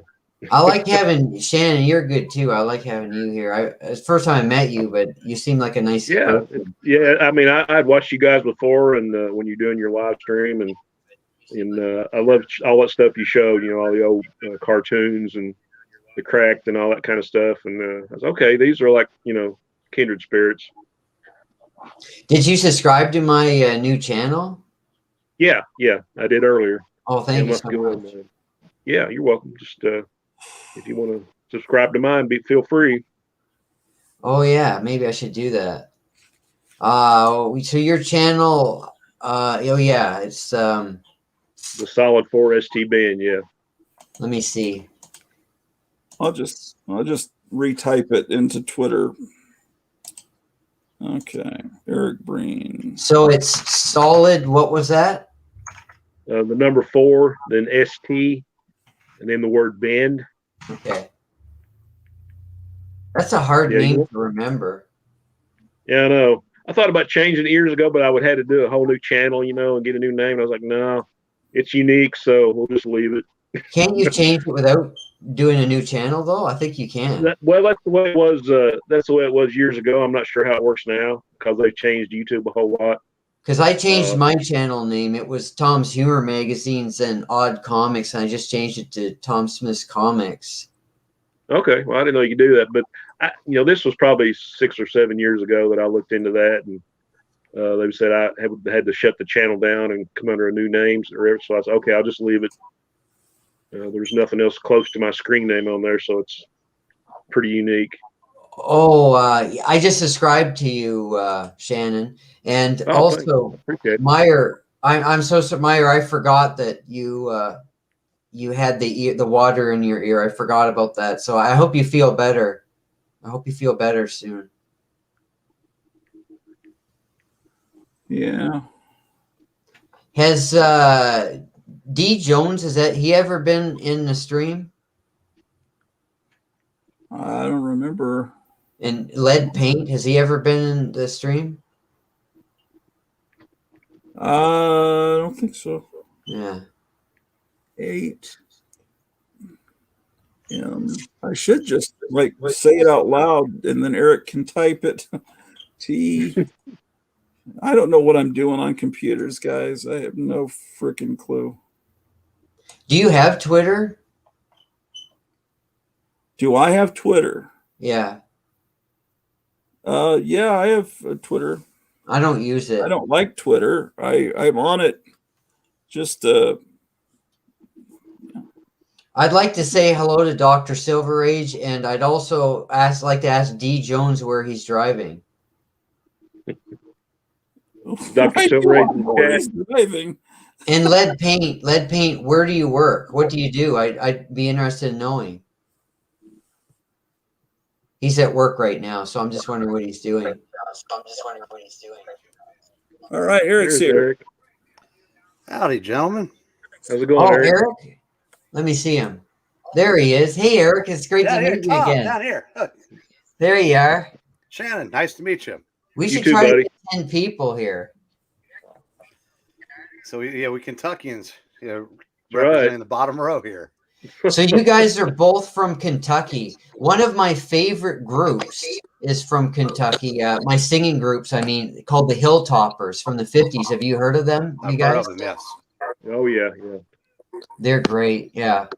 Yeah, my dad's a big fan of bluegrass music, so I was kind of raised on that stuff until my aunt left me a big pile of LPs and 45s. And of course, it had Ray Charles and the Beatles and the Stones, and they're not as good though as the Hilltoppers, in my opinion. Yeah. If you like bluegrass, which I do, there is a YouTube channel you guys probably already know about. I think it's called Takes. Where'd Eric go? Does anyone know? I'm still here. He's still there. He uses that Fred Flintstone thing. Is it because you don't want us to? Did you take your shirt off or something? No, no, I'm doing what Fred's doing, and I don't always like to do that on camera. Okay, all right. No, that's considerate. I wasn't expecting to get on this quick, so I'm not finished with my heater. Oh, well, I didn't even look when I put you I just on. want to say that Ken here was making a big deal about me wanting to take my shirt off in the stream, but Basil was shirtless in that last stream. Yeah, he was outside. So if I go outside, I could do it, but not inside my room. I wouldn't take my shirt off if I were broadcasting from the inside of a sauna. No, same here. Not this point. We were doing a broadcast, and you said, "You mind if I take my shirt off?" And I said, because it was hot. Yeah, but and I assume that's why he had his shirt off, but you didn't give him a hard time. It was a little. I noticed. It felt a little weird. This channel here puts up new albums like almost just constantly, and they're all and it's stuff you'd have to pay hundreds of dollars for, but all different eras. Movie World, hey, how you doing, man? So. Oh, Lead Paint is a chartered public accountant. I have, I don't know if Lead Paint, you know this, but I actually have a teaching degree in accounting, in business accounting and English. I thought about going into accounting myself. I have an uncle who's an accountant. Hey, Rod, how you doing, buddy? Just saw Dr. Silver Age in there. Yeah. Thanks for your great comments, Movie World. Keep trying to post them, even when YouTube, tries to delete them. Yeah. Yeah, I had a conversation with Rod on the phone yesterday, probably for 30 or 40 minutes. Cool. Yeah. Yeah, well, it was hot in here too, but Ken didn't want me to take my shirt off, though. It's all right. No, we keep our shirts on here. Yeah, no, you don't, because Basil didn't have his on. So there you go. He was out on his porch, and it was like really hot. Yeah, I just told you it was really hot here you too. You can have your shirt off, but it was hot here. Anyway, Eric, keep your shirt off now. I will say no because it's a little creepy. I don't know. Everything's creepy to you now. Okay, so Eric, how you been enjoying the stream, Eric? Been interesting. Yeah, it's been interesting. I knew he was going to say that. Shannon is a great guy. I could tell I'm really good at reading people, really, really good at it. And I could tell this is a guy you can put your last dollar on. Well, this Shannon guy. The Kentuckians get nicer the farther downstate you go. The people up the top were a bunch of creeps. But you get down a couple hours, you get nice guys like Shannon. You mean the people up top here, me and Ken? No, top of the state. Oh, so does that mean you're looking down on the people from the South, Eric? Is that what that is, or what? Nah, it just means that it's just saying I was a creep. Eric's a good guy too. I don't believe it. I know better. So you need to come up and check out the store, Shannon. Yeah, no, it's been actually I was there like last year, maybe year before last. Yeah, because the one of the bands I played with actually we were based in Georgetown, and like after one oh no. Should we all turn our heads so we can? I don't know. You turned your camera and then you froze. I've gone sideways like that. You know what? Sometimes when I've been on my computer and I've been, typing, the whole screen just turns sideways, and I'm like, "What just happened?" And I had to Google it sideways to see how to turn it back, and it was difficult to do when the whole screen was sideways like that. That's the secret agents that are monitoring your computer accidentally did that when they were reading all your writing.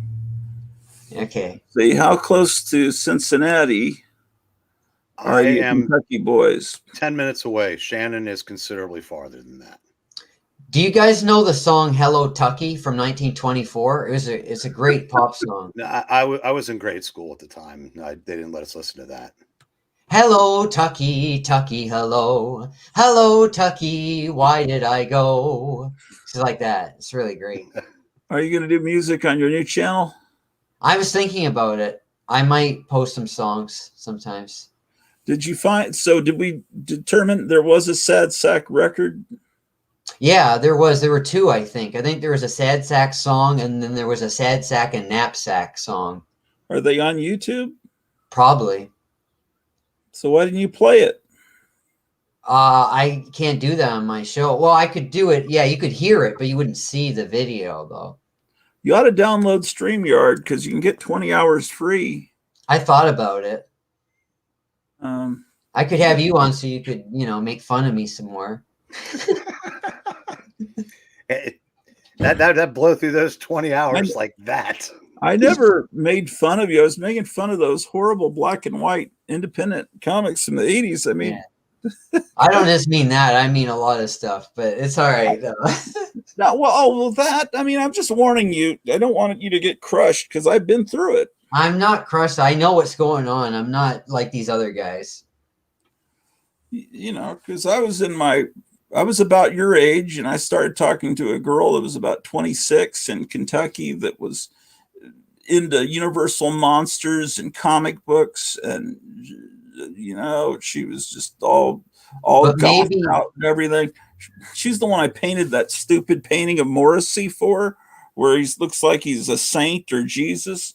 And I was like painting pictures of her and sending her gifts, but she would never even talk to me on the phone. It was always text messages. And it's like I talked to her maybe once. Well, there you go. There you go. I've talked to her. That's why I'm warning you, because not like that. I've been there, but no, it was like texting about getting married and all this. We don't do that. We're just friends. She's married. I understand, but I'm saying that don't send people valuable comics. Send people the cheap stuff. Some guys have this. Some guys have. You can make all your noise on your ASMR channel. Listen, there's pages turning. Some guys have drawn her. Some guys have sent her pictures they've drawn of her. I was there. I understand, but meet someone in real life. But I'm not like those guys. I'm not trying to fool her. I'm not trying to, and she's not fooling. She's not doing anything for me. Like, she's my friend. And it's not like that. Cool. It's not like that. So, yeah, I wouldn't fall for that again. But see, you're wanting people to come on. It's okay. We're just kidding with you, but I'm just saying, be careful with the situation. Yeah, but I love Ken. I love Ken. He's like my dad. He's like one of my dads. You know, I look at him as a father figure, and I just hope he won't betray me. You know, I'm not that much older than you.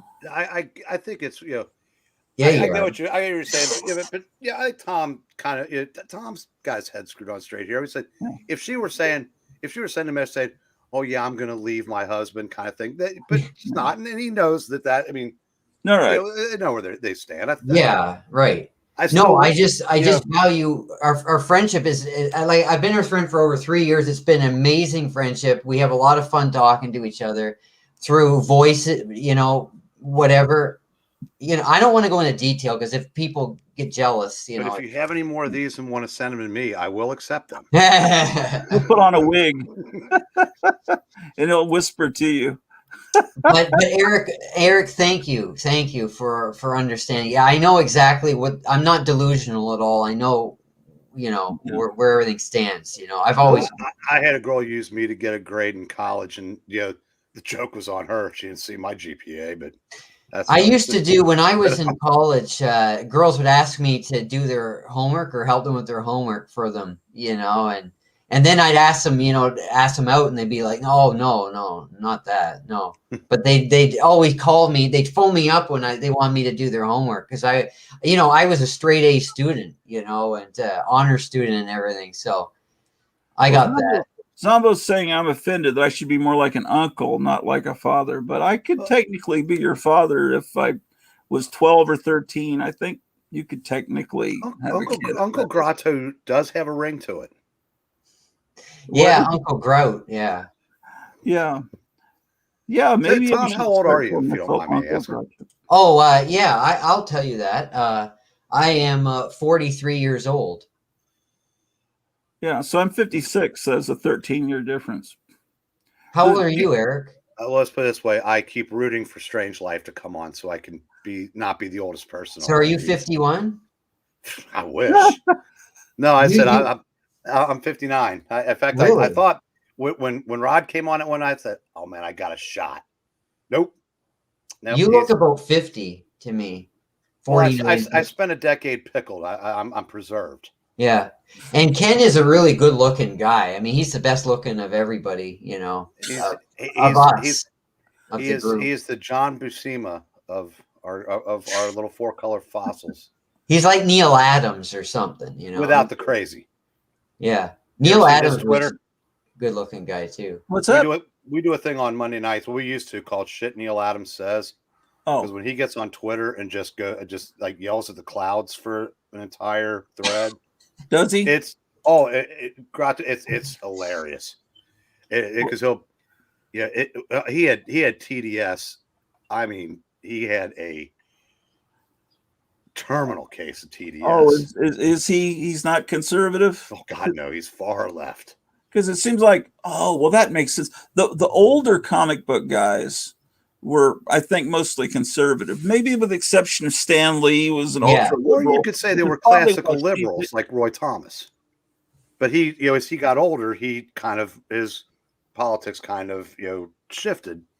But yeah, Neil has gone. He's more in line with today's creators in his politics, and like I said, he's bat bleep on Twitter. Oh, I haven't seen. Well, Steranko and Neil Adams about the same time period, but Steranko is real conservative, right? Yeah. Oh, and the modern comic book industry despises Steranko. And Neil Adams has tried to do a comeback, and I keep finding that there are Batman Neil Adams comics, and it's like nobody cared, and they're worth $2. The problem is they let him write them. That's the problem. I'm looking at them, and they're like, it's like really effed up, and Batman. Hey, Shannon, welcome back. What? Shannon's trying to get back. I'm sorry, I don't see that because it's down at the bottom of my screen. I can see your screen. I can see everything you do, Ken, all the time, just so you know. All right. Sorry about that, guys. You probably shouldn't do some of the stuff that you. Yeah, I'm actually doing this on my phone, and I thought I had it plugged up to the charger, but I didn't. So I'm kidding. I was just trying to scare Ken. But hey, Shannon, it's great to meet you again. Yeah, Neil Adams. That's the problem. Did he write that Fantastic Four comic? No. Mark Waid wrote that, and it wasn't bad. It's I've actually been the wondering last about Marvel that. I comic I almost pulled bought. the trigger on it a couple times, but I was kind of worried that Adams wrote it. No, that's whenever a news story tries to shoehorn things into a certain spot in continuity, like Mark Waid did that with the Avengers, the Cap's Kooky Quartet version. Right. And he tried to add too much crap that couldn't have happened. But this one, it wasn't bad. I mean, I said it was. Have you guys ever seen Spider Babe, which is a parody of Spider-Man? Is that your friend? No. Is that I thought you were Misty Monday? Yeah, you know Misty Monday? Well, I just outed myself as having seen an adult movie or two. Yeah, she played Spider Babe in a movie. That's her on the back. What was the name? Is it really? Yeah, Dr. Jekyll and Mr. Hyde. But is that your friend? No, that's Misty Monday. I swear. I'm sorry you said it. I'm missing the whole conversation. I'm trying to remember the name of the guy that was making all those parody films. And there was he made a few Spider-Man movies that were more comic accurate than the real movies. What was that dirty movie director? About 10 years ago, he was making a ton of these movies. Are you talking about these movies? Like this one? No, that's like R-rated shit for Showtime. No, this was like can't remember. Oh well, we don't need to discuss it, I guess. But you know, it's yeah. You're going to show that on your channel, there, Tom. You like Spider-Man, so I just have a viewing party and broadcast it live on what used to be your channel. Yeah. Anyway, so I thought you guys would like because you like Spider-Man, you know. Oh, we like it, but we like having a channel to congregate on even more. We can watch that shit afterwards. Anyway, so there was this guy that was making he did also a Star Wars that was real. Is that from the Mort Todd era? No, this is later on. So why is that interesting? Well, it looks interesting, right? Okay, but anyway, yeah. So Neil Adams, yeah, he's Joe Biden's age, and at least so it's just weird to see that he's made this comeback, and the art doesn't quite look the same. Yeah. No, and to his credit, like I said, he has been very good to fellow pros. I mean, what he did for Siegel and Schuster, and apparently he was Frank Miller, who I don't know if you've been paying attention. He got kicked off of a convention because a Muslim woman wrote the convention and said she couldn't go to a convention because they give a platform to someone who is so filled with hate and Islamophobia. I just read about that. Yeah, no one's ever heard of this woman. The last time we heard from her, she was saying a convention was too white. Well, anyway, the convention kicked Frank Miller off of it, and then apologized to this woman who said, "I'm still not coming because I had to do the work to prompt you to cancel him. You should have been proactive." What a horrible person. Yeah, that's the industry in 2021. But Frank Miller may not make it through 2021. I mean, he's in very poor health. Yeah, and he might not even be alive today, except for Neil Adams got a hold of him and basically said, what the are you doing to yourself with the with the drugs and the whatnot. Wow, that's terrible. So I mean, Neil Adams is he's a good person, but boy, when he gets going on politics, he just loses his mind. He's got his own channel too, a YouTube channel where he goes on these weird theories that he has. Neil Adams? I just saw him on a stream. You ever heard of that Drink and Draw Social Club? No. It has like pro comic artists, has like Dan Panosian and Joe Quesada and all those guys, and they like have a different guest every week or so. They had Adams on there just a while back. And you're right, when he gets going, he gets going. No, I've seen a couple streams of artists like Aaron Lopresti. Remember him? Yeah. He has the wrong politics for 2021, so he's kind of been eased out of the industry. And he does he did a stream one night with a couple other guy, Graham Nolan, I think, and a couple other guys that have also been kind of pushed to the side because they have the wrong letter next to their name. And Right. but yeah, I said those I don't mind listening, but I don't know that I have a feeling that listening to the one you were describing might get a little tough. Yeah. I mean, most of the time it's pretty good. I mean, it's the same guy. Like I say, it's Dan Panosian. I guess he was like one of the first guys in Image, and then Dave Johnson, Joe Quesada. I know everybody's heard of him. Oh, yeah. Seemed like there was another guy, Jeff Johnson. But anyway, they every so often they just have like a theme, and it's okay. So this is going to be about Jack Kirby, or this is going to be about the Avengers, and they'll all be like drawing something that they're going to like sell as a commission or like for a charity while they're talking. So it's actually pretty cool, and they're sitting around having their libation and everything. So it's pretty neat little video stream. Yeah, wow. I love the guys that talk when they stick to comics. Right. I don't want to hear a bunch of right wingers go off either on something like that, because that's not why I'm there. Right. So, well, Adams, he actually got on. Wasn't politics, but it was the stock market, and he went on and on and on. I'm like, Jesus, dude, talk about books or show me what you're drawing or something, I agree with you guys because I watched this guy play video games. He's playing through the Nintendo and Sega libraries, and I found that because they're old games. I like the old stuff. I don't like the modern video games. So I like those. But in his videos he goes on all these other subjects about like newer games and conventions, gaming conventions, and about sports and about these weird bands he's into, and I'm like, oh, why is he? Does anybody care about any of this stuff that he's talking about? But stick to the subject. It's a lot more interesting. It's my opinion. They kind of go off the rails sometimes on a tangent. People do, yeah. Do you guys like the Kayfabe channel? Cartoonist Kayfabe? Yeah. I know of it. I've never watched it. Yeah, I've heard of it. I just haven't seen any of it yet.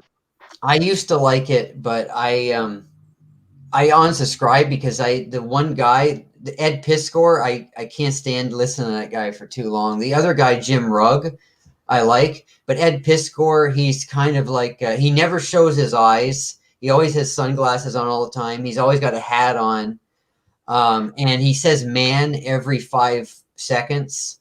He's like, oh man, this shit's the dope, man. This cartoon's like this, and he always tries to act like he's some kind of, homeboy guy.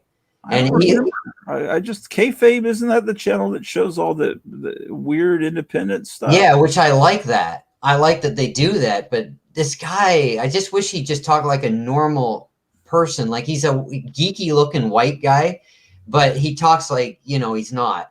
And like I said, he's always got shades on. He's always got a hat on. Like he's trying to hide something. Like he's playing this character. And I can't stand people that put on a fake persona like that. I like people who are real. The other guy, Jim Rugg. Yeah, they do, which I don't like superheroes either. But, Jim Rugg is fine, though. How about Popeye? What have you got there? Oh, Popeye, cool. Well, let me make that bigger. King Comics. That's a great. That's great. Yeah, Shannon, I'm working on a project for the store. I'm going through all the Dell and Gold Key section. Oh yeah. Yeah, some of that stuff has price tags on it old enough to legally drink. So I've been going through and wow. So you're the prices on them. Still working at Pyle's shop. Yeah, I'm.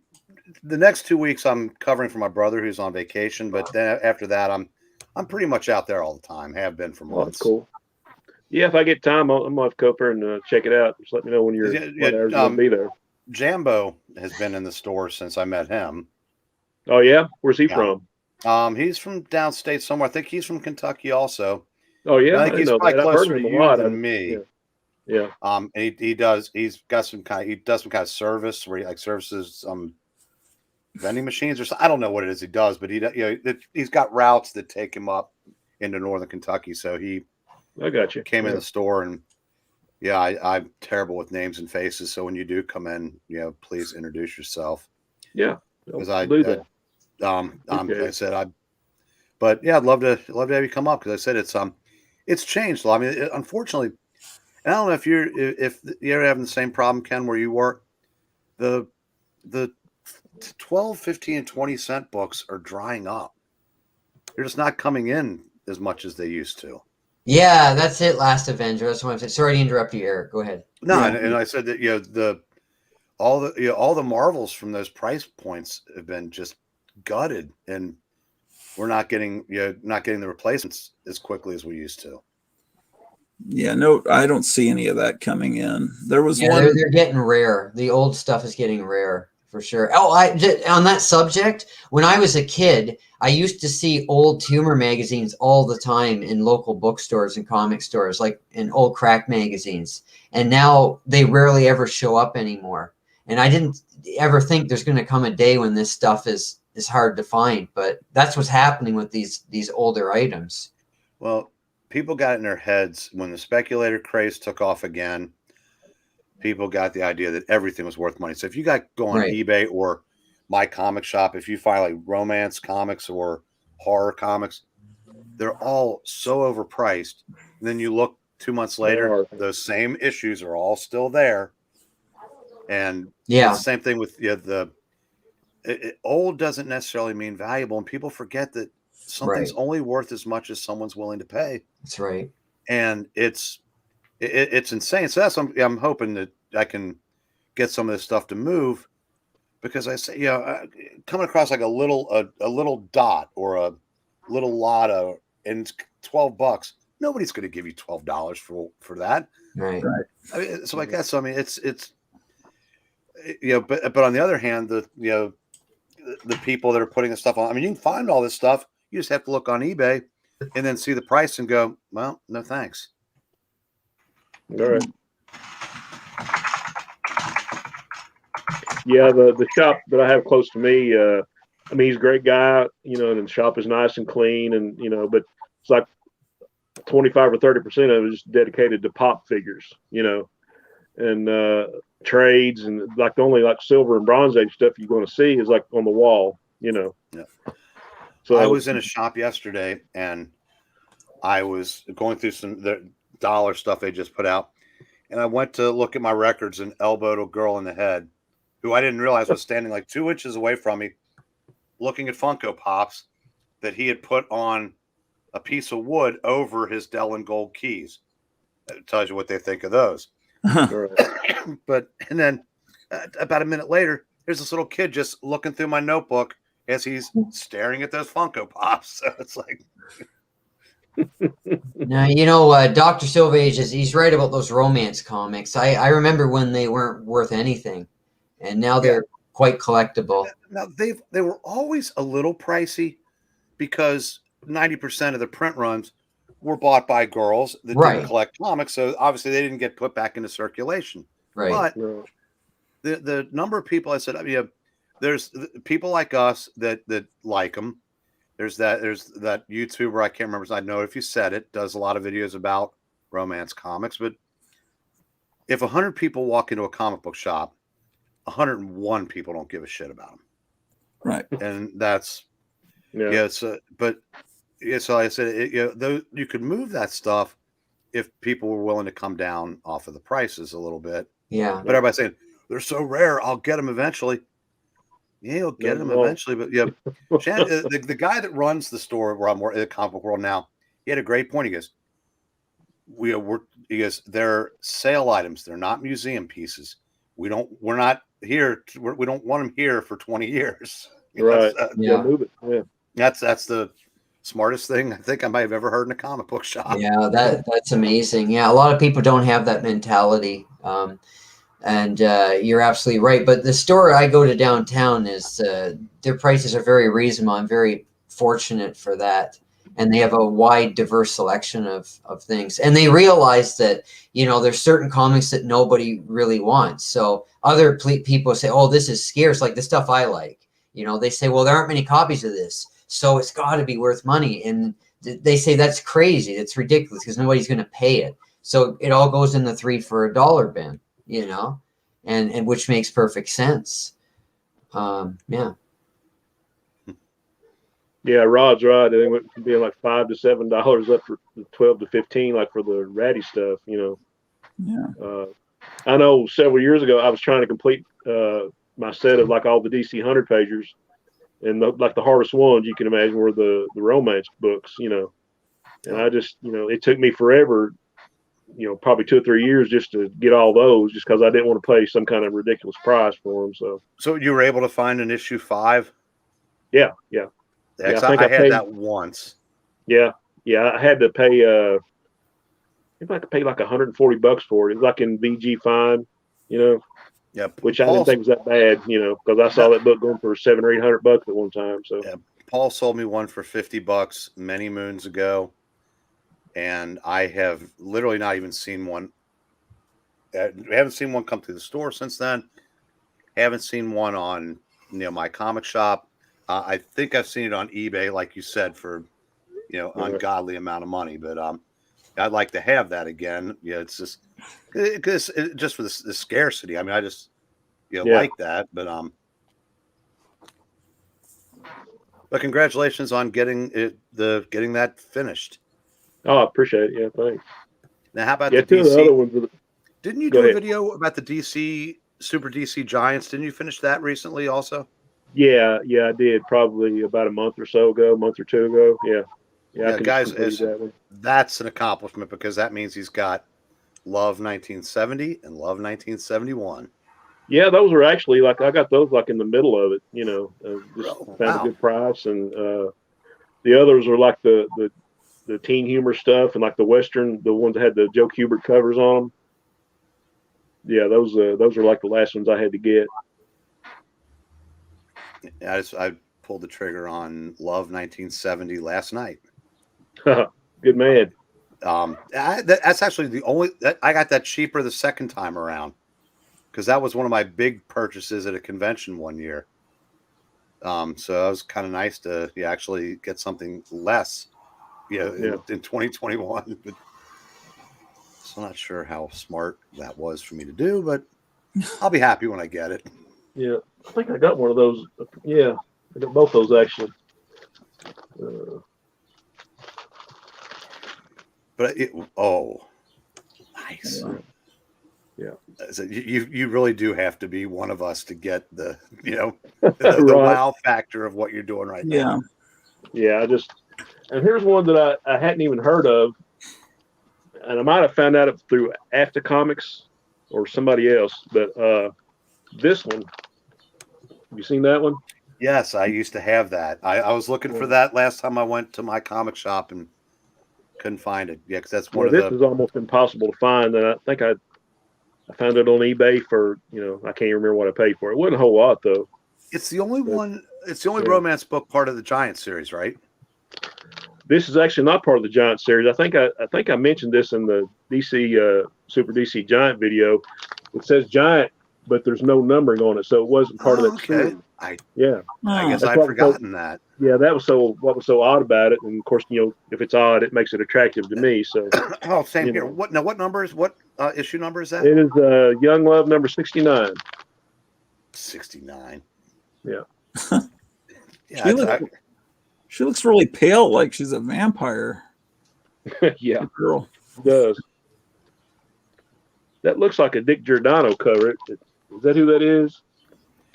It might be. Yeah. Yeah, he did some good looking romance stuff. Do you guys have My Love published by Marvel Comics? Used to have them all, but yeah, I got a few of them. Yeah.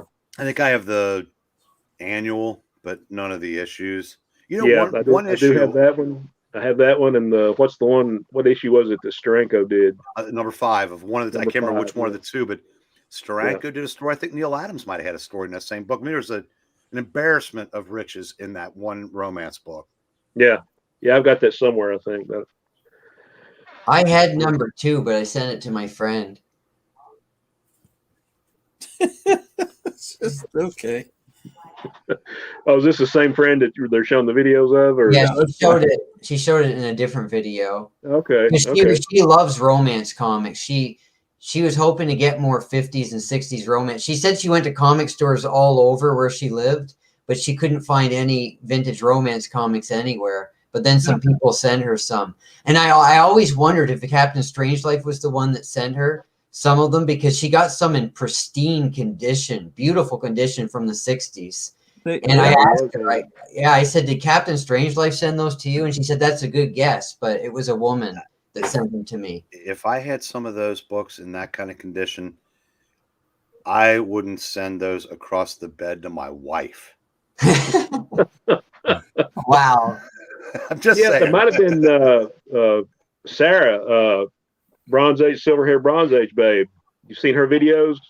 No, I haven't heard of her. But I was wondering what woman would send her. Collection. Yeah, she got a great romance collection, and I think she just completed a complete run of Lois Lane. Maybe she did send them. I've always wondered who it was who sent them to her. Yeah, she was actually wanting me to do a live stream with her on some of our Neil Adams books, and the schedule never worked out for us. So I found this earlier. I don't know if you guys were watching. I was. Oh yeah, that's awesome. Is that one of the picture frame covers? Story on the 30-cent sticker. Yeah, it's a picture frame cover. So, cool. that must be a prototype test variant cover. Yeah, because it's got to be 20-cent era. Let's see what date.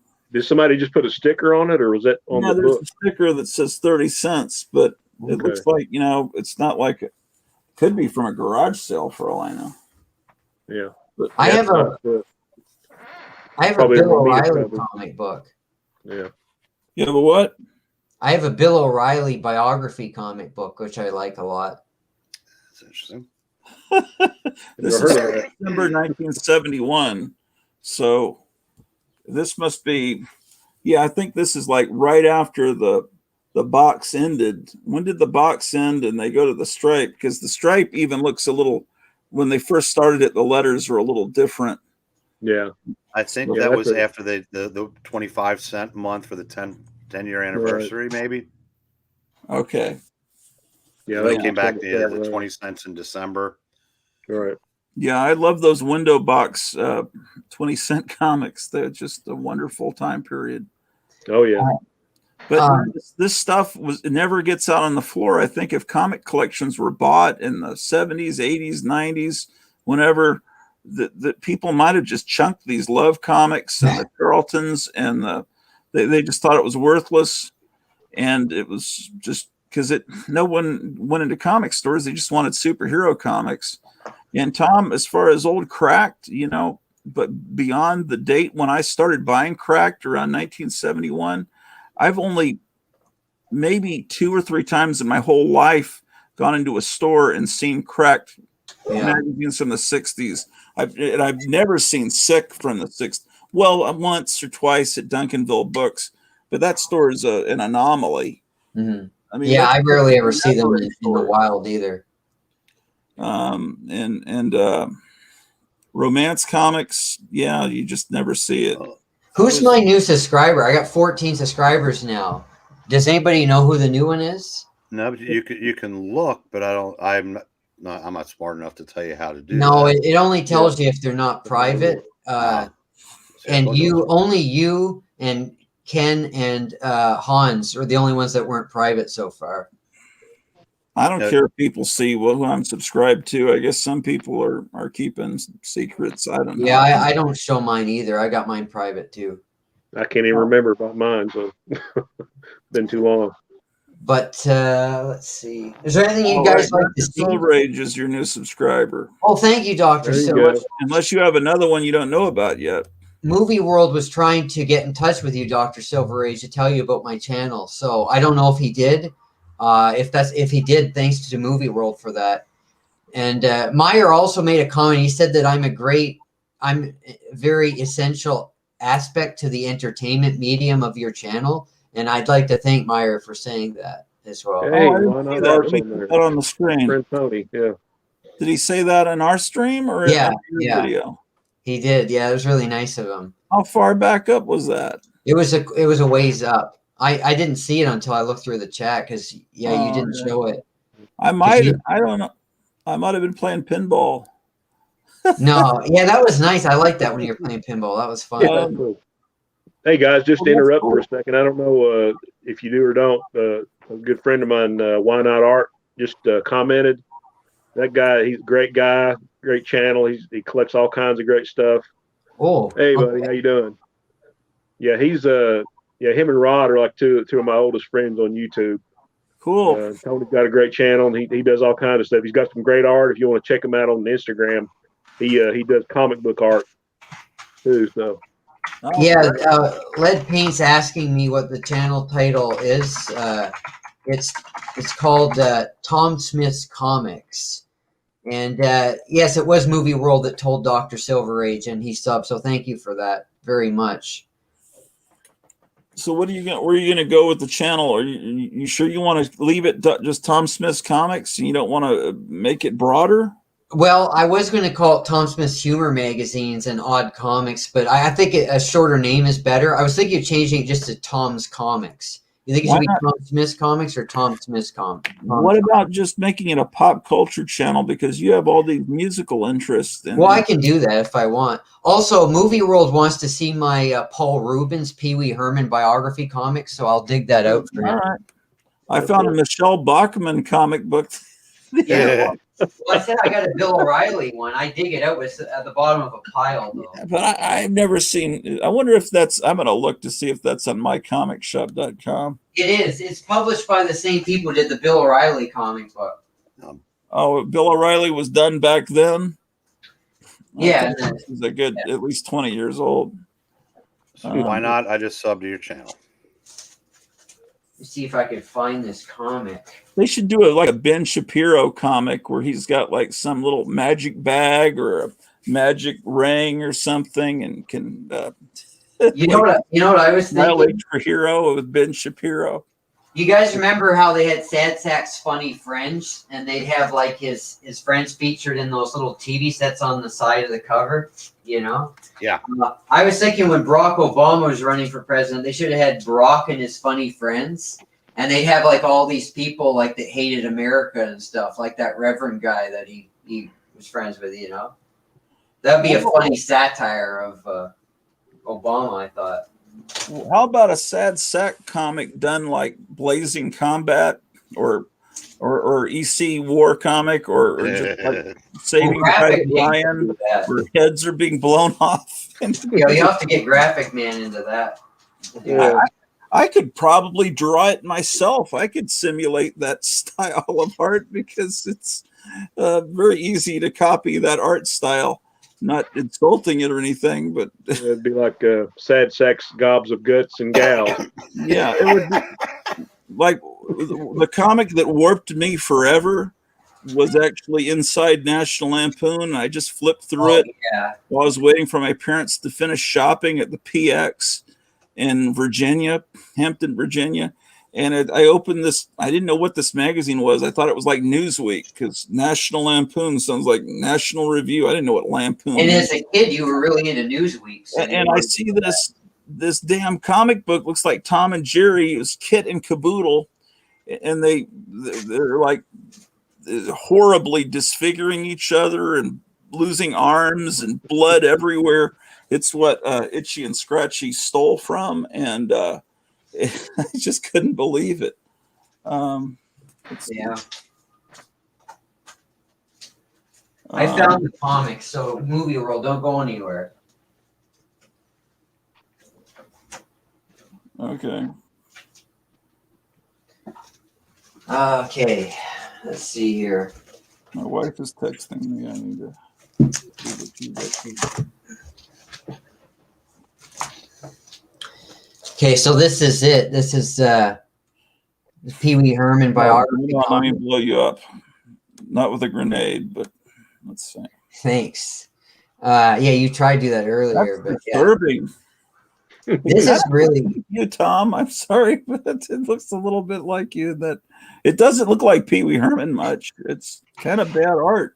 You said that's weird because I had a teacher in high school that said I remind her of Pee Wee Herman. No, it's just that drawing. The smile looks a little like your smile. But it's a biography. It's a whole biography, a serious biography of him. Is it good? Did your teacher say that before or after he got caught in the theater? Yeah, they cover that in the comic. Oh, what's that part? Since you like crazy. They also did a biography of Stan Lee as well. Okay. The Blues Brothers are arresting him. Is that what's happening? No, that was his first movie gig. Was a role in the Blues Brothers. It says. Oh, that's right. He was a waiter.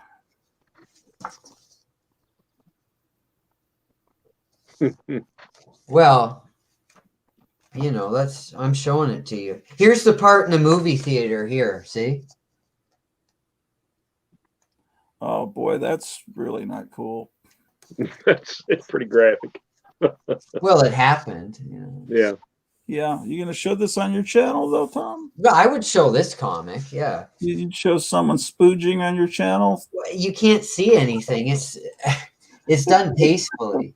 That's not tasteful, Tom. Are you out of your mind? There's Bill Cosby, but that's when Bill Cosby was a good guy, though. Well, we don't know what happened with Bill Cosby. You know, why do you always defend Bill Cosby all the time? Because I don't know what happened. What, do you really have a thing for Bill Cosby or something? Like, I've always loved Bill Cosby. I mean, yeah. Well, maybe you should rethink that. Albert. I loved his record albums. I just know that he was conservative and he was telling people the family needs to be first and we need to. So you think it's because he's conservative that they did that? What, have they tried doing that to people that they were trying to get on the Supreme Court? Have they? Yeah, they did Bill O'Reilly too. Well, yeah. I mean, I think he was flirting with the staff and you stuff. Don't think? I think Cosby was. I'm much more likely he's. Well, there's no people coming out 20 years later and saying that happened. And then he said, well, I did give Quaaludes to girls, but in the 70s, that's not where it knocks them out. That was all these idiots were using that. He was always hanging out at the Playboy Mansion. And do you have Elvis biography comics? I've never seen that. That's pretty cool. Yeah, it is. And a few of them have recanted also. So there's that. I just don't know. I mean, they let him out for a reason. Oh, and I wasn't there. I wasn't anybody. So I don't. So I'm gonna keep my mind open on him. I hope that he didn't do it because it destroys a whole career of a lot of stuff I loved. My whole, my childhood. I Spy, Fat Albert, for crying out loud. Oh yeah. I mean, I don't want. It's like, do I want what I preferred Phil Spector have not blown a girl's head off? Because it every time I hear one of those wonderful records, I think of that. I don't want that to have happened. So this series here is the Elvis Presley Experience. It's like a 7-issue series where they detail his entire life from his when he was a boy until. But you know what exists Mort Todd at Marvel commissioned a whole Elvis biography drawn by Gene Colan. So there's like a really well-drawn Elvis comic that's never been published that Gene Colan, Tomb of Dracula, Daredevil drew. That probably looks amazing because that kind of looks a little like a high schooler did it. Oh, you left out Gene Colan's most impressive. Oh, I'm sorry. What? That would be issues 1 and 3 of Burke's Law. Oh, wow. I discovered that about 3 weeks ago. I picked up a first issue of Burke's Law and I looked at it and said, damn, this art looks familiar. Sure enough, Gene Colan. Yeah, I think it was like a spooky kind of story too, where he's on this mystery train and it stops at different points in his life. So it's probably done a lot with the weird effects that he used in Tomb of Dracula. I just wish that could be published because the art exists somewhere. Yeah. And also another thing I like to say about Bill Cosby is that I remember watching a Red Fox biography like years ago. This is like 25 years ago. And he was telling people about Bill Cosby, but he said nobody believed him. He said Red Fox, so it's very possible that he did that. I mean, he did cheat on his wife. I mean, I don't know. I don't know why they let him out of prison. I don't know. Because they do that. They let murderers out of prison. They let anybody out of prison, Yeah, I don't know. Liberals. I don't know. I don't know. Because I think Bill Cosby's pretty conservative.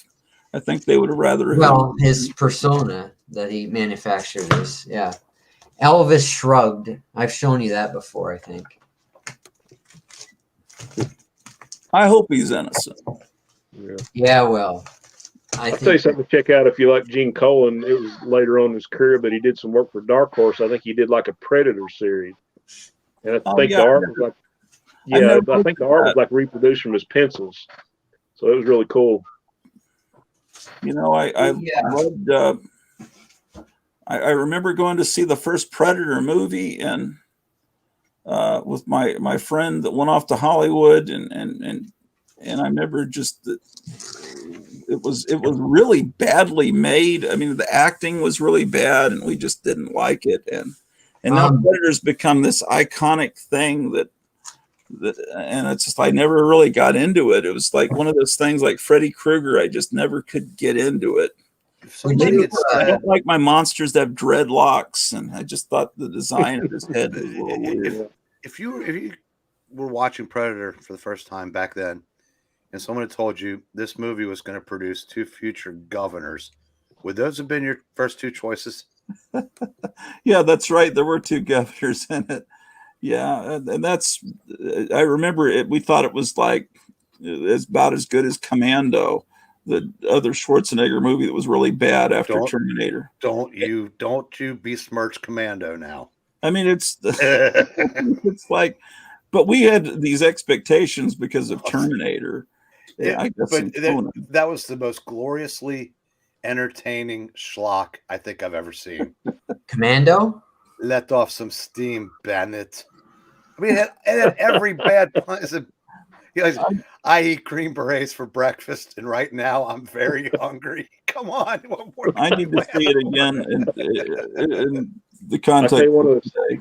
You have to take it in the context of humor first. And I think one of the scariest things I ever heard about Schwarzenegger that they were trying to cast him as Sergeant Rock. Right. I was like, please. They tried to make him everything.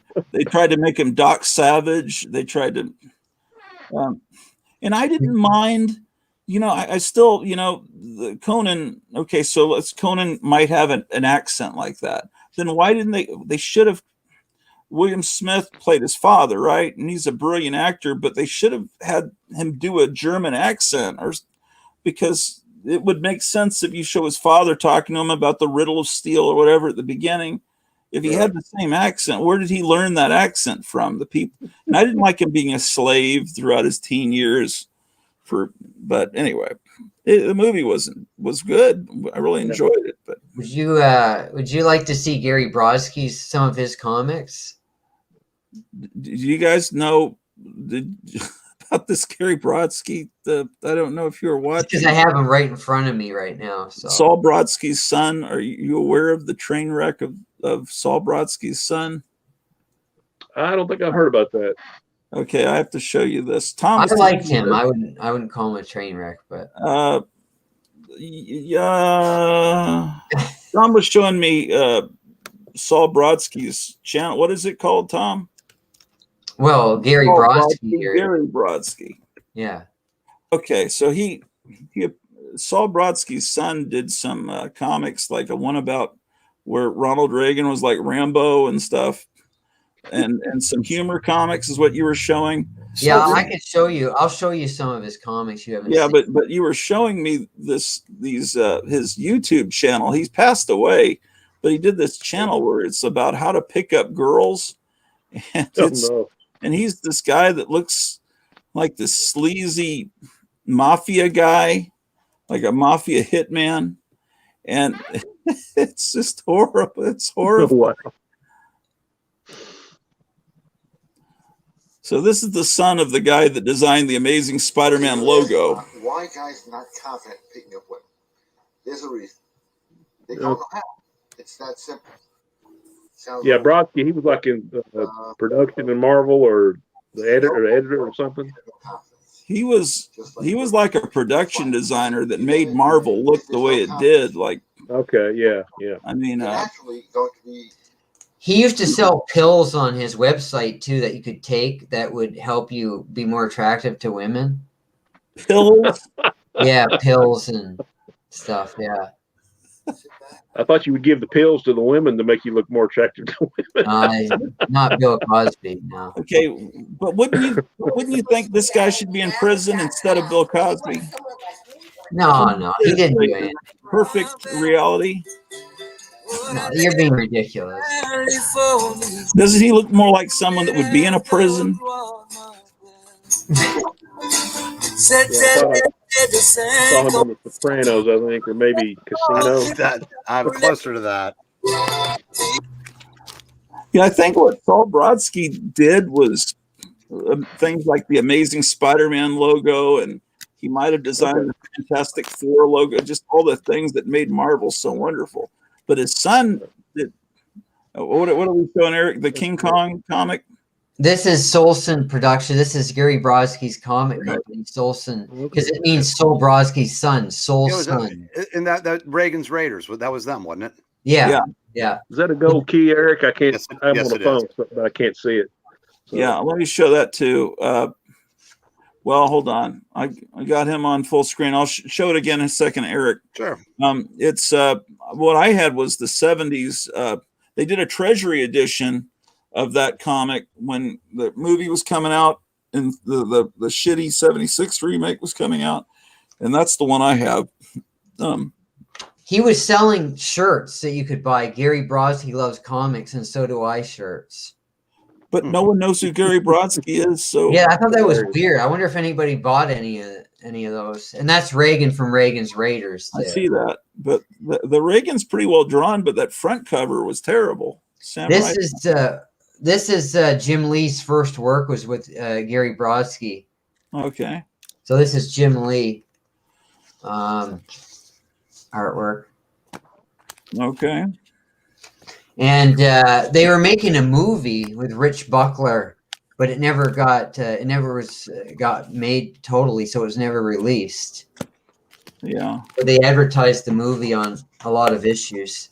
So he was doing all kinds of things, different things to make money. He was kind of a This is great. The Bushido Blade of Zatachi Walrus is actually really, really good one by Solson. It's really well drawn. Okay. I'll show you. Like it's beautiful artwork. Does that guy have a butt for a face? He's a walrus. Oh. Okay. Yeah.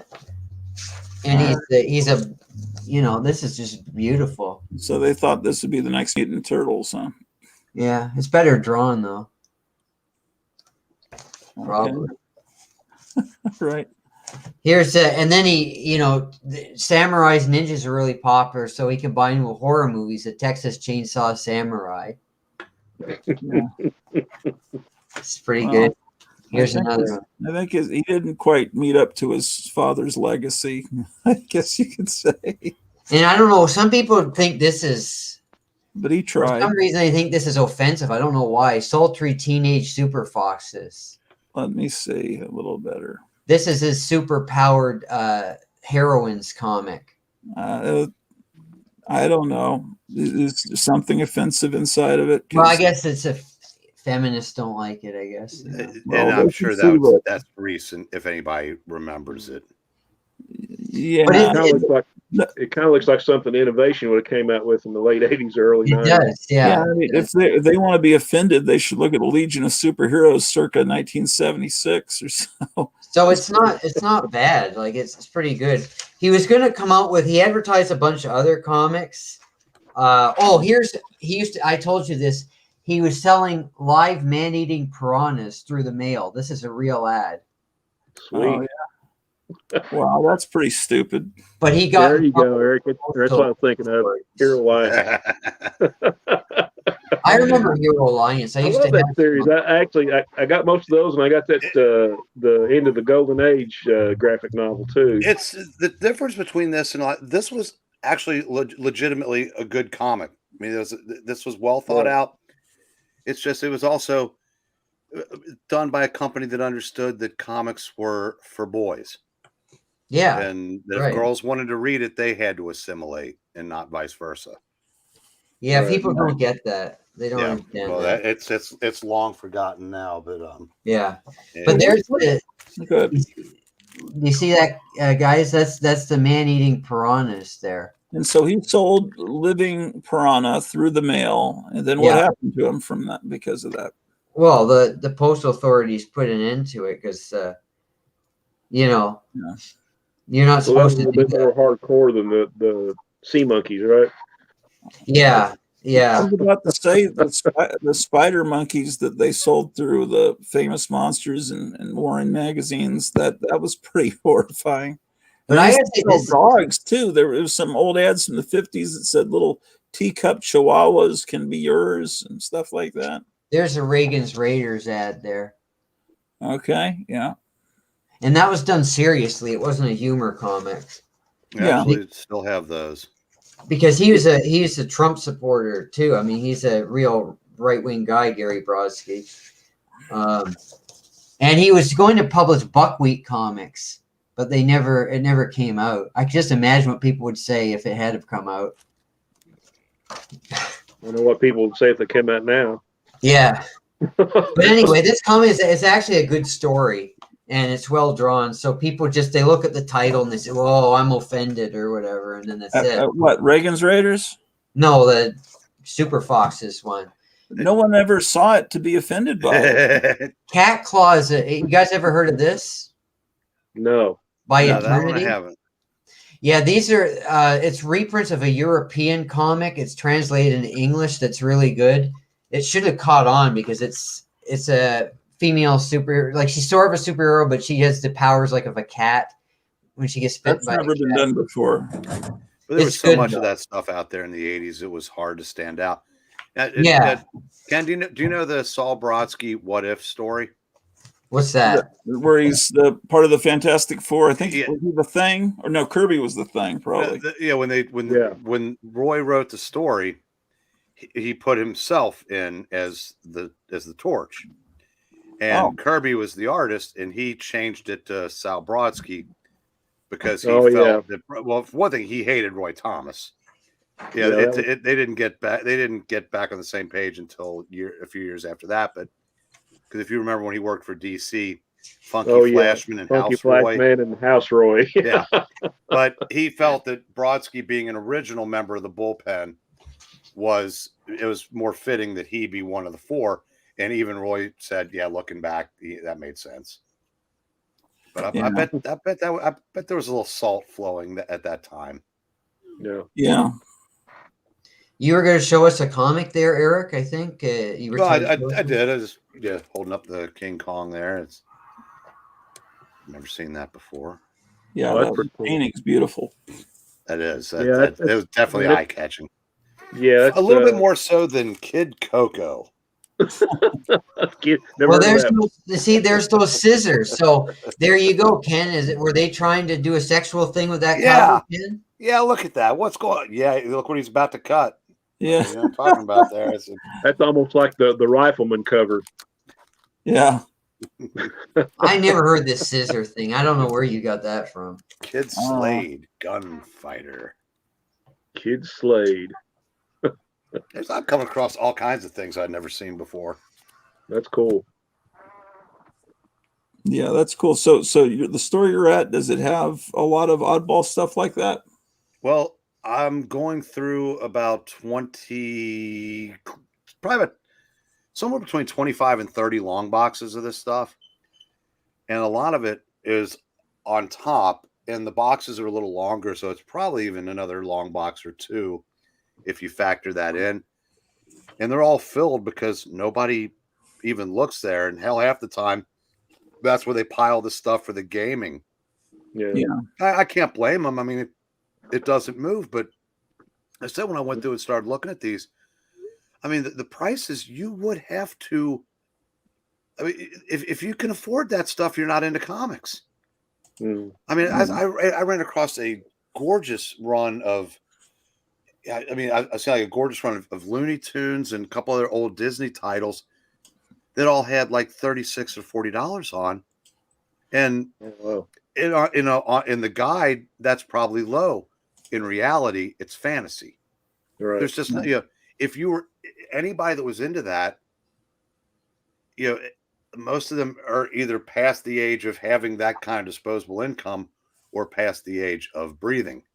Yeah. So, I mean, if you want those to sell, you know, they have to come down, and it's tough to reconcile, but it is reality. I mean, Was there a lot of gold key stuff in there? Oh, a whole lot of gold key. And what I've been doing is I've been separating them. I'm creating a $1 to $5 boxes that I think we're going to take to the Lexington show and the Cincinnati show. Oh, cool. I got tickets to the Lexington show. So assuming those still happen. Yeah, I'm kind of wondering now with the Delta variant and everything going on. I just, the tinfoil hat in me thinks that the only reason why we got to take the masks off for a month or so is that everybody would get a taste of freedom again, so they could snatch it away and hold that carrot over us that if you want it back, you know what to do. It's all about control, and it's also, we're also in the middle of a Marxist takeover, of an intended Marxist takeover. And we got to be careful. We'll be gone if this goes any farther. Well, I'll say. Keep going. Tom must want dinner. Point is, we went out in a blaze of glory. is you have to divide people and have them fighting with each other. And so last summer, they caused the different races to be fighting, to be angry. And now they're wanting the people that are V'd versus the people that are un-V'd to be fighting with each other. Because they said, the reason we've got that new Delta variant is because those people aren't doing this. And then these people say, well, I have to put a mask back on. I heard this in the store. I have to put my mask back on. I did my part. I went out and got those damn Christians. Yeah. So what they're doing is they're saying, okay, these are the bad people, the Christians, the people that think this is the mark of the beast. Yeah. With having to carry and it doesn't sound anything like the mark of the beast to have to carry around and prove to buy food that you've had that. That doesn't sound anything like the mark of the beast at all. You can imagine why they would think that. And so they've got now they've got the country about evenly. There's like a little bit more than half that haven't done that yet. And they've got the half that have done it mad at the other half. And now they've changed the narrative. They flip-flopped in the last 2 days. Now they're saying the people that have had it, it's actually happening more to them. It's really, oh no, they have to put these on because it's really happening because they didn't devise this right, and it's causing. And so now they got the one side saying it, they're the ones causing it. And then the other side, they're the ones causing it. And you keep everyone fighting, and then they don't realize that China's kind of taking over the country, and they've already owned the country for a generation or more. All I've ever heard is how much money we're borrowing from them. You go to the movies, AMC is owned by China. Everything on television is anti-family, and you don't want to have children. You want to, like, you don't even want to be a boy or a girl. You want to be this, that. It's like the country is bad. Our history is bad. Let's take our statues down. It's complete textbook Marxist takeover. Yeah. I don't know. It's just I'm trying to tell people, but they don't believe it. They're like, oh, I think Ken is just a little off. And I'm like, no, he's right. He's all the people opened my eyes about me. What? People are saying that about me. Yes. Well, but anyway, I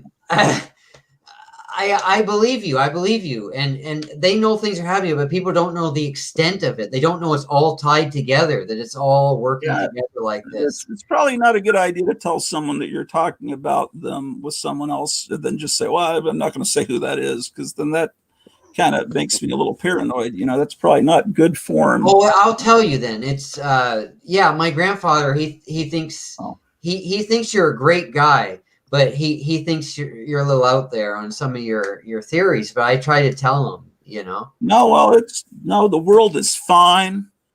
Everything's great. Well, he knows. We've got a president that says, my butt's been worked.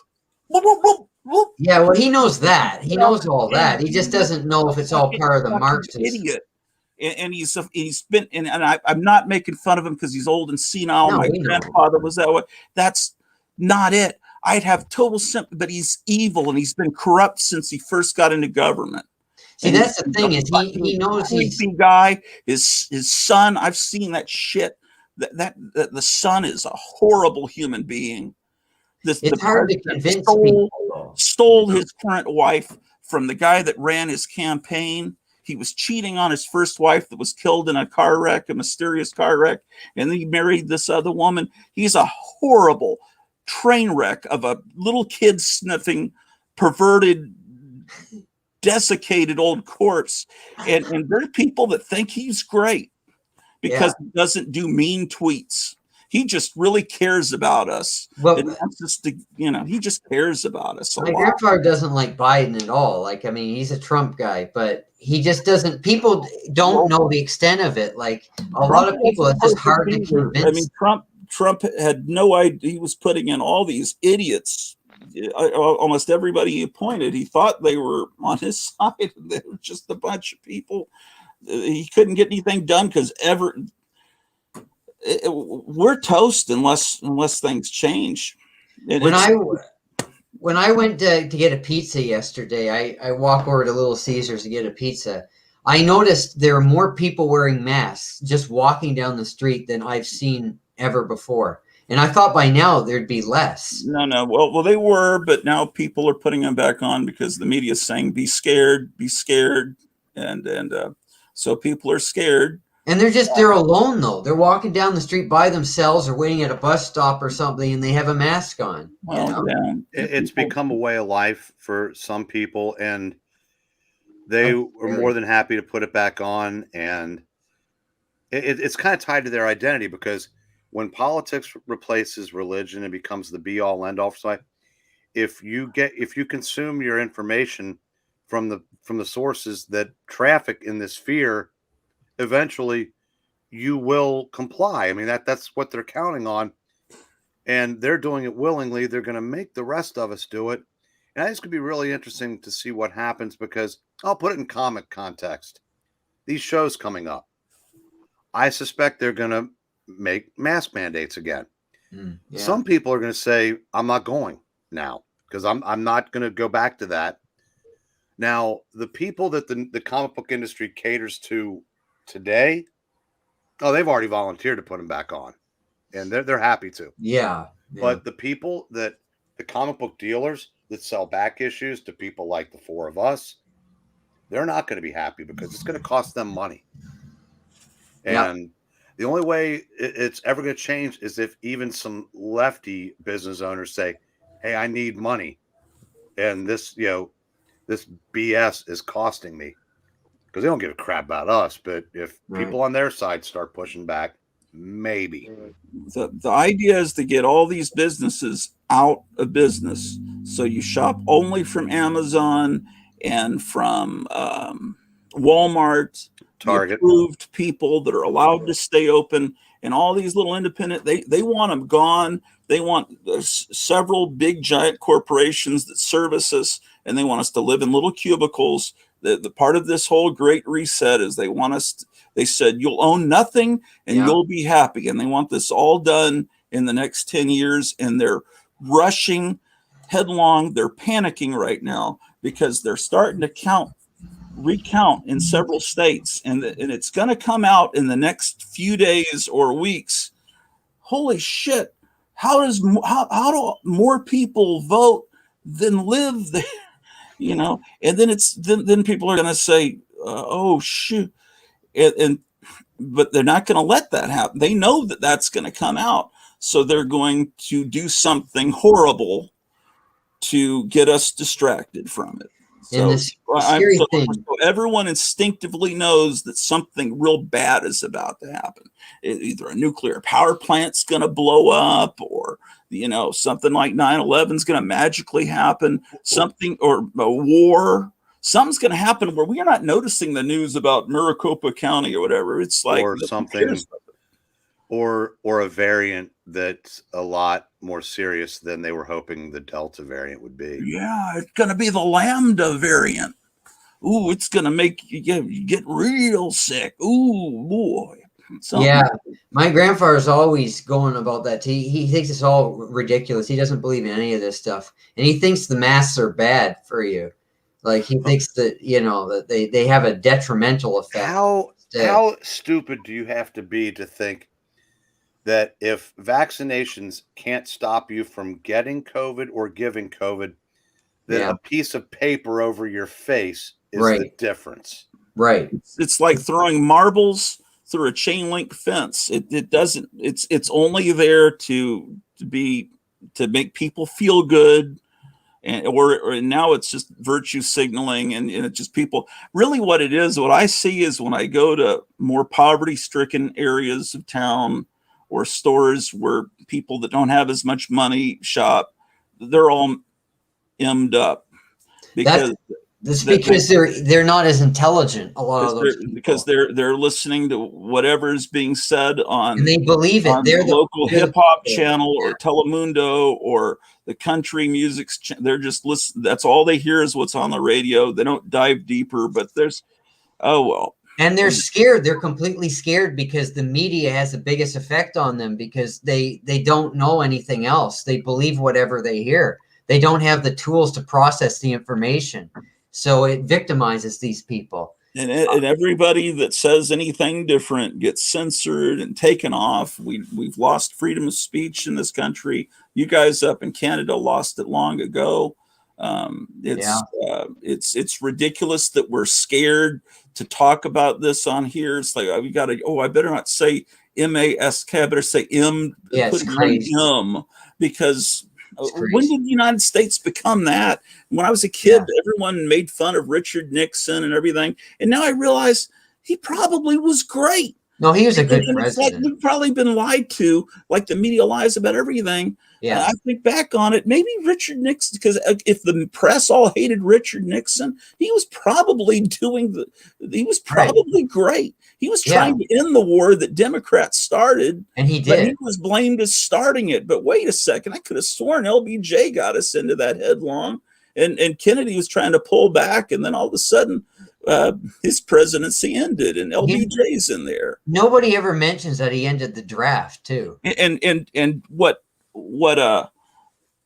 Bill Cosby was trying to do is say, hey guys, wake up. We've been fucked over as a people because LBJ made it where you get more money if there's not a husband in the household. So all these intact families broke up, with welfare coming in and you're talking about what happened to the black community now, because that's who he was trying to help the black community. That's who was. Bill Cosby was. That was a good thing. Get out there and let's get back the way we were. And because LBJ was a racist, and he said we have been voting for us for the next 200 years because of this. But he said the N-word. I'll give him credit because that is confirmed history. Al Sharpton and who's that? Jesse Jackson. These guys. They cause more racial division. That's what they do. That's what they're in business. All part of a Marxist takeover. Yeah. And so they've destroyed a really good community, and so Bill Cosby was trying to speak up against it. Yeah. Then all of a sudden, all these people from the 1970s said he did this to me back in the 70s, and all this horrible guy in Hollywood. What's his face? Harvey Weinstein. It's like, he was a horrible guy. But who the fuck would go up at 3 a.m. to Harvey Weinstein's penthouse apartment? What were you thinking? Yeah, you know what? I'm going to watch some movies. I gotta say, I know that women have been victimized, a lot of women now, but the Me Too thing, like that had been going on in Hollywood since the beginning of the industry. It was just something women did. Like a lot of women willingly slept with people to get roles in their jobs. Now, of course, I said some are obviously taking advantage of that. Happens all the time, right? If men are in positions of power, they do that. But the thing is, what's her name? The real. But it had existed since the beginning of the industry. That dated Marilyn Manson. I can't. Yeah, Rose McGowan. Rose McGowan. Yeah, she's She come out started the whole thing. against Harvey Weinstein. But 10 years after that happened, she's in a Harvey Weinstein movie, that Grindhouse movie. Why are you still making movies for this guy that did that to you? I don't know. From what I understand, she's one of the only good people in Hollywood, according to my friend that was in Hollywood. He said she was really good. He could name people on a couple of hands that were really good, and some of them are people you wouldn't think, like Russ Meyer. He was hanging out with Russ Meyer like Mort Todd hung out with Steve Ditko. He's a great guy, Russ Meyer. It's like that interview with Mort Todd. I was so depressed. I was watching it last night, and it's Comic Book Historians, I think is the channel, and it's like he asked all the questions that I was wanting to ask because I'd seen an interview before with Mort Todd, and he said, well, yeah, Steve Ditko would come over several times a week and we'd hang out for 12 hours a week and talk about movies and music. And then the guy interviewing him said, oh, yeah, well, then let's talk more about John Severin. And I wanted to hear about John Severin. I said, but the next obvious question is, tell us what you guys talked about, because Steve Ditko is portrayed as this hermit. And we just think, oh, he's just this right-wing crazy guy. I wanted to know more about him. And last night he asked those questions. It's like, oh, now, great. Your wife, Greta, she's making a good point here. She's saying they said they ended the casting couch thing. And the casting couch has been around since the beginning of the movie industry. They said, well, they ended, but have they really? I highly doubt it, because there's still going to be women that willingly do that to get places in the industry. And there's still going to be guys that try to take advantage of the situation. It's not going to change it, because people are people and they go back to their human nature. That's just what it is. It's the way things work. You don't have to like it, but it's the way the system works, Oh, yeah. And the Mort Todd, if you get Mort Todd on here and we interview him, it's going to be the wildest interview he's ever been in. I think you'll have a great time. Well, I don't know if I'd told him that we'd have a bunch of people on. I'd probably want to let him know. I wouldn't want to surprise him with that. No, but he might be shy, Yeah, I saw Mort he does Todd not on seem like a shy guy. Charlton Comics panels. You what? I saw Mort Todd on a couple of Charlton Comics panels. Yeah.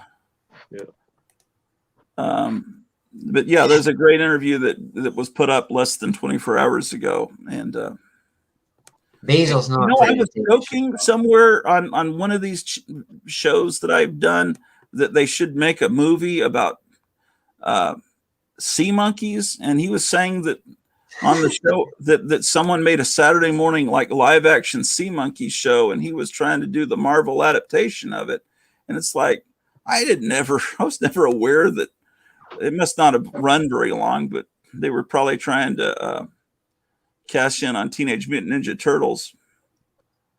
We lost 2 people, but they're coming back though. Yeah, I see that. I don't know that Eric's gone or not. No, he'll be right back. Oh, okay. I was punching these comments, but not really even reading them because it's hard to do 2 things at once. So why did you dress up for this stream? You look so great today. Oh, I don't know. I kind of thought, honestly, I thought Mort Todd's always dressed up. That looks kind of cool. And I'm just kind of on the t-shirt. Maybe I ought to you should see this. You should see this picture that Mort Todd has on his Facebook page. He's younger in it. It was taken in the 90s, but he's on a park bench with a very attractive girl, and they're posed in this scene, and it looks like a scene from a movie, and it's just incredible picture. You'd love it if you saw it. Yeah, sure. Where's the picture on the internet somewhere? Somewhere on his Facebook page. Oh, okay. In his pictures. If you go through his pictures, you'll see it. But let me see if I've heard anything back from Guandanaland. Probably not yet. That's going to be a different interview for you, the CEO, because I'd be a little nervous with that, being a big business guy like that. Are you serious, Tom? You're not nervous about anything. One guy. Are you joking? No, I'm not, because he's a businessman, Oh, my phone just died. But it's probably not seriously. Guandanaland. He says, "Yeah, I'm the CEO. I'm this. I'm that. I'm the janitor." It's one guy, Tom. It's a That's guy true. sitting in his house. It's just a fly by night outfit. You're right. It's not fly by night. Fly by night. No, it is one guy working on your computer. He designs 3 books a day. Yeah, you could do it yourself. There's all these scans are already on the internet. You pick the best scan of Plastic Man 27 and 28. Okay, and now I've got these pages, and I design the back cover, and the front cover are usually pretty much a template.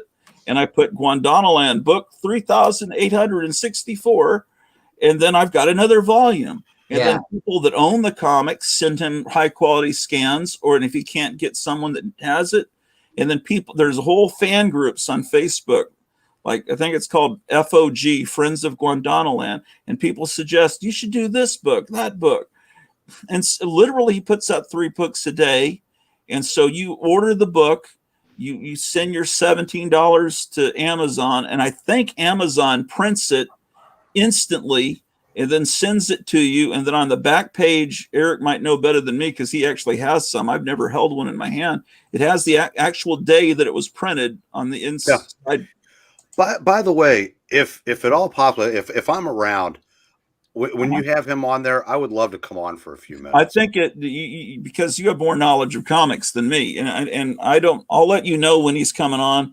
So far, he had an illness. It would have been the other night, Saturday, but maybe next Saturday. I'm sure whoever's in his family that's sick, he said it wasn't a big deal. It's not. So he said, but and he's busy because he's. I thought Edgar Rice Burroughs was prolific, or that R.L. Stein idiot. But why do you always call him an idiot all the time? Because he turns out books like McDonald's turns out cheeseburgers. Yeah, but he's very talented. I really like him a lot. You like him because he was the editor of Bananas, right? Yeah. All I know is that every kid I taught wanted to get those Goosebumps books to read in the library, and I said, "What's wrong with that, though?" Here's Ray Bradbury. Here's read Goosebumps something is, good. At least they're reading, though. At least, and it's not left-wing stuff. So. Yeah, I know, but I'd rather them be reading something good that will change their life. You could say, at least my kid's eating. He's eating this Big Mac. He's eating. It's nourishment, right? I think the Goosebumps books are more accessible. They're more entertaining to young people. If those kids had a copy of like a reprint of an EC horror comic, that wouldn't be more entertaining than Goosebumps. Well, that might be a worse influence. Here's Russ Cochran's EC Archives. I think I'd rather have a kid reading that than The Terror in the Basement. I wouldn't. Because I think isn't this stuff like real namby-pamby, no blood. Because I figure if it's in an elementary school library, it can't be. Yeah, I don't want elementary school kids reading EC comics. Oh shit, but I do. Yeah, you want them to be demented. I read it when it's not like I was a kid in the 50s, but I read that stuff in my childhood, and it doesn't fuck you up. It's not like you're pretty fucked up, Ken. I'm fucked up. Yeah. Well, at least I like blind Ken. I like what's happening around me. Not that you guys are, but I believe you, Ken. I'm telling other people, I believe you, and I'm just teasing you. It's fun to tease you. You tease me all the time. You tease me all the time. No, the other night you got upset. I was teasing the books, not you. I was just like you were saying. Well, I got upset too because it's like everything I showed you, you just criticized, and I thought, well, maybe you were showing me. You don't understand. The 1980s was a time I hated. Yeah, but you're part of the 1980s. You need to be a little more open-minded. I think. Here's what it is. Like pretend I'm Dracula, and you're holding up a cross to me. That's Joe Biden. Saying, it's pretty, isn't it? Look, it's gold. It's pretty. You like it, don't you? I think you're overreacting. Isn't it, Dracula? It's real good. Look at this cross. I'm trying to show you things that are interesting that you don't know about. I'm trying to like Milton Knight. You would never comics. And you're saying, look, this is funny. It's funny, right? And it's like, well, I would have been an asshole if I said, well, I'm not laughing. And actually, you weren't laughing either. You say it's funny. It's funny, right? Well, I was disappointed. And I said, well, neither of us are laughing. I should have. If I'd said that, I would have been more of an asshole. I was disappointed. It kind of looks like it was drawn by a 7th grader. And that thing, you always say that all But the it time. doesn't hurt. I don't think You're so. not the publisher. I'm not insulting you. It's just. But I don't know. You have very It's narrow like you like taste. You know. you like things that are badly done. Yeah, stuff too. But you like the amateurish stuff. Yeah, I It's do. like, so it's like someone that likes Ed Wood, and you say, "Isn't this great?" It's great because to me they're great. And someone say, "No, that's just a bad movie. Why do you like bad movies?" You don't understand because it's wonderful. Yeah. And that's what you're trying to communicate to me about these books. But those are the books that drove me out of wanting to go in a comic store because there were so many of these shitty comics. I couldn't stand it anymore. And so you're showing them to me. It's just like, you like it, don't you? It's like, well, that's how I feel when about you show the superhero 50s and comics. 60s stuff, and you took it personally because you love this 80s stuff. It's like, I just don't like that. Yeah, well, when I see the superhero stuff, that's how I feel. That makes me Well, like. that makes complete sense. There was a time when I saw superhero stuff, and I thought, yeah, why would I get that when I could buy Man Thing or Tomb of Especially Dragons? the Rob Liefeld era. And then I found the Marvel Treasury Edition #2 with Jack Kirby, Stan Lee, Fantastic Four, Galactus trilogy, and all this. It's like, and it's giant, and it's just like, now I understand superheroes. Now I'm going to seek out all this. So I just want to say, Greta, thank you for understanding where I'm coming from. And I don't know what's going you on. like Goosebumps. My friend, the girl, like, she likes Goosebumps. And hey, Ken. I'm turning into a total ogre here. Everyone's, I like Goosebumps too, Tom. It's just that meanie. And Ken, Ken. Yeah. My friend, the girl that you're watching, she's a great diplomat between the two of us because she likes Goosebumps, she loves them, she collects them, and she loves EC horror comics like Tales from the Crypt. She read one of those in her video. So see, she appreciates both. You can do that, Ken. You can do that. Yeah, but it's creepy for a 56-year-old man to be reading Goosebumps. My wife is 13 years younger than me. I don't read give her a pass on that. Actually, you are too. You're the same age as my wife, so I am. So I understand why you like that. But being 13 years different. I'm kidding. I that stuff looked like shit to me, and it was coming out when I was an adult, and you guys were still kids when it was coming out. So it has you have a fondness for it, right? Just like those people on your wall. Those were I was aware of them existing. You want me to take the posters down? Did they offend you? If I had listened to Tiffany or that other thing that's over next to you, I would be a fucking creepy old man in his 30s or 40s. What is the other one there? Jennifer Love Hewitt? I mean, I don't even know who that is. What was she in? I know what you did last summer. Can't hardly wait. I don't watch that stuff. I don't know that stuff. Yeah, I know you don't. That's okay. It's just there's almost a generation between us. You wouldn't be creepy. It's a generation. It's almost. You have this mindset you need to get past, but anyway. Mindset against about what? Nah, I don't want to get into it. Anyway, like good. I've never read like good art and good story. I need to get past that and appreciate these cartoons. No, that's not what I'm saying. Sketched by a retarded 8th grader. No, that's ridiculous. That's ridiculous. Sorry, mentally disabled. No, they're not mentally disabled. What is this? I said the R word. I was politically incorrect. Did you? Someone challenged. But why can't you just look at it and say, "Hey, that's real. That's fast. That's funny." Just laugh then. Have a good time. Why do you have to get it's funny? I laugh. Yeah, but you're sitting there like, I don't want to see any of this crap. Get off my channel. In fact, I was like laughing hysterically. But that was from the time period. I guess I like the stuff from the guys that fought World War II. The stuff they produced, I loved. Their kids, I like their stuff too. Roy Thomas. But the stuff that's come, because Roy Thomas is like 80 years old now. He's the boy that came along to Marvel. He's fucking. But the next generation that came along, I don't. I was pulling out yesterday out of the other day all the first Todd McFarlane. Look at this. That's right. Why not? And it's like Infinity Incorporated. Oh, okay, that's cool because it's sort of still the Justice Society. But then when he's making Spider-Man look all fucked up, it's like, oh, well, this is a $40, $30 comic. Oh, cool. But I have no interest in it because I don't Why care. not I don't is care about correct. Spawn. I don't care. And oh, there's a new trailer today for Let There Be Carnage or whatever. And I said, I guess that looks kind of cool, but I never read Spawn comics or Carnage. I was like hanging out.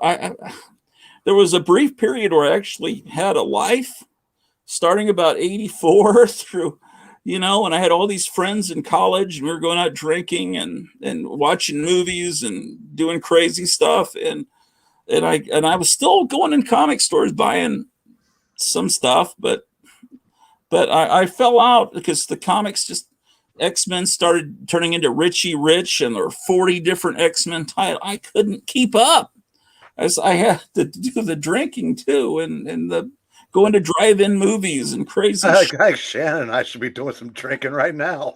I don't know. So I got a shelf full of bourbon I got from work. So Oh, really? You work for a bourbon? I work in a distillery. Yeah. Oh wow. Well, that's awesome. You work in a distillery and I'm a drunk. This is awesome. We ought to figure out a night. Yeah, I work at Woodford Reserve. You heard of that one? I think so. Maybe we ought to do a night where everyone drinks. No, I don't drink. I don't either. Oh, Well, I don't really either. No, I can't once in a while, but I do don't some really either. work. But it's like, so what am I talking about? Yeah, what are you talking about? Like, well, I thought it would be fun. I haven't had a beer in a long time. Jennifer Love Hewitt and I are the same age, by the way. Okay. Yeah, I'm not a big drinker, guys. I'll get a 6-pack of Corona and it'll last me 4 months. Your wife is smart. Yeah. I actually start feeling bad after one beer, so I think that I might have some underlying condition or something that I don't know about. So it's common knowledge that I don't remember 1990 or 1991, so I haven't had a drink since 1992. Oh. So so don't. But by all means, don't let me stop you. I said nah. I could sit in a room full of drunks and be fine. Yeah, it's funny. All the people I work with at the distillery is probably 90% of them don't drink. Yeah. And we have to do what they call sensories. When they approve a new tank of bourbon, we have to do the little wine glass thing, like at a wine tasting. We like sniff it. Okay, this is your reference. The other three should smell and taste like this. So you're like, doing that thing you see on TV, like on a Dynasty episode. Okay, this and taste this. So I get enough of it. So, yeah. But to each his own. Yeah, I don't know. Let's see. I get it now. You get what? What your wife was saying about you before. You told me like a few streams ago that your wife said that you're obnoxious sometimes, and I said there's no way you could be obnoxious. But okay, I'm obnoxious. Okay. Yeah. No. She's talking about. Yeah, I know what she's talking about. No, I'm sorry, Ken. I apologize. Don't be mad at me. I'm not mad. So you're not obnoxious. Oh yeah, I can definitely be obnoxious. No, I love you, Ken. I love you. Okay. So I just don't like. I'm real vocal about what I like and what I don't like. So am I. And that's why we have these debates. A baby likes something, and if they don't like it, they throw it on the floor. Hey Ken, let me be honest with you. I'm just as obnoxious as you. I really am. I do the same thing. I feel awful about it. I'm so opinionated about what I like, and if people don't like what I like, I get hurt by it. And and I have to appreciate other people. They like different things and everything. So I'm not one to talk here. I'm not one to talk here. Yeah. Full honesty. Yeah, well, you agree with Cleo and don't like the Beach Boys. I think that Brian Wilson's a genius. I think they're overrated, like the Beatles, but they did some good songs. The Beatles did a few good songs, but they're completely overrated, my opinion. And they destroyed music eventually. They destroyed it, Yeah. My opinion. But more so, it was the Rolling Idiots and the. The Rolling Stones were great when they started. Awful. They were great. Awful. What's horrible? You want to get me going? There's like the Eagles, and God, boring. I don't want to say this because I know that at least Eagles one comic channel I love has a record like real prominent up in his room, his comic room. Is I hated Journey with a passion. I don't singer for Journey. Oh, I just hated that motherfucker. I don't know their songs very well, but I think that's all generic music. I think all the bands became generic later on in the 80s. All the male bands, they all sound the same. No, nothing sounds like Journey. It's just terrible. I mean, they definitely have a distinctive sound. They don't sound like anybody else. Well, Jennifer Love Hewitt loves Journey. I know that. Well, then it must be good, huh? Glad I didn't know that in the late 90s. Oh, so you're into Jennifer too, Eric? I'd convince myself, okay, I'm not 40 yet. I can look. And she was very attractive in that era. Yeah. Ken, my brother got into an argument once with Steve Perry when he's been working in record stores since the late 70s. And my mom worked with a guy whose best friend was Journey's drummer. So they got tickets to a show, and that guy and my brother went, and it was in Graham Parker, of all people, was opening for him. That was a horrible match. And my brother was a huge Graham Parker fan, so that's why he was going.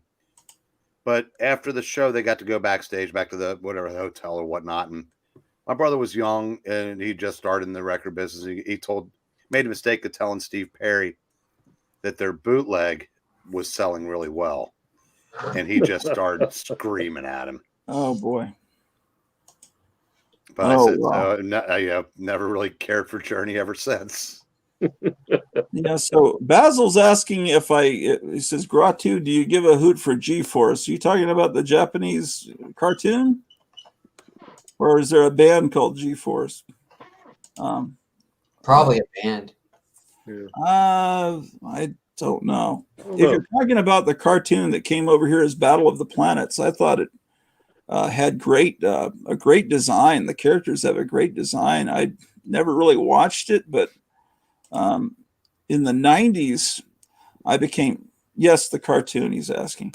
Yeah, it looked cool. What we were getting was this bastardized American version where it starts with this little bad animation of an R2-D2 like robot, and then it would show the Japanese footage, and it was really cool looking. But I was probably in 8th or 9th grade when that came out, and I never really watched it. But why are you laughing? Zombo the Judge said we got a lot of alpha on stream. I think we are lucky chairs aren't being thrown. So then it's really funny. So anyway, in the 90s, that's a great comment. I met. There was a public access show. Oh, here's what it was. This old friend of mine, this DJ, said, "You need to meet my friend because he's selling off a bunch of toys." So I go over to meet this guy, and this guy bought all the toys. He's the same age as me from our childhood. He had all the Mego figures, which we called Mego dolls. That's what they were called in the 70s. And he had all this stuff, but he didn't stop buying. He had all the Shogun Warriors, and then he just kept going into the G.I. Joes when they were tiny, and he just had a whole house full of toys. And he's the guy I bought the Kiss pinball machine from. He was completely into Kiss.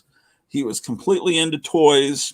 And so, and he was completely into Japanese culture. He wanted to go to Japan and teach English. And so he was selling off a lot of these toys. And he had a public access television show on Dallas Public Access with Joe Riley, who later went on to do The Hypnotic Eye. And they were co-hosts. And this guy, Eddie Holland, was this guy that I met, and he was really into Kamen Rider. And he had all these videotapes, because this is back in the VHS days, that people in Japan had sent to him. And his friend, it was this big guy with long hair and a beard named Joe Riley, who did Hypnotic Eye. He was into Ultraman. And they kind of didn't, and they kind of appreciated the others, but they did a show together and they'd show clips from Japanese movies and television shows, mainly live action Japanese stuff, not the animation. And it blew me away because I was used to when they adapted a superhero, it was like Nicholas Hammond and Spider-Man, just nothing. But in Japan, they went balls to the wall and had characters just doing all this crazy stunts. And I remember seeing Inframan as a kid, and Inframan was an imitation of Kamen Rider, and which means Masked Rider. And the shows were amazing because you'd have one season and they'd introduce a couple of Kamen Riders. Then the next year, they didn't bring the same actors back. It's still a Kamen Rider show, but they have different Kamen Riders that look different. And then after about a few years, they have all the Kamen Riders team up. It's just like the way Marvel did it with the Avengers. So then you've got like 20 of these guys that look like they're like they have like cricket heads and antenna, and they ride around on motorcycles and they fight. It was so cool. It was like comic books brought to life.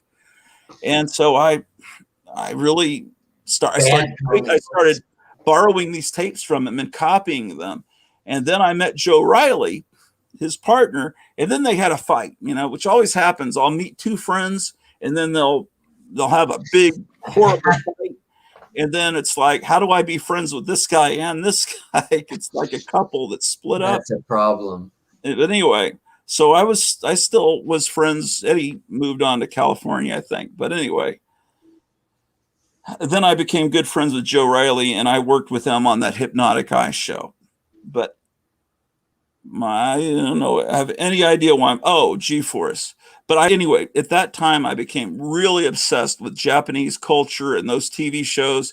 And then about that time, Power Rangers came out on Saturday morning, and it was and then it kind of ruined things, because then whenever you're into this Japanese stuff, that's that Power Rangers stuff. Because most of it was done by the same studio. What they did is they took a show called Zoo Ranger from Japan, and they cut out the fight scene from it. And then they filmed all this new stuff with horrible American actors.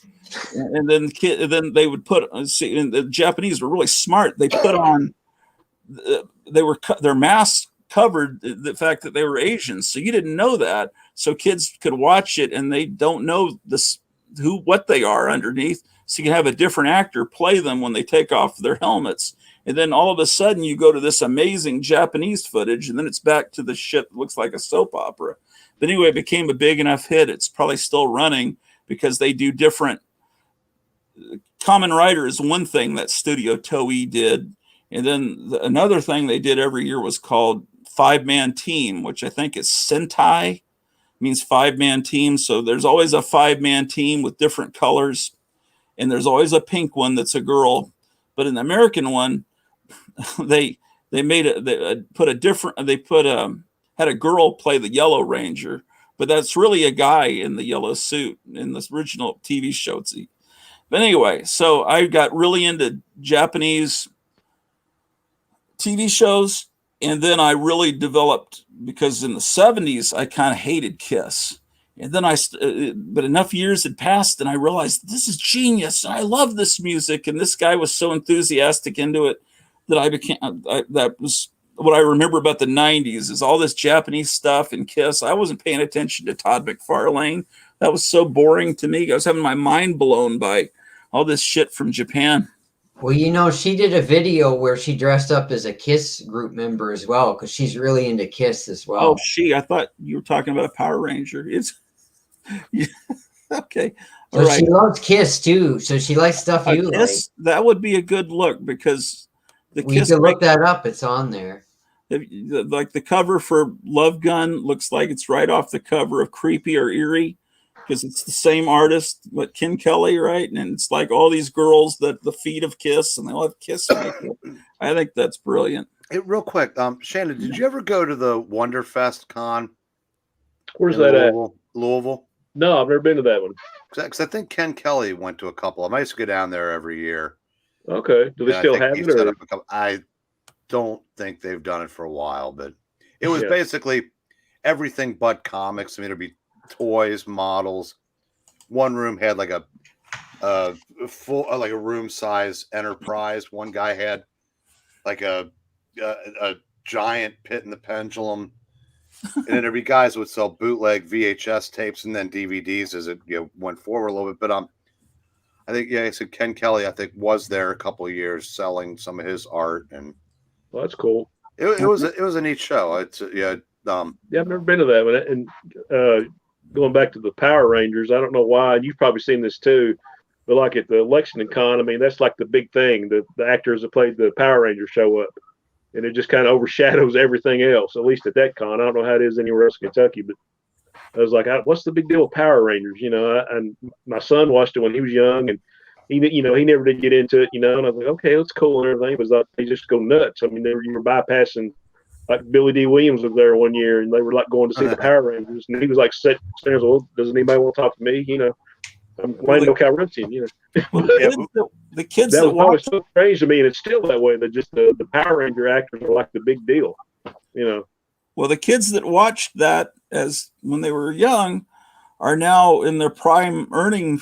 They're in their 40s, and so it's like it's unbelievable. People come in and just look at these Pokemon cards through the glass, and they're all in their 40s. It's like, and these are the kids I was teaching back in the late 90s when Pokemon first hit. They're now, I guess, in their late 30s, and they're real excited about Charizard. And it's like, oh man, would I have liked Pokemon? And I'm the guy that goes through, and I'm like, hey, where are all the old Planet of the Apes cards?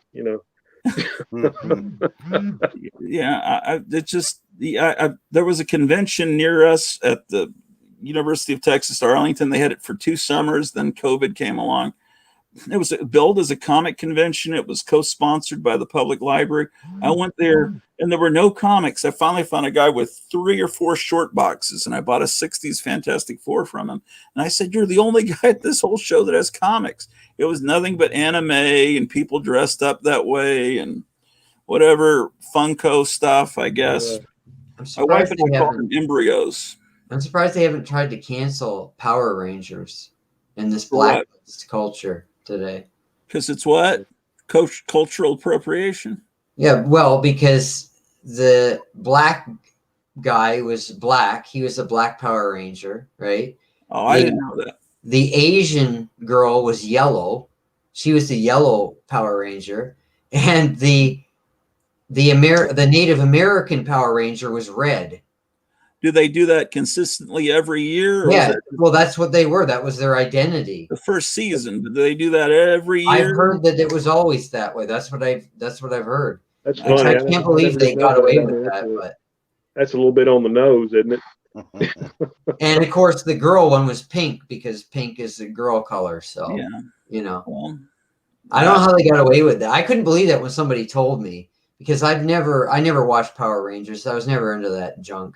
They're you're a little kid. I mean, you're seeing enough of the original Japanese show to be mesmerized as a kid, but you don't realize that you're being sold because would kids have accepted it if it was the Japanese show with dubbing? I don't know. I mean, not the same way. Not back then. If kids get into Yu-Gi-Oh and Pokemon, they know that gamers do. Video gamers are crazy about Japanese culture. They're just obsessed with it. Yeah, I know. And I call them Japanese cartoons because that really annoys them. Because I was at a convention once and some friend of mine dragged me into an anime room and someone said something about Japanese cartoons and someone turned around and says, they are not cartoons, it's anime. And so I remember that's how to get under their skin.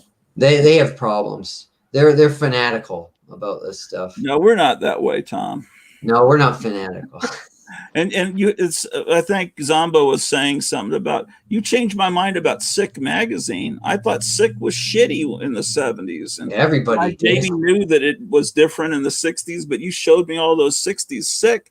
So it's not true that I'm not able to change my mind. But if it's the 60s or 50s culture there, or if, there's jokes about Frankenstein or Elvis, I'm a lot more willing to to move in and say, hey, I like that, and then if it's a joke about, say, growing pains or something. Yeah, I like that better, the 80s stuff, though, because that's what I grew up with. That's when you were growing up. I was growing up in the 70s. So. Like your wife understands where I'm coming from. She, because she's the same age. Maybe not about the ASMR, but yeah, probably. I refer to anime as Jap animation. Yeah, that was but that, if you don't say it just right, it sounds like you're saying Jap animation, and that's a good. Which is, somebody pointed out, why is that such a bad thing to say that? I mean, it's just a short form of Japanese, Because it was a racial epithet during the World War II. But that's the other thing. That's the other thing. People say, "Oh, it was terrible how we were in the war," but really, was it really terrible? These people sided with Hitler. The Japanese were siding with the Nazis back. Nobody ever mentions that. Nobody ever talks about that. No, what you're talking about are like the comic book covers of the Golden Age. Where like people are saying, "Oh, look at these Dr. Seuss images and everything. We have to get rid of him because of this." Okay. Well, so people were Nazis back then. Well, World War II, they showed them with horns and buck teeth and tails. So what? So what? So the point is, we were in a complete total war. And if we didn't win, then our country would have not existed anymore, or at least the West Coast would have been owned by Japan, and I think the East Coast probably Germany. And so context is important. It was as those everyone loves to use especially the Democrats like to use the word. What is the fucking word they're always using? Existential threat. That's one they love. Well, that was really an existential threat, not climate change. Fighting against the Japanese, Germans, and Italians, that was an existential threat. And they tortured American soldiers like the worst tortures you can possibly imagine. They never talk about that. Right.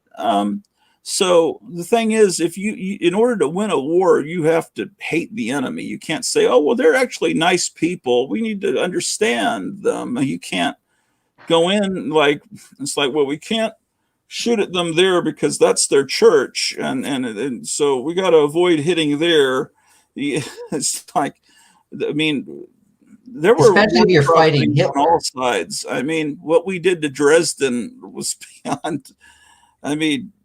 But it's total war. I mean, Hitler was a horrible person. People realize that, right? Gee, thanks for telling. Yes, of course. So I mean, context is everything. People have to realize, but they don't. They look at it from a modern perspective. Well, yeah, that's the thing. That's how I was drawn to. Yeah, that's how I found Gondwanaland, as I wanted to find a reprinting of the Monster Society of Evil, and DC wouldn't reprint it because of its insensitive portrayals, and you can't blame that on a war, because it was they were showing how the Monster Society of Evil was affecting the world, and then of course they show Africa and they show stereotypical depictions, and that's why DC said, we don't want to reprint that. So are you talking about the old Captain Marvel stuff? The fossil? Yeah. Okay. Yeah. The real when I say Captain Marvel, that's the only Captain Marvel. Yeah, I know. I have a lot of friends that agree with you, including myself. I mean, I accept the Marvel, the early Marvel, Captain Marvel, and I accept even the guy whose arms came off.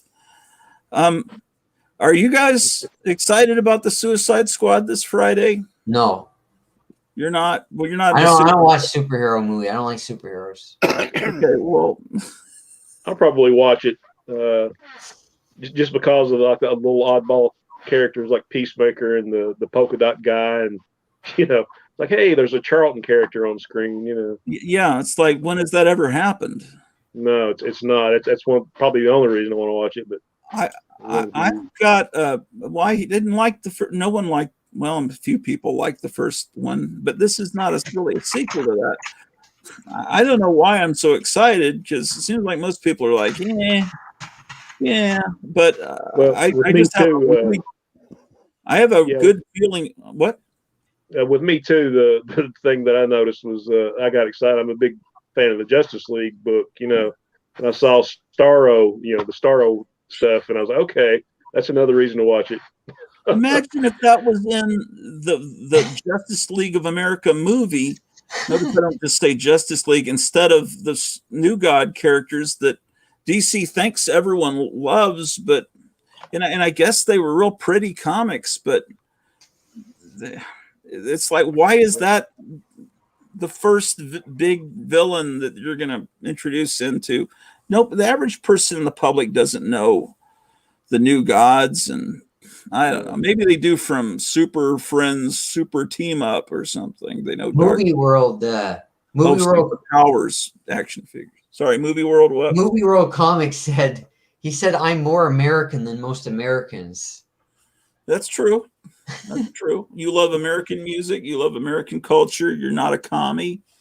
In fact, when I was growing up, on July 4th, I used to always get really excited. I'd come out with an American flag, and my parents would tell me go back to bed because I get up really early, because I was just so excited. What's that? What are the Canadian holidays? Well, there's Canada Day, but I never got excited about that. I always wanted to celebrate July 4th instead, July 1st is Canada Day, which is the same thing. It's our Independence Day. The funny thing is, it's like everyone all over the world knows who the president of the United States is, but most countries, I have no idea what the name of their president is. It's like, so that's because the U.S. is the most important country in the world. I mean, the left is trying to change that. They're trying to bring the country down. What I see right now, if you're watching the right sources, is there's rebellion all over the world. There are people in the streets rebelling against another lockdown. It's all over the world, and there's black-clad policemen out there, like basically hitting them over the head and shooting gas at them. And I think people are trying to say, "Wake up, America," because we're the ones that have always helped out when the world was in danger. And it's like people are saying, "Wake up, Superman! We need you! God damn it!" And it's like we need Superman now. We're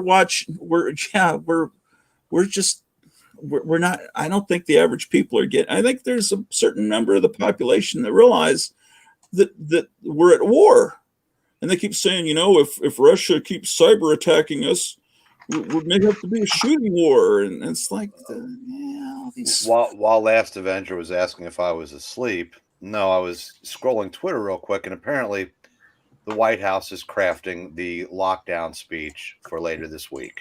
Oh shit! Oh, we gotta move, man. We gotta get. Where you gotta move to? Where are you gonna move though?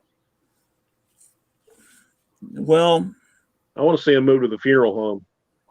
No. That sounds awful. I wanted to see that. I wanted to see that People video. are gonna take that wrong. Yeah, that sounds terrible. The cemetery.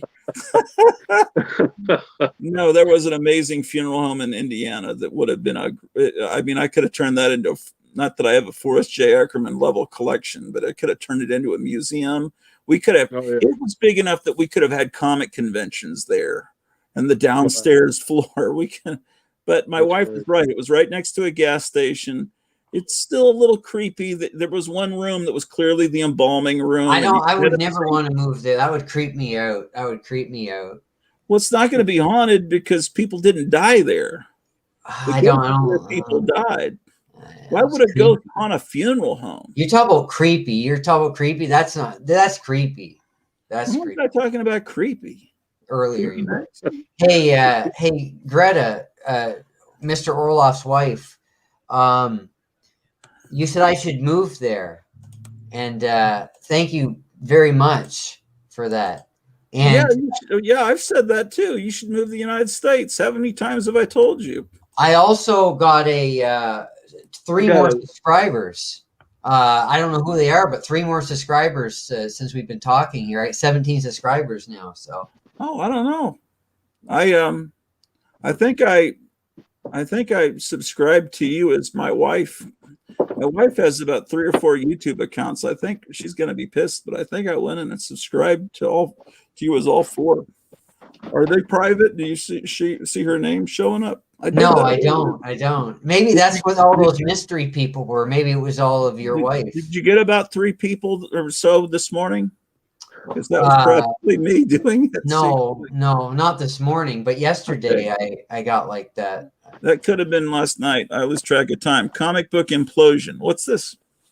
Yeah, hold on. I want to my Dr. Silver Age, our buddy Rod. He was wanting to see. I was talking to him about this book about the DC implosion, 78. Sorry. Okay. And he was wanting to see the cover of the book because I was talking about wanting to do. Yeah, that's it. I figured it'd save you some steps. Rick had it. Yeah, he didn't need me. I'm sorry. That was one of the things I just got really fascinated with, and I bought like some second generation Xerox copies about 10 years ago. So I got like all of those, and I was going to do like a series of videos on the DC explosion/implosion in 78. So yeah. Have you ever seen the canceled comic Cavalcade? Yeah, that's what I was talking about. The Xeroxes. I bought a set, second generation. Yeah, I think I paid about $50 for them about 10 or 12 years ago. And like the last issues of Commandy and stuff like that. Yeah, like Commandy 60 and 61, and last issues of Freedom Fighters and those Six Society Supervillains and all that stuff. So a lot of, I mean, for the most part, and I read all of it. For the most part, the best thing about it is the covers, because there's a lot of really crappy stuff in there and crappy art, but there are a few highlights. But it's just, to me, I was always kind of obsessed with it in a way, just because it was part of the history that you didn't see in comics. So, yeah, the hardcover of the Secret Society of Supervillains, the second part, I think has the sketches from the what would have been. Yeah, it has like the pencil art, which is kind of, you can't really tell a whole lot about it, but yeah, that was just something that Rod and I were talking about, Dr. Silver Age, and he was wanting to see some videos, and our buddy Eric K, you see his name a lot in the comments. He was wanting to see that too. So yeah, Rod was wanting to know what that book was. I love the covers. In DC around 76, 77, the Ernie Chan covers. Oh yeah. It's a magical time on the spinner rack to see those. Whatever he drew was wonderful. Ernie Colon? Well, Ernie Chan, also known as Ernie Chua or whatever. Yeah, I don't know. I mean, for a while, all you saw was Neil Adams covers, and then it was Kurt. Who's guy I'm trying to think of? Nick Cardy. He was like the DC cover guy, and then after a while, it was Ernie Chan. But Ernie Chan really got me. Like, there's just something about it. I loved, kind of like Richard Corbin would always get me whenever I saw his art. Took my breath away. By the way, if Dr. Rod, if you're talking about the one that I showed, just go on to Tomorrow's website and you can order it. Yeah, that's what I told him. Yeah. Christopher Snyder asked Man Bear Pig if he wears that mask when he works at the just place. To let you know, Lance Jones of Guandonoland was telling me, hey, I normally wear masks, so it's the Man Bear Pig may have some competition when he finally comes on, because he said, well, I normally he sent me a picture where he had 2 COVID masks, one covering here and one covering here. I've done that before on my channel where I cover my eyes with one too. Yeah. But I think he doesn't want he doesn't want you to see his face. Last thing I heard, he wants to come on as a vampire, and maybe that's supposed to be a surprise. But a vampire, then I said, you mean with fangs? And he says, no, that's not what I'm. So I don't know what that means exactly, because being a vampire, vampires don't have masks. They look like themselves, but with fangs, So I don't know what it'll be different, because but anyway. I was seeing on Facebook, he just finished the entire run of Plastic Man. And so cool. Yeah, I just want to guys, I hate to cut and run, but I just want to say it was a treat being here. It was great meeting you, Ken, Tom, Eric, great seeing you for the first time. And hopefully we can do this again. It was a real treat, because usually I'm working second shift, and I took a day off, just kind of let my my back recover. I've had some stiff back problems, but really happy I got to do this, and I hope we can do it again. Absolutely. It was a pleasure. Thanks for coming. Yeah, you Shannon, too, guys. you're- We'll see you later. You're a great guy, Shannon. You're a stand-up Yeah, all right, guy, you too. and I really like talking to you. I hope we can talk Appreciate it, again. man. Right back, Eric. I'll probably see you soon. All right. All right. Hope All right, so. guys. Later. So Tom was all excited because he thought it was a girl that was going to. Yeah. It's like, oh, Shannon, who is she? I knew a girl named Shannon in high school that I really Right. liked.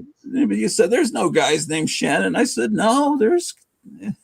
They said, Cute blonde girl, and when I was in high school, yeah, she was. I danced with her at one of the dances, and her name was Shannon.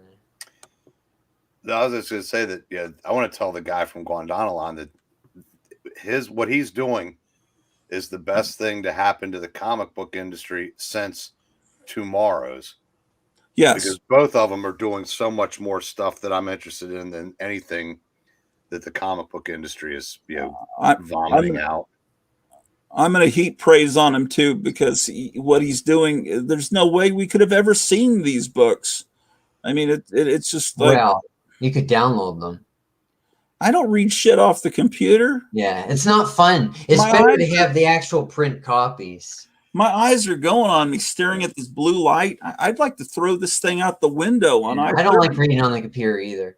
I'll tell you, I'm glad to see that he's doing well, because when I was ordering this, I go, man, should I just bite the bullet and order all of those Skywald books? Because I'm afraid that I'm going to go there one day and they're going to be gone. But they're never gone because they don't exist. What I've determined from reading, and there's videos, there's a slight interview on YouTube that's just no pictures, but paper print. These books don't exist. There's not a print run. If you look on the apparently I've never held one in my hands, but like if your Famous Monsters is within arm reach, if you open to the very last page inside the cover at the very bottom, it should have the day it was printed and the year.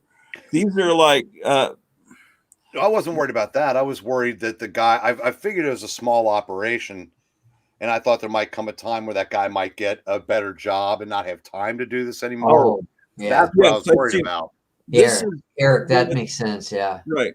It's a one guy operation, I think, is what we're going to find. It's what I've gathered from the interview. Right. And so it could disappear at any time for sure. But it looks like he's doing well because word's getting out. So I think he might be able to make some. Yeah.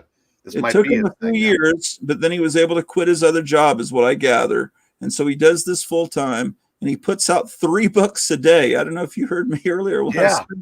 I don't know how I feel about that, because I want everything I've seen.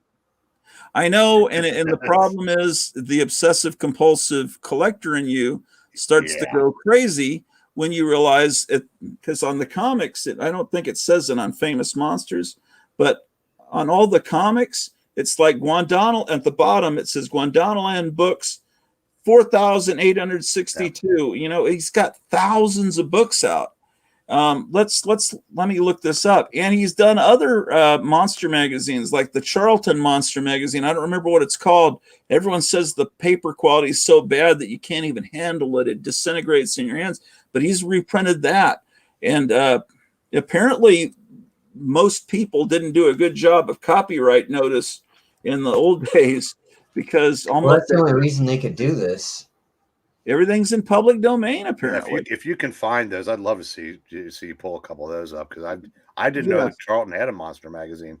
Yeah, and there's another monster magazine. It's like, I'm going to share the screen now and then pull this stuff up. Yeah, he's done all these monster magazines, and that magazine from Skywald, Hell Rider. I think I have one. I have one of them, but he put out that, and there's a guy that shows it on YouTube that flips through it, and let's see what we can do here. Yeah, there's all kinds of perverse stuff there. Look at that. You're friends with looks like a porn actress or something there. I don't know what that is. So let's see what we could do here. Guadalajara.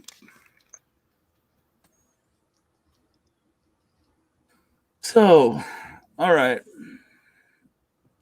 Click on that. And then there's a group called Friends of Gondwanaland. How long has this business been around? I think just a few years. As you may know, this is an hour ago, a Gondwanalander who shall remain nameless, but her initials are Sheila Ann Vanderbeek, requested the Jumbo Comics series as a set of giants. This gives me a great chance to review and improve the series where we can, though it doesn't need much. So he's always upgrading, but if you blow this up, you see this is like book number 3166A, and it's one of his older titles that he's just upgrading. Because when he gets better scans, he'll fix it. This is what he's done most recently. Plastic Man 31. But see, the thing is, I would want to get the color versions, and those are more expensive. Yeah. But see, yeah, he's doing everything. Christmas issues. So yeah. I could imagine though that he might get some flack for this business from some people. There's nobody to give him any flack. Well, there's some people that really get mad about copyrighted material, being posted or reprinted or anything without any money going to. Well, here's the thing, though. We talk about the famous monsters of Filmland. The first 21 issues have lapsed into the public domain. 22 and up has not. So they can bark all they want, but there's nothing really anybody can do about it. Yeah, right. Yeah, and it's people like that they get on my nerves, people that complain about things like that, because if they had their way, nothing would get out, because they'd want to hide everything if people weren't getting paid for it, And I know people like that. I've encountered people like that with my postings of some certain singers on my music channels. Sometimes I'll get a relative of a singer saying, well, you better take down all of these because you have no right to post this. And they're upset because they're not getting money from the estate. Well, and the reality is those people are never going to get any money. The best they can hope for is this introduces this stuff to a new audience, and their grandfather or whatever, their name gets remembered. Right. And that's what happens. Like those people that are complaining, there's not going to be any money either way, because there's no company that exists to make legitimate releases of this, nor is there enough interest to do it. Right. And it just makes sure that these things are forgotten. That's what happens. I've never seen that before. I gotta get this. You can tell that's I've never seen it either. So, and that's the quality of the image inside. Yeah, he's putting out quality stuff.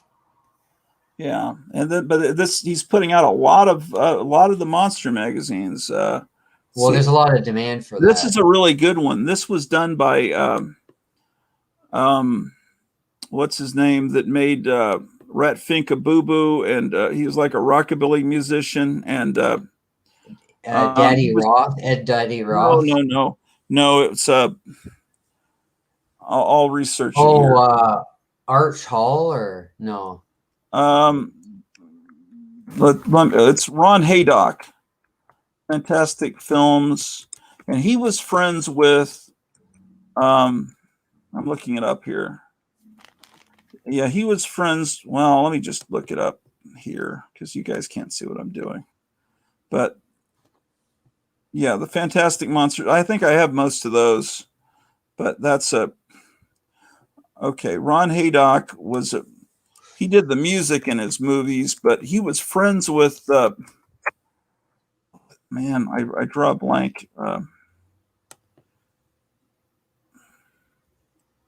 He died in 1977. He had a band, Ron Haydock and the Boppers, influenced by Gene Vincent, and he was in these movies. Yeah, and also was in movies as Vin Saxon. But yeah, he did that that magazine. They don't show it here, but what were the it was a husband and wife team that built monsters in the 50s for those AIP movies. He was friends with them, so I think that magazine had a lot of their work in it. They were featured real heavily. But yeah, this Gondwanaland is just amazing, and I don't know. Wow. Yeah, it's nice that it's quality material too. Like I told you this before, but I ordered a reprint of a National Lampoon magazine that I couldn't find because it was an in-demand issue from the 70s, a Foreigners issue. And I thought the only way I'm going to get it is to order this reprinted version that somebody was selling online. I ordered from this bookseller, and I got it. It was from India, and it was just photocopies. It was literally just photocopies of the pages of National Lampoon, and it was difficult to read, and it was just really crappy. Well, National Lampoon, couldn't you have found that on eBay? Was it a particularly rare issue? Well, that's what I said. Yeah, it was a hard issue to find, but I do have it now, though, the original issue. But yeah, it's just from India, and I thought when I heard about this Gondwanaland thing, I thought it was going to be the same thing. You know, I thought it was always going to be like crappy reprints, but it's not. It's actually quality reproduction. At some point in the recent past, this has become possible that you can just, I guess Amazon does the printing. I mean, they can send penis-shaped rockets into outer space. So well, I guess they do their own books too. Huh? There's other books you can like. Grandfather bought an Al Jolson book that was print on demand. It didn't actually exist, but they print copies when you order it. See, that used to be a ridiculously cost prohibitive thing because it was so expensive to print. Like you needed to print them in mass to make money, but apparently that's all changed. So that's why he's able to just crank out 3 books a day and use scans from online or from his friends, because there's a whole fan network. And so he calls them Gondwanalanders, and they're all on that Friends of Gondwanaland Facebook page, and they suggest all the time things for him to do. And if he doesn't have the material, they give him the material, and he prints this stuff. And I guess Amazon gets a part of the take, and everyone benefits from this stuff being available. But these monster magazines, I want to get them, but as far as the comic, he's got the color editions that are like real expensive, but sometimes he has sales and the price goes down. And then he's got these more affordable black and white editions, and I would want the color ones. Yeah, I can't afford even get the black and white ones right now. So, but it's just great that it's available. But the only gripe I've had with this is nothing to do with them. It has everything to do with Amazon. Depends on who packs them. I've had them come in loose fitting boxes with no protection whatsoever. They're just throwing books in the box. This guy on YouTube shows off. Let me go back to that. He shows a book he got. He's going to have to get it replaced because it's like destroyed. It's like completely bent all the way through this thick book. Yeah, because there are people on YouTube that just thumb through Gondwanaland books. So the Ass Hat podcast showed off the Gondwanaland reprints of the Crazy Man Crazy issue. So if you want to look that up, I saw that. I was looking at that the other night. So here's a guy that's showing off he put all of Ditko's question together in a book. Because what he'll do is he won't just reprint entire issues. He'll take particular heroes and he'll take all of their appearances, like out of every comic they appeared in, and put them together and make so it looks really cool. That's the question book. And this is a 22-minute interview with Lance Jones, but it's just like listening to the radio. So where is he located, Ken? He's on the East Coast. I didn't really. I was kind of waiting for the interview to ask him all those questions, but I got the impression probably in New York somewhere. And he hides his identity with masks, is what Apparently you're saying. It's like some inside joke or running joke, because it's like a whole fan network and they all understand everything. And so I always Apparently- wonder why certain people do that, though. The Ass Hat podcast guy does that too. He always wears a mask, and I always wonder why he's doing that. Some people are self-conscious, Tom. You know, I didn't show my face on here at first either because I was a school teacher, but I wasn't doing. Well, yeah, well, that's your reason. But then I retired and I didn't care anymore, and Yeah, you know. but you had a good reason. That's what I mean. There always seems to be a Well, reason. everybody, when they may people have don't. good reasons too, you know. Yeah, we don't know. We don't know what they are. You know, maybe he's worried about some of these people you're talking about that. Yeah, that's what I'm go thinking. after you for the copywritten stuff. I mean, there might be That's people what I'm mad thinking. about it. I don't know. I know there was a portable though, like Scream. That's not the. Yeah, I could find that for $8 very easily. So you know, I'd rather get stuff that's. Here's the stuff There it that is. Tom was showing that's been reprinted, but I'd wonder love to if have this. I wonder if he could do early sick.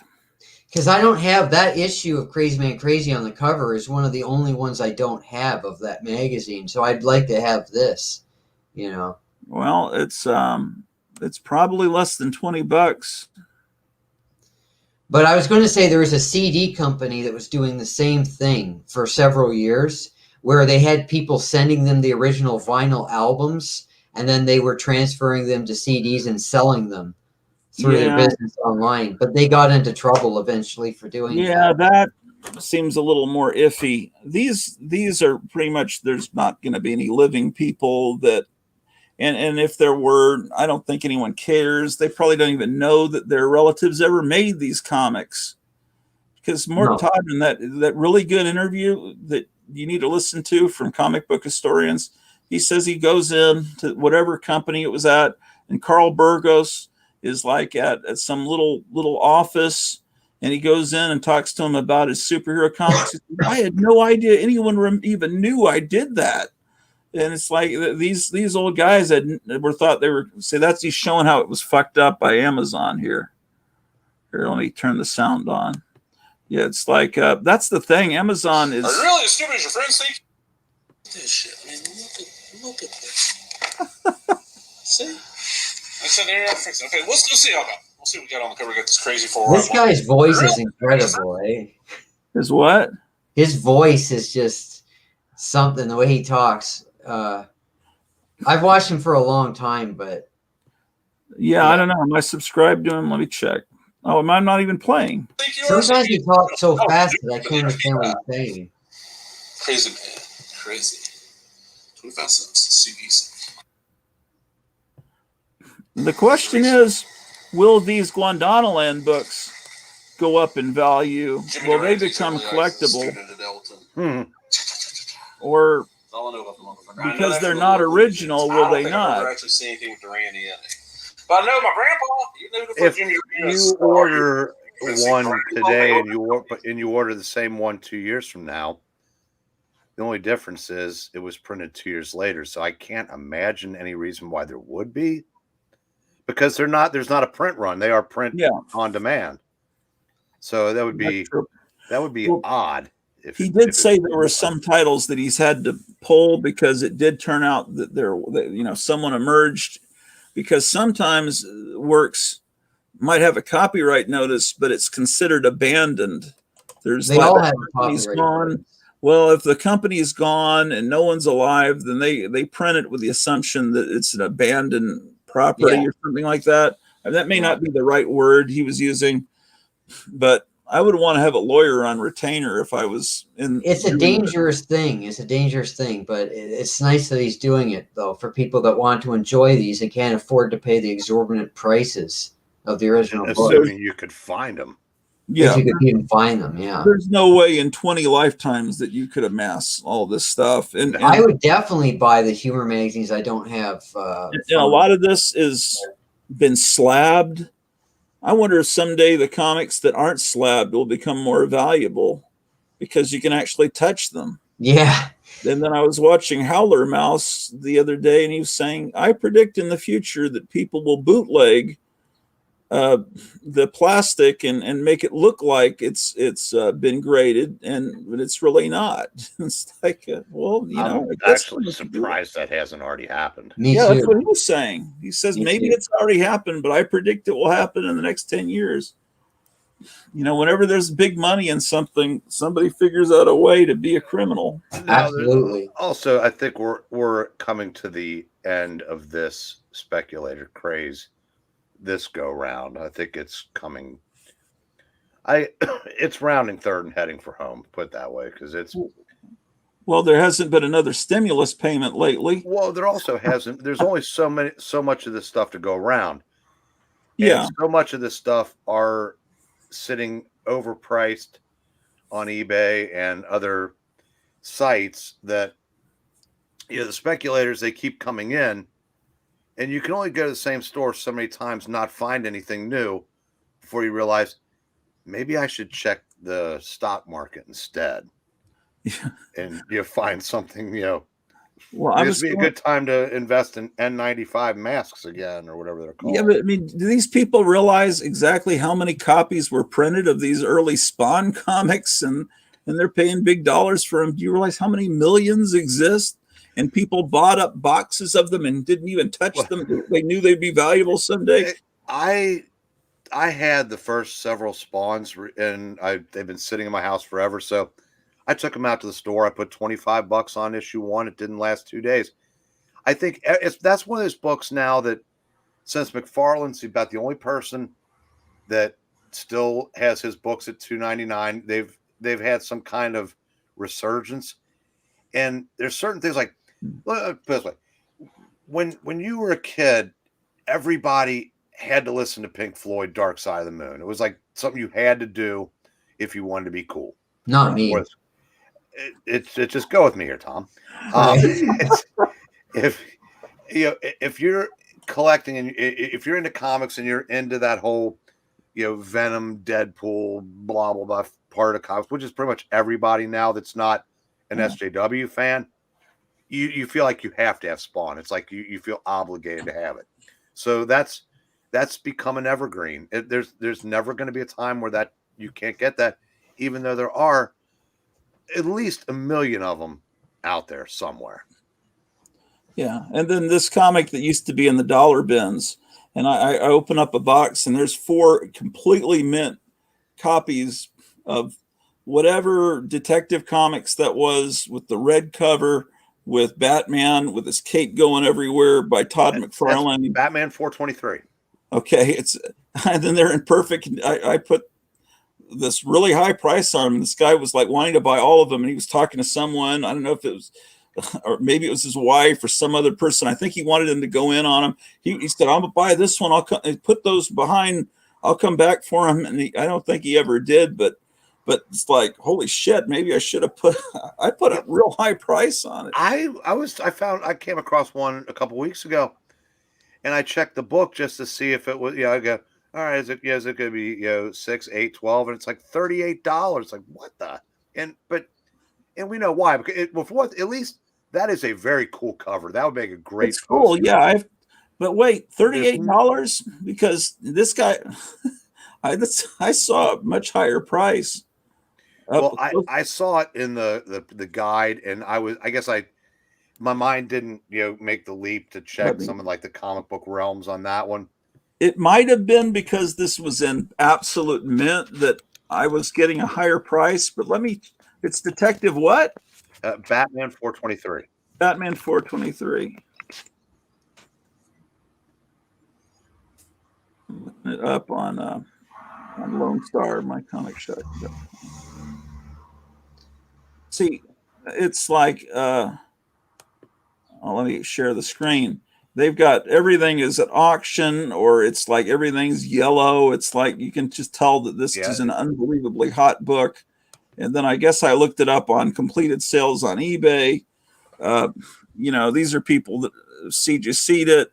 Wow. This is in 4.5 condition, which is pretty trashed for a comic that's that recent. $129. Of course, consignment.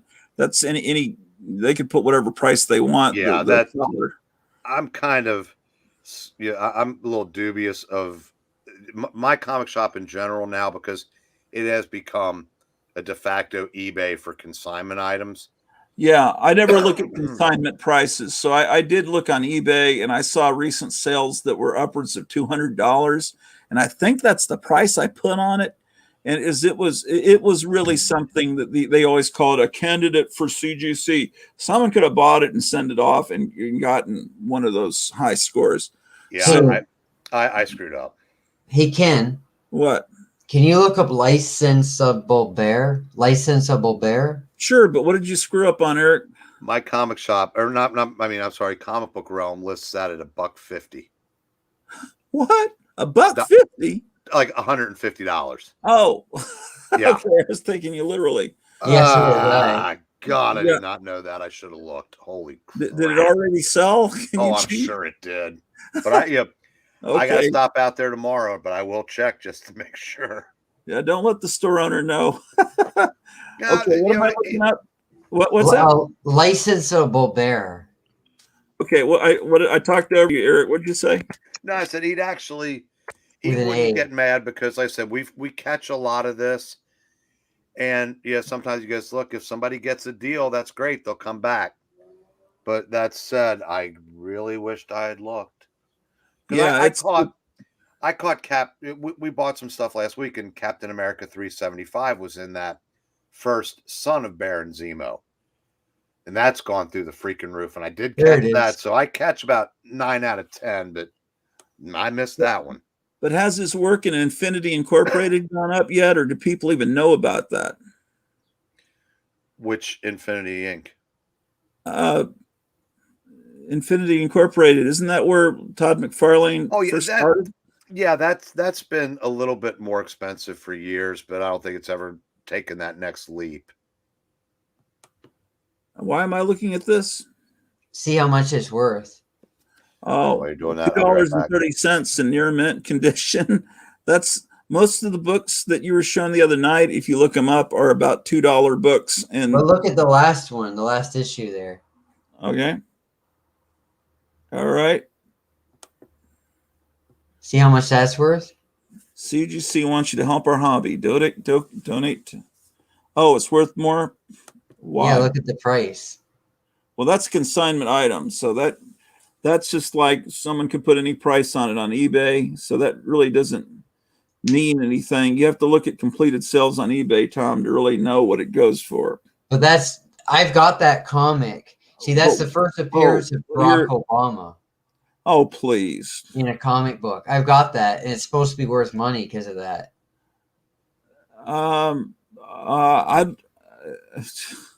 Okay. We'll see how much it is on eBay. That Spider-Man comic where he's like Barack Obama's on the cover with him. They This is did an before alternative cover with Richard Nixon. That's the one I'd want. Well, see how much it's worth on eBay then. Oh my! What? Because you want to sell it to buy more good stuff? I have it.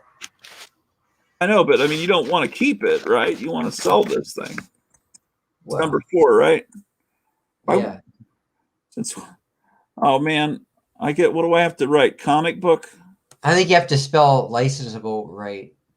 Oh, I don't think. Why? How does it spelled? Maybe that's an A instead of an I. I don't know. I think that's how it's spelled. No, that's not how it's spelled. You're spelling it wrong. Oh, okay. These books look a lot better here, Tom, than what you were showing. Let's see. Have you seen this is far more interesting. Have you seen in the stores they've got these Dixie cup containers? I just want to see how much it's worth, Ken. I will, but I want to show you this. You can get these Dixie cup. Yeah, I They like look like looking they're at big- Dixie cups. Damn straight more than I do that fucking bear thing. No, but anyway, let's Well, get back to I your know. thing. We used to have Dixie Oh, cups. licensable bear, but that's misspelled, isn't it? No, well, I don't know, but that's what I don't think so. Hold on, let me look up. I think you misspelled it. Yeah, that's the right spelling. I've never used that word before. Never spelled it in my life. Okay, so we'll look this up. Yeah, I was telling you, but you didn't pick up on Yeah, it. that's fine. It looked right to me. Licensable bear 4. There you go. Okay, these don't mean anything. So what I've got to do is it's done differently on my more filters. I have a key comic. It's a key issue. Yeah, I don't know. I'd like to see you get to sell it. Let's see. I don't know what I'm doing. Where do I go, Tom? Yeah, completed sold items. Yeah, but where is that? It's right over there on the left. You had it.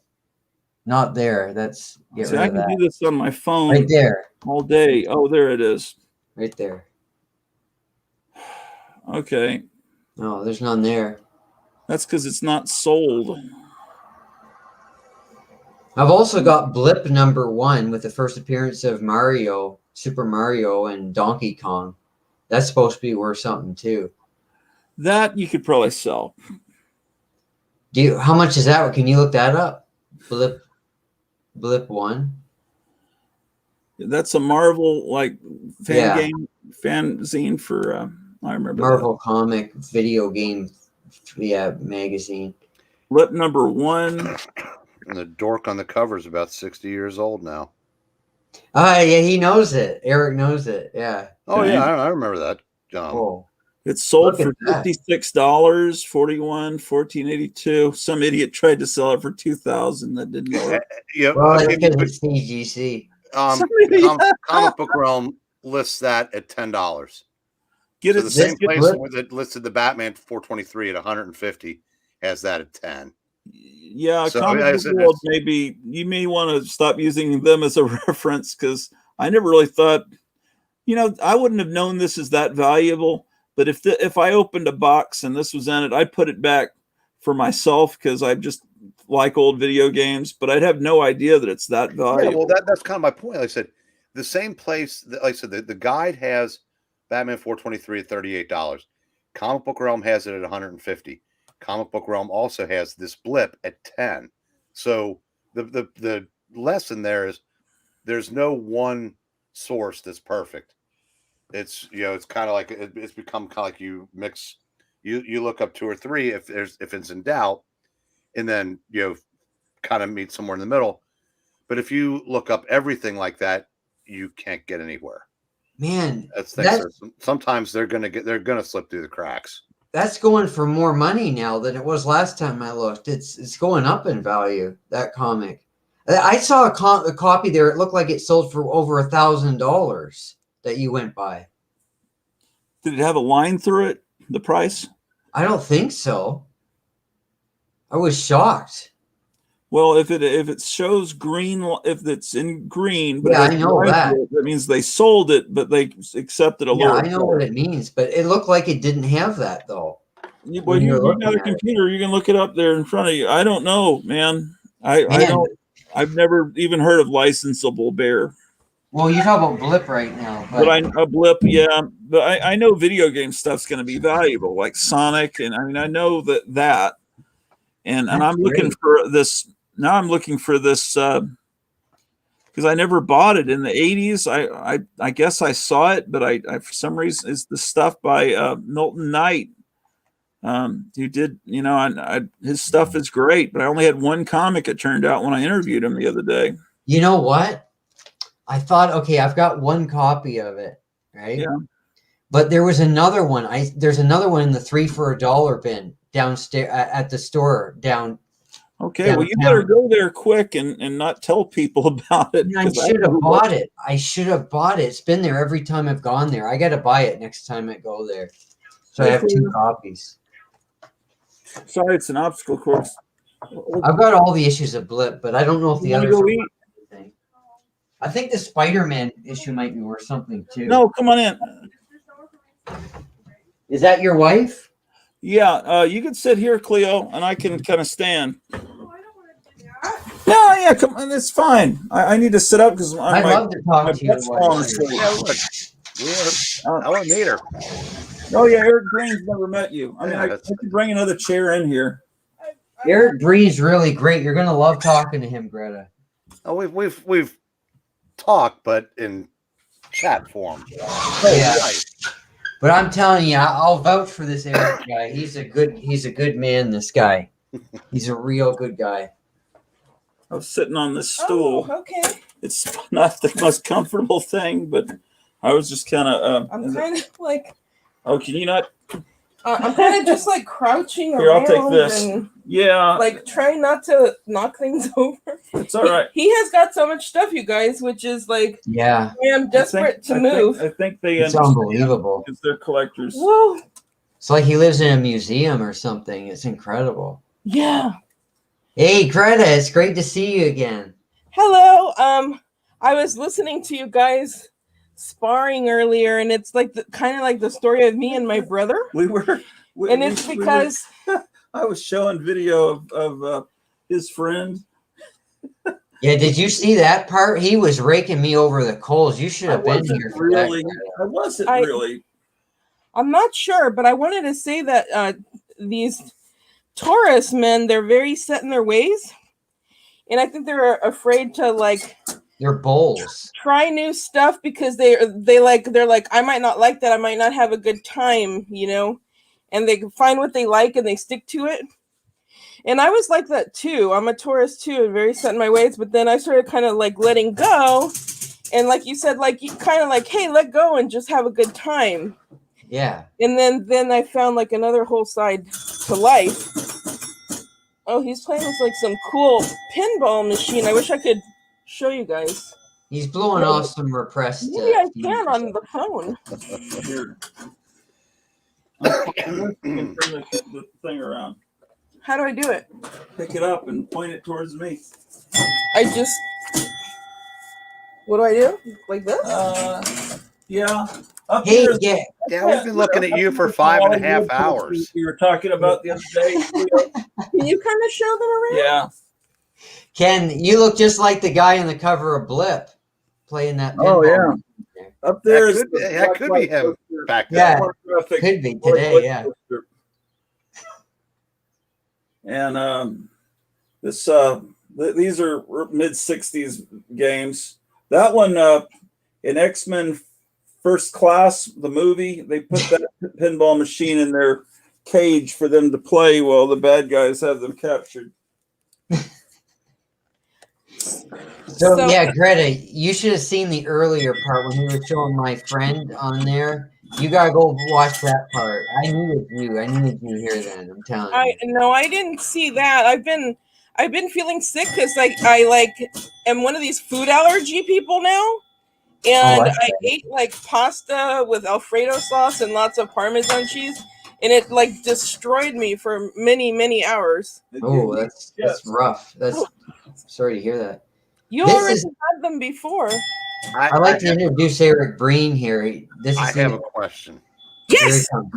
How long did it take you to accept all of this? Well, it's a funny story because the first time I came into this house, I was so obliterated. I was just like, "Wow, cool, man, wow!" And then She was still drinking then. She's since stopped and drinking. I you know what was amazing about when I first moved in is I just look around and look around and look around, and then I'd be like all the time, and it's still happening to me, and I've been here 8 years. I go, oh, this is cool. I've never seen this before. So like it's not this thing like where I want him to get rid of his stuff because I love his stuff. I just want to go to a bigger place and spread it out. He's you know what lucky. everyone tells me? He'll cram that fucking thing too. Well, I don't have enough money to do that. This is when I tell people when I first discovered his channel, that was the first thing I noticed. And then when you guys almost got frozen, and he did the video where he was going through the front of the house, and there was still a bunch of that stuff. Yeah. I said, Mrs. Gratu has to be a saint. Yeah. I am, but I'm an aggressive saint. But I talk more shit than I do. You know, every day I threaten him. So I'm gonna kill you. I'm gonna fucking clock you. I've never touched a hair on his head though, and I won't. And if somebody else did, oh, I'd be fucking dead. But yeah, you know, Mort Todd told me that he said I should get rid of my comic collection, you know, because girls don't dig that. He said they don't think it's cool for guys to collect comics and magazines. that's Mort not Todd true told me that. anymore. That's not true anymore. That's what a bunch of girls want to be. Is they're these wannabe comic book nerds, in my opinion. And some of them are very pretty, my dear. But I want to tell you all kinds of shit, Eric. You know what? One day I get this friend request on Facebook by this mysterious Gratu Orlov. And I just see all these cool things and I start like going like, let me look at their photo albums. And each photo album was insane. It was like each one had like 10,000 pictures in each album. And it must be worse now because this is 8 years ago. What the fuck? Is it probably like 45,000 per album? Who knows? Mm-hmm. But the thing is, like, he started becoming a mystery to me. I'm like, who is this fucker? What does he look like? Why does he got such great taste? And so I'm like a detective, you know? And I said, oh man, this is a lot of shit to sift through, but it's wonderful and I'm enjoying it. And eventually, after I actually said to myself, I'll go through an album a day because it's all I can do. Yeah. You know? And eventually, I saw a picture of him at a club with a friend, and I went, balls! Andy's cute. Yeah. That's where you might think I'm crazy because I think he's cute. But no, he's really good looking. He's really good looking. Yeah, and you know, this is so funny. I'm sorry. I'm serious too. But I think both of you guys are handsome too. By the way. Oh, thank you, Greta. That's nice of you. Yeah. You're the only girl that's ever told me that. Well, I'm really out of my fucking mind too, so I say all kinds of shit. I realized that I have like this aphrodisiac vape that I found in the room, and I'm like, you know, hey, are you bored? But you know, and that was not the time. What's funny? My friend, you know, my ASMR friend, she said the other day, a few days ago, she told me to tell my grandfather that he's super handsome because she saw him for the first time. I saw the short appearance of your grandfather and I was so happy and he seems so cool.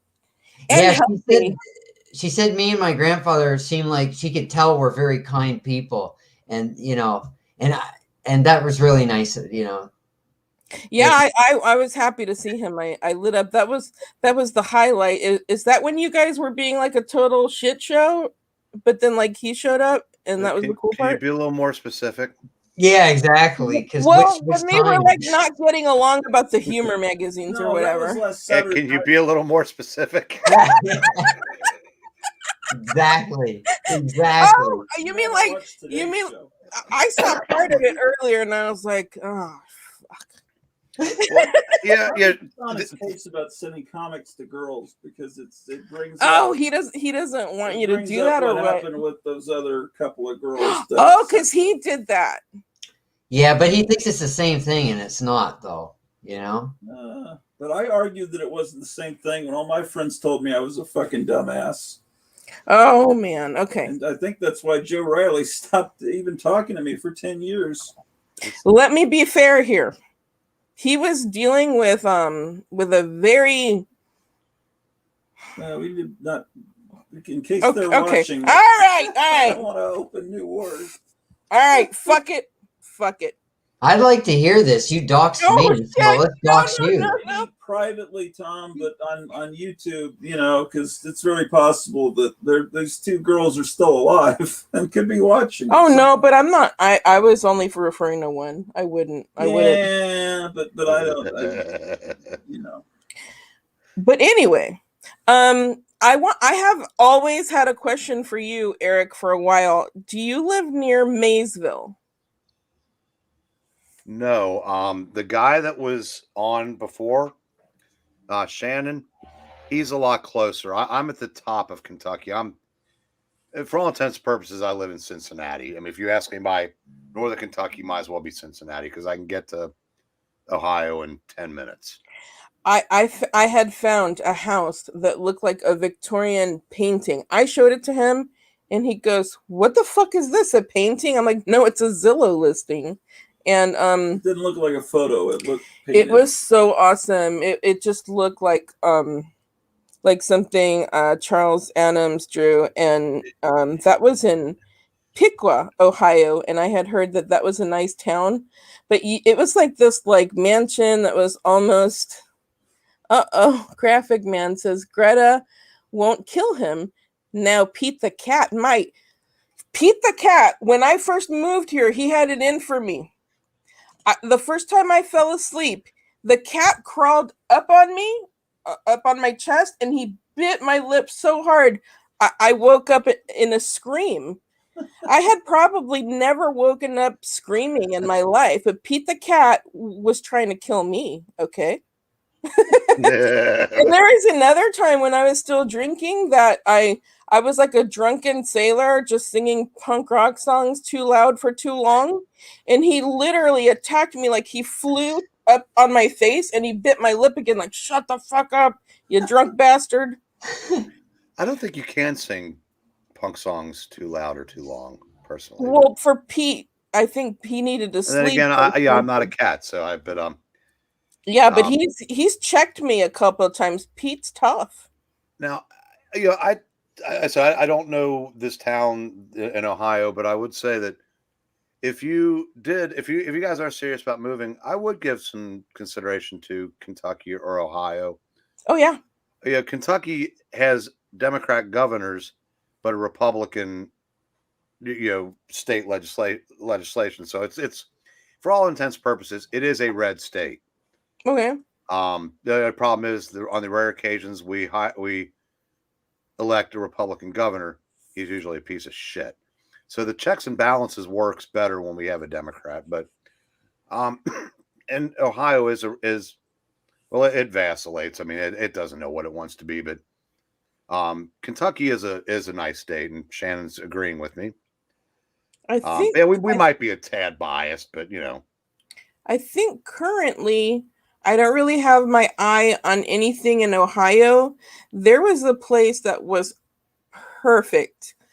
I mean, it even already had like a bunch of Hammer horror movie posters and cool stuff all over the house. And I was like, wow. But then we found out it was like in one of the main cities, very high crime. And he looked at like the exact crime stats right around the actual house, and it was way too much crime to deal with. And it's like, yeah, no wonder it's such a awesome. That's why those cool people with those posters were moving. But yeah, if would you want to show the house in Hannibal, or you're afraid someone would buy it watching? Oh, you just have to open the tab to the next. And look, you forget there are people that want to kill me, and you want me to put where the fuck I'm moving to? They'll know where we live if we move there. I've only been sober 4.5 years. But would they watch this far into a live stream for your appearance? I mean, they're never going to see this. Hello? Do you remember how obsessive? Oh yeah, all right, never mind. Yeah, she knows some weird people. Greta's encountered some weirdos in the past. That monitors my channel. If she knows about it, yeah.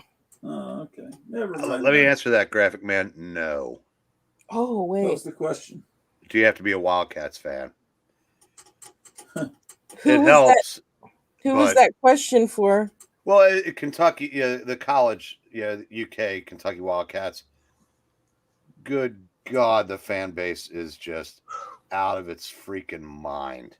What I noticed about Kentucky, because I've looked around a little bit, is that it's beautiful. And I have found great and gigantic places there, but they sell. And I'm down to a place in Maysville, but it is like right next to the Ohio River, and I don't know about the flood factor there. Oh, I'm The house concerned that we about were that. looking at and that she discovered in Hannibal, Missouri, Oh is my a God. block from Mark Twain's boyhood home, and he lived right on the Mississippi River. And this house is maybe 2 blocks from the river. And I looked it up on the flood scale from the government, and it was a 1 on a scale of 10. So in other words, it won't flood there. So they must have that river under control, because it must not ever flood there somehow. Because I've never heard of Mark Twain's boyhood home museum being flooded. So, now I'm getting more tempted by certain places if like one of you guys is near there too. So that's why I saw 2 places in Missouri that are great, but I don't think they're really close to Graphic Man. I wish they were. He likes Graphic Man. I showed him a few places, and he says out of what I was showing him at the time, he would go for a place I found in Kansas, which is near the 4-state border. But we better move quickly, because I don't remember what. It might have been Eric that said that he just read that they're already planning a speech for what was it, a nationwide lockdown? Oh, I don't know if it's a nationwide. I'm sure it's going to be one of those, where, Vegetable Man looks real serious and stumbles through it, and it's going to be, get those vaccinations, blah blah blah blah blah. But who knows? And as he's saying we better move, I'm kind of thinking the opposite, because our governor is being rad, and he said that he will not force inoculate us, and he will not even force remask us either. Which those things cause pneumonia, and in Fauci's leaked emails, Be careful what you say on YouTube. Oh, Use code words. Well, Don't worry, Greta. Say whatever you want. I didn't Don't- say the V word. I didn't say the V word. You do whatever you want. Greta, don't worry about Kenny's paranoid. Don't worry about it. Well, I'm paranoid too. It's not 100% paranoia. I mean, I said there are certain words that the algorithm that YouTube puts on everything. Those people in Nazi Germany were just paranoid, man. What was wrong with them? Well, you just said one of them. So good night, everybody. No, they're not listening into what we're saying. I get that, but they have aggressive AI. They do, but they're not going to catch something like this. And But they I don't. mean, they don't We've been knocked off say before. I didn't say the V word. Was that Eric? I have been on streams that have been knocked off before. What happened? I want to know exactly what happened. We were doing one night, and we said the wrong thing about a comic book, and someone alerted them, and we got knocked off. Well, that's because somebody alerted. Right? No, that's true. But they have things like I said. If you've ever been, okay, I'm not saying that their eyes and ears are everywhere, but I was commenting on a video someone made the other night, and where I was mentioned in the video, and so my comment was, I wrote down the time, and I said, nobody listens to that idiot. I was talking about myself, and I get a message from YouTube saying, "Are you sure you want to do this?" Really? Yeah. Now that is Big Brother meets. I should have grabbed this. It's like that's next level. Yeah. They're everywhere. So, and like I said, and we don't have the accepted opinions. So that puts that's strike one there. I'm sure that the channels that the algorithms have picked up have a particular bent get watched a little harder. And so I said it's not fair, but it is true. So we do have to watch what we say a little more than other channels. Well, Ken has said a lot of stuff though, and he's still. Oh here. yeah, but it also. But he avoids certain keywords, I think. I still don't think saying it in the stream is going to do anything. Like you're talking about comments, you're talking about people reporting you, but you. No, I realize that, but you don't know, because I know there have been not streams that I personally have been on, but I know of streams that have been knocked off based on content where they'll shut you down if you just don't want to do it on my channel. Just call it the Wuhan Wiggle. Yeah, I just they're doing that again in China. Do you guys remember when this first started? When we saw the first footage out of China where people were dropping in the streets and wiggling, and now that apparently we're getting footage from that's happening again. It's like, when have you seen that in this last year and a half where people are falling down? That was all done. That was theatrics done for the cameras. I mean, that happen to be there. How many times their camera just happens to be there when someone collapses? That was our first introduction to it. Everyone's forgotten that. Everyone forgets Total the theatrics. reasons that people are really scared. I don't think they even really remember, which is watching people fall dead in the street. It's distant memories in our mind, Yes. even though it was a year and a half ago. But we probably shouldn't talk. Wow, what about comic books and stuff? Okay. All right. Sorry. I mean, other No, stuff we can talk do it all about the time. that particular thing. We have to fight for freedom. We can't let them tell us what to say and what not to say. No, We have to you fight. you are correct, Tom. But when they have the doomsday button and we don't, there has to be other ways to do it. And what is that, though? Well, we're doing it right now because anyone watching this In is seeing a roundabout way is that the way. we're not in a free country, that we're being oppressed. We're communicating what we need to. We don't need to say anything beyond this. This is a record, like for however long this lasts, of what's happening in the world and here. I mean, but we push it far enough. Well, It's not really to worth it. me, the scam has to run out, and well, they've been pretty good at it because this was very well organized and prepared. Yeah. And there's a book by Klaus Schwab that you could get on Amazon I that was showing everyone him should earlier. read. Oh, good. Tom didn't understand exactly. This guy looks right out of a James Bond movie or book, and He's like his- the bad guys from Superman. That's what he is. Or yeah, looks like, but he has this outfit where he looks like he's from the planet Krypton, and his head and his German accent. It's like It's so, incredible. It's like, I am a Luciferian Nazi, but like you it's just crazy. It's just crazy. Yeah. And he's the founder and the leader of the World Economic Forum. And you can go on YouTube to the World Economic Forum's channel That's a and bad watch their organization. commercials. And their commercials have like smiling people, and they They're say, insane. "You will own nothing and be happy." Yeah. Yeah. We talked about that earlier. Yeah, You see, that's and I was that's telling not going to Tom, work with our group. No. Ian That's- Fleming. People always thought Ian Fleming wrote these crazy books about James Bond, but he was in Secret Service. He was they really were accurate books, but just the only thing he did that was kind of silly was the girls' names, like Holly Goodhead or something. But Pussy galore. but there really are these bald-headed German villains that want to take over the world, that worship Lucifer. They're into this black sun occult, real this stuff crazy. really exists, and Yes, so it does. There really are Blofelds. There really are specters, and it's happening right now. Spectre is working with whatever Klaus Schwab's World Economic Forum. It's Spectre. It's Hydra. That's why that Captain America Winter Soldier movie was phenomenal. So it's so hard to believe how left-leaning they've gone now with the Marvel movies, because that movie was like so right on with it was so great. I loved it. Well, I have a theory about that. I think Kevin Feige was like that all along, but he needed to build up the war chest so he'd have the money to spend to tell the stories he really wanted to. Because I'm sure they'd be happy if none of us ever watched another Marvel movie, just like they don't want us to read any of their comics.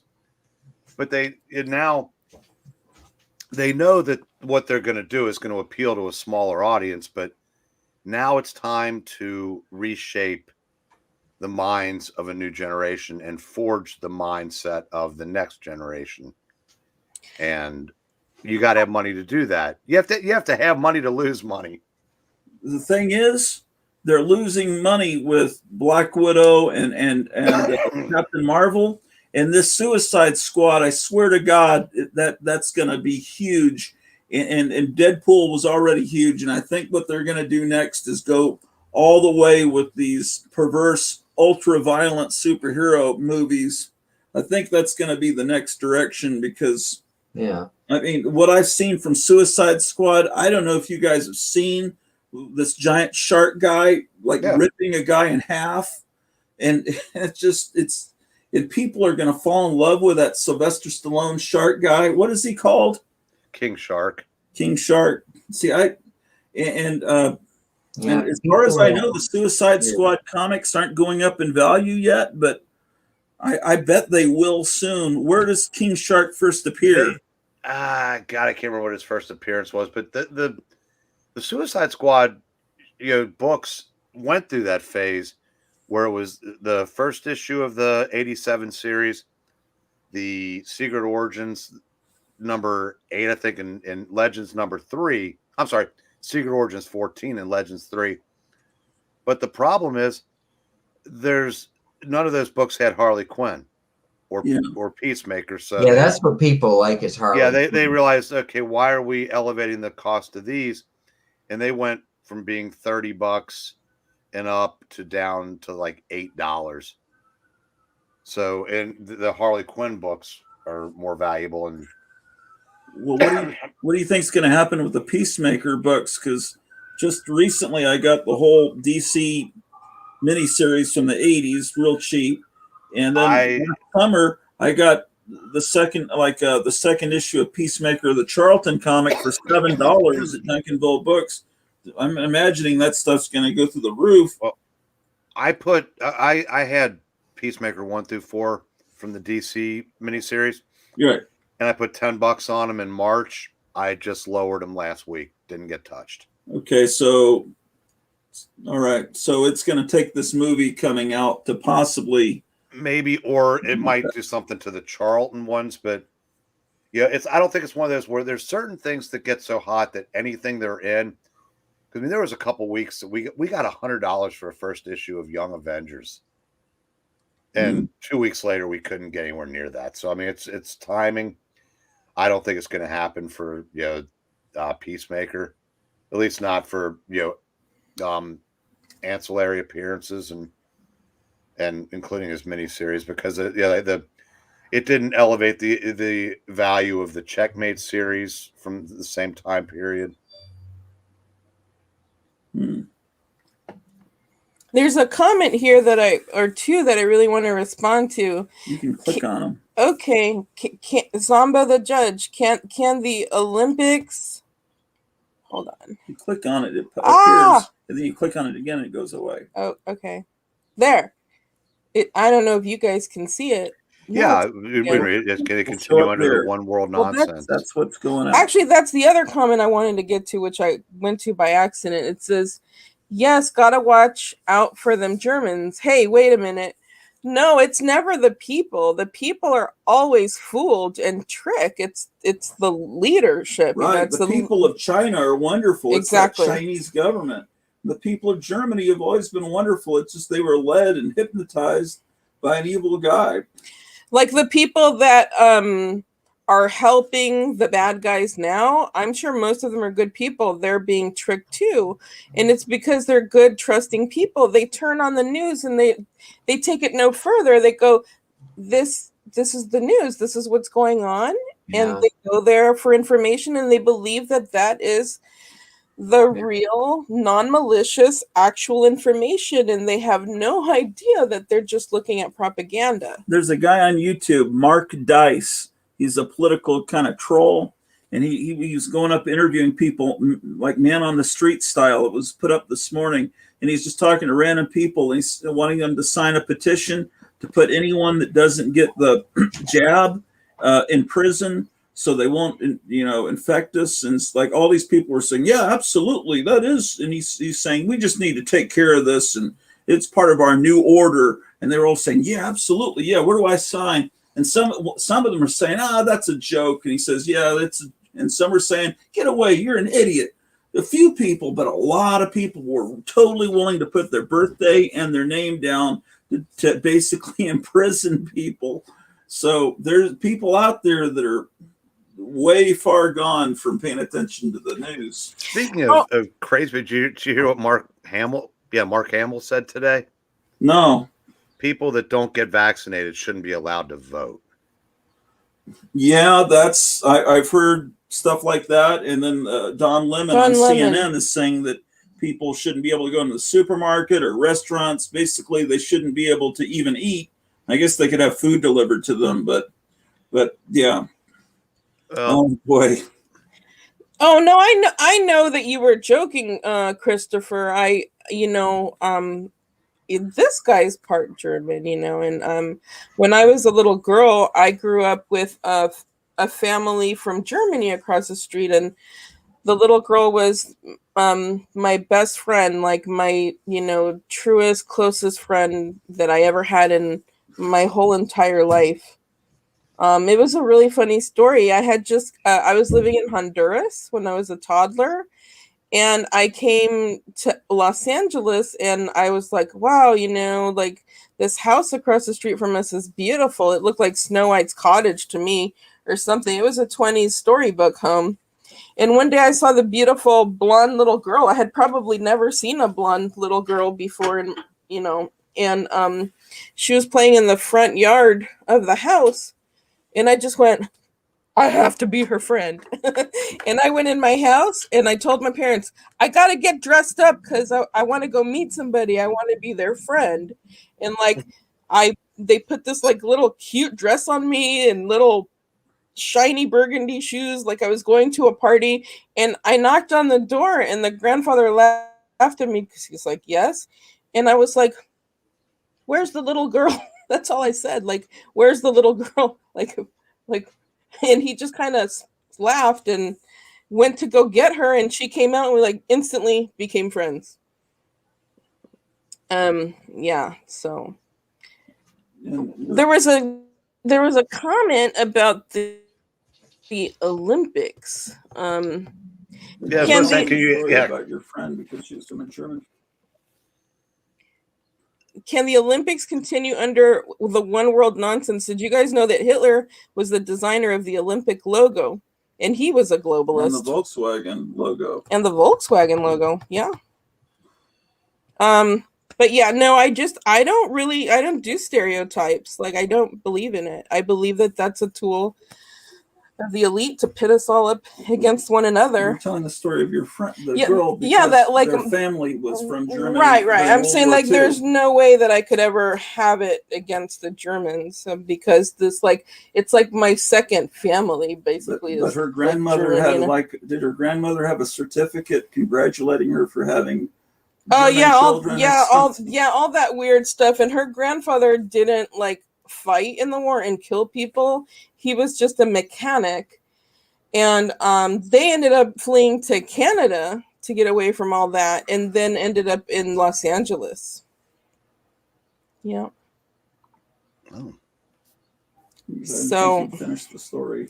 No, I guess I was just pointing out that I don't think bad about German people. Yeah, I don't or know. any people. How did German people come up? No, there was a comment that said you better watch out for them Germans. I just wanted. Orlov is a Russian-German name, and it's actually my great-grandmother's name. And my real last name, Weinert, is also a German name. So. Yeah, Zombo says, but then why compete? Wouldn't that be nationalism? Yeah. Oh, here's the thing. He wanted to be the best, right? And he wanted, I guess, turn the world into his version of best. So there's all this push that we shouldn't force people to get IDs to vote. And so, because they say that's racist to do that. And then these Democrat politicians and people are really racist because they say, poor people, they don't know how to use the internet. They don't know how to use computers. They don't know how to go get IDs. And so they say we shouldn't have IDs to vote. That'll disenfranchise a good part of the population. So they stick to that. And then they ask the same people, should we have an ID that shows that you've done, a particular thing to your arm in order to go eat and things? And they say, yeah, absolutely. Well, then if they have that if they have that ID like part of your driver's license, then don't they have, it's like I thought you said they weren't able to get certificate of the ID. I don't know. It's just ridiculous if you have one kind of ID, but they're not capable of getting the other kind of ID. Yeah, but you know what the whole point is. The whole point is to have undocumented people vote their way. That's the whole point. It's just a sham. That's why they bring in so many people into the country. Yeah, that's what letting everyone in right now is all about. It's and they're just pouring over there. It's just endless amounts of people just pouring over your borders right now because they know they're going to vote Democrat. You know what you don't hear about? This big push to get everybody vaccinated. The largest percentage of people not getting vaccinated, per population, like percentage, are blacks and Hispanics. LeBron James has not gotten the vaccine. You know that because if he had, it would have been a network special, just like The Decision when he went to the Heat. Yeah. But he doesn't have it, and nobody's allowed to question that. Right. Because they're too busy saying it's all these stupid Trump voters that won't get the vaccination. Right. When in reality, that it's, they're just one of every group, because there's people in every demo that's not doing it, but criticizing white people and Trump voters gets much better traction. Yeah, and Christians. And it's and it's acceptable to shit on all three groups. I can't really picture the health nuts going for this. Like trendy vegans, sure, they've even convinced themselves that this thing is vegan. It's not. Yeah. But those people are just sheep anyway. Like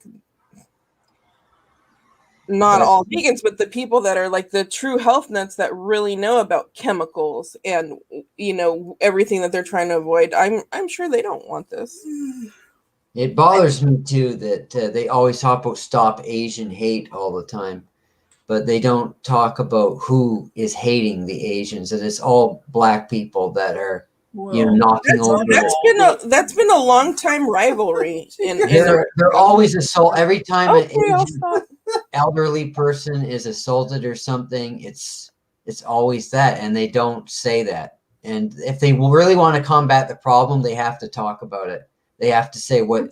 It's just a lie factory. It's just a total propaganda lie factory. But I'm gonna get out of the way because he's afraid I'm gonna get it. No, I didn't say to get out of the way. You can keep talking. Eric Breen won't be a Ming the Merciless in this Flash Gordon movie they're talking about. That's for sure.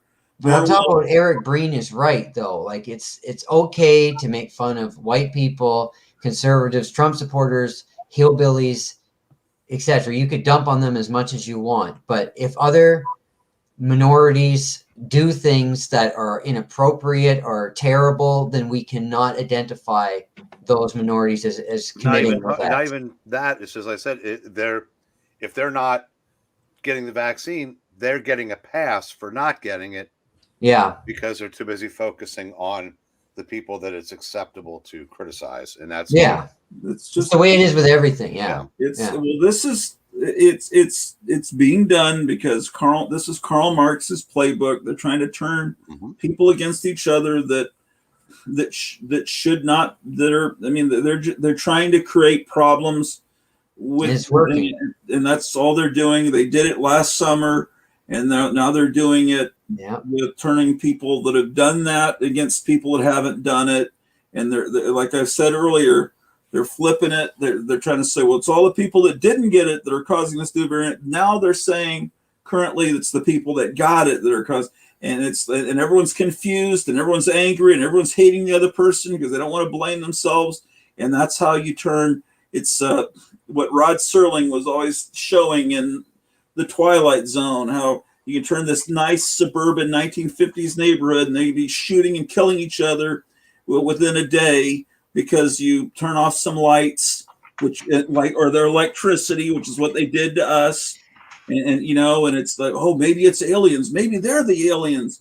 Or you just people, that's human nature. It only takes about 24, 48 hours before people start going after each other, and they're trying to foster this and trying to make people angrier against them or those people. And we're all wonderful people. Every group has something wonderful to give to they used to call it a melting pot when I was a kid. And then I heard I was okay with I that. prefer thinking of it as a tossed salad instead of a melting pot. In other words, each race still keeps its individual characteristics. They don't give up what they were and become one thing.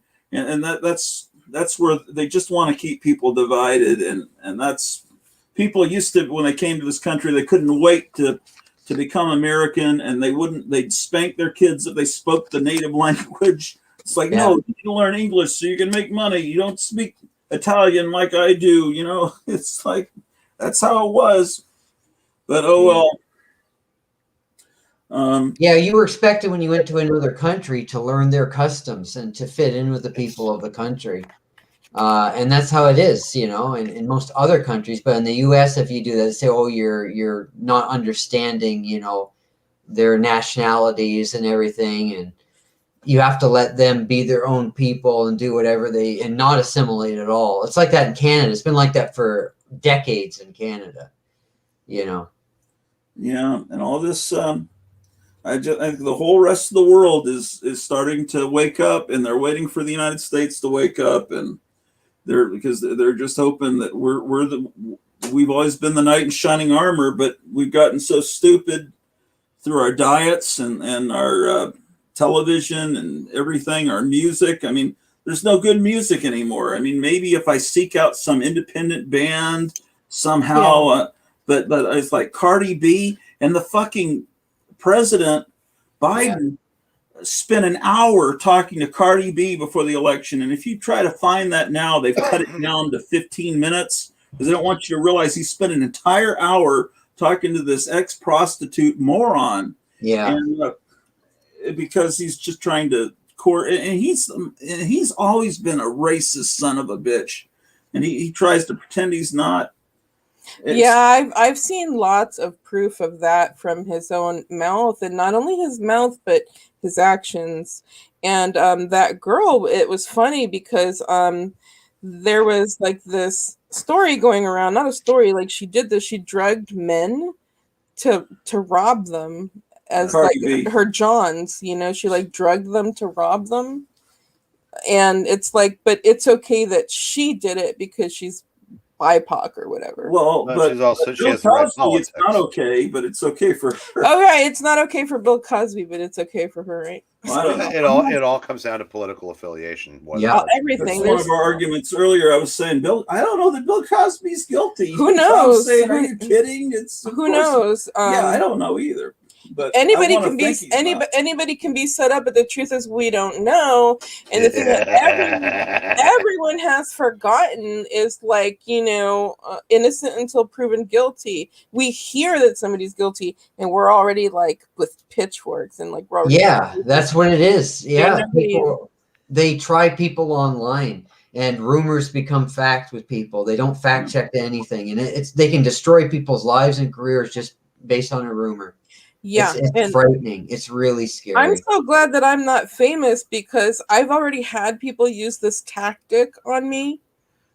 But at least my family was too smart to listen. And people don't realize that Cleo or Greta, as she's called on here, they don't realize that she's Hispanic because she looks very angry. and I've been accused of being a Nazi, and it's like almost always by white people that watch CNN or whatever, and I'm like, yeah, me too. I'm a Nazi. And she's lived in Honduras as a little girl, seeing people cut down right in front of her, getting killed right in front of her on the street, and she knows what those countries are like. I've lived in Panama. I've lived in Costa Rica. I when I was an adult, I lived in Japan. And these people have probably never really traveled, but I don't to get be it. fair, they looked up some of those places on the internet. So it's all even. Yeah. Greta, what do you think about Japan? Oh my God. like the way that I feel like it's my home away from home. Out of Do you all think of it's a good country? yes, out of all of the places that I've lived, I am going to tell you that I was only there 3 years, but I kind of felt that I was in a better world, that I was in a more elevated state, that people were more civilized. Well, that I could walk down an alley at 4 in the morning and not have a care in the world. I have a feeling. Mhm. Is that because rap isn't popular there? It was, yeah. Because they're not into that hip hop culture, that rap culture that's infiltrated Actually, American culture and they- brought it down. They've got people that are into it. And what's interesting about there is there's so many different tribes of people. Like Japanese people love to be into other stuff. Yeah. So there'll be like people that are like really punk, or people that are like really skinheads, or like people that are like really mods, or there's people that are into like Cuban stuff and they love salsa music. And when they speak Spanish, they just like they fall in love with like other cultures and subcultures. They love the cultures, but it's still a homogenous original culture that they all share. Yeah, like I don't And- think they're fighting each other and over it's- it. and, I mean, they I don't all know. Are like this family that have lived forever on this island, and it's just them. And yeah, they love the culture that comes in from other places, but I don't think they really love Americans moving in there. And I think they want to keep it. Am I wrong about that? No, I did better than most Americans because they like actually don't employ foreigners. They're very nationalistic, and I just something special happened to me, guys, where like it's like on some kind of soul level. I got along with these people so great. They didn't want me to leave and even offered me a job at such a high honor. Like, really? That does They're not more happen. They're more respectful of older people as well over Yeah. there. And they in general, I think they're a more civilized culture, perhaps. I don't know. The way that it used to be in the US before the mid 60s or In so. the U.S., it seems like people hate old people because Yeah. deep No. down they realize they're going to be old sometime if they're lucky, and they just hate it because it's because we're being raised without religion and without God to a large extent. Yeah. So people look at old people as this horrible idea of what's going to happen to them. They're not going to be around anymore. In Japan, Now, that's not true. 81 million people just elected one. Yeah. That's Oh, true. we A did. guy right from a Wow, nursing I got all that out with a straight face. Oh yeah. Oh yeah, right. Okay, I got you. I still didn't even think of him as president, but He's 78, right? Yeah, but his seems like he's 108. but he looks so he Yeah. looks so much older because of the evil. He's always looked horrible. His Well, whole- I think he's got a the mental- wrinkles in his forehead look like they're actually open wounds. No, but It he's like almost looks he's like blood's coming out. but of him. he's like stretched out. Like he's like he doesn't look like the same person, and people go crazy with that, and they like, oh, it's a clone and all this crazy stuff. Oh no. But he had like his head opened. He had like surgery, and they like pulled him back differently. That's right. Yeah, they did. having to bail your ne'er-do-well son out of jail all those times late at night, that does age you. He says Oh, he's the smartest person he's ever met. His son? Yeah. He's smart, I guess, in corrupt ways. I guess that's what he means.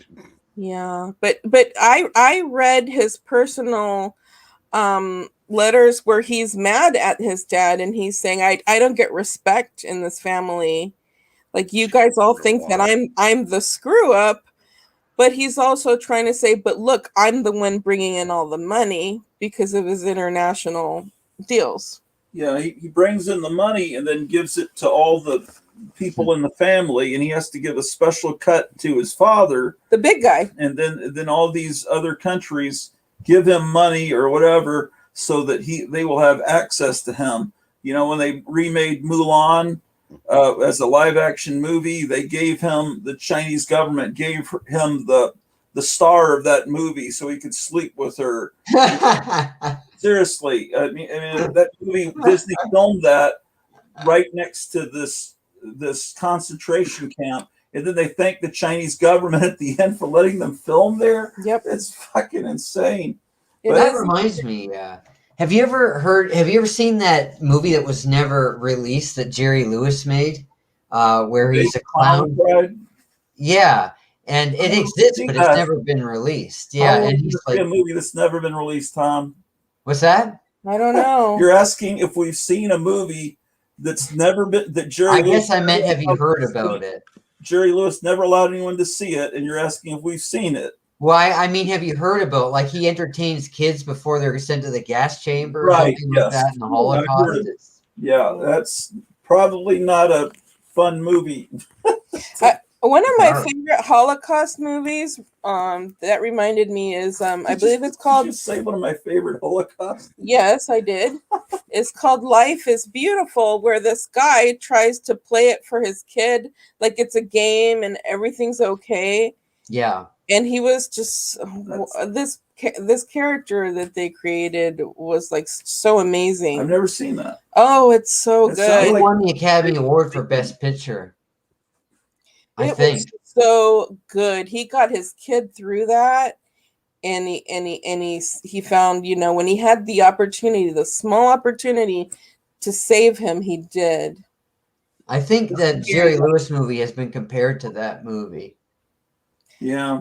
Yeah. Then I guess that's why that reminded me of it. Yeah. And the Italian guy, it was an Italian guy that starred in that movie, right? He's he may have won the Best Actor award too. He was big news in the U.S. for about a year or so. Yeah, if you guys haven't seen Life is Beautiful, that's one of the best movies I've ever seen. I haven't seen it. It sounds like a beautiful movie, to be honest. It's hard for me to talk him into seeing things. Yeah, it's hard to talk him into anything. Yeah, I know. So unless it's from the 50s or something, but guys, I don't mean to interrupt, but I'm going to take off. I got another stream coming up, and I want to get a little bit of work done. All right, Eric. It was wonderful talking to you again. Eric, where's your stream so we can watch it? I love comics. Oh, cool. Or what's the theme of it? I have no idea if it's something news of the day. I may bail on it early, but if it's not, hell, show up in the stream, shoot you a link or something. Because you haven't live streamed enough yet today. Like you said, we haven't eaten in 24 hours. I haven't either. So we're gonna go too. But get me something. Seriously, love you guys. Hey, it was very nice meeting you. Glad I finally got to. Tom's good stream with you again. Yeah, Kenneth, wherever you are over there, like the voice of God. Take care, and yeah, I said hope to see you in chat later. If not, I'll see you guys. I'm sure I'll see you Wednesday, if not sooner. All right, sounds good. Yeah, Graphic Man's got a live stream on Wednesday. I'm going to try to come in on part of that. Yeah, same here. So if I don't see you, you just said that. You then. All right, take care. Take care, everybody. Good night. All right, see you later. We're gonna probably cruise because I'm starving. I am too. I'm beginning to feel. This is one of the weirdest and longest ones we've ever done. I think Tom, didn't we go like over 7 hours one day on something? Yeah, I think last Like a whole time shift. I was here, we did that. It's whenever I'm here, we have ridiculously long streams. It's Thank you, Zombo. I'm gonna get out of the way because I'm kind of like almost Well, I'm gonna end the claustrophobic broadcast here. so we can actually get out of this room without killing each other, falling over each other. So take care, Tom. See you real soon. Ken, can I talk to you privately for a bit? Not on the yeah, we could do that. You guys could use the phone though, right? Yeah, but my phone's dead. Let me plug the phone in. I have an idea. Okay. I have an idea. I'm friends with Tom on Facebook. Yeah. And I'll ring you in a second on Messenger. All right, we'll talk on her phone. My phone died a second ago. Yeah, there you go. Okay, I'll log into Facebook. All right, I'm gonna go ahead and end the broadcast. So take care, Tom. Take care, everybody. All 10 of you watching. This is probably one of the most fucked up shows we've ever done. It always is when I'm here. That's what happens, you know. No, it's what the world is like right Yeah, now. the country's so fucked up. And it's us not pretending like it's not. And that's what's weird. Yeah, I can't stand that not pretending thing. So that's why I get into this stuff. But Yeah. All right, cool. Take care. I'll see you, everybody. You're all great people. I love y'all. All right, take care. I'm starting to get like anxious.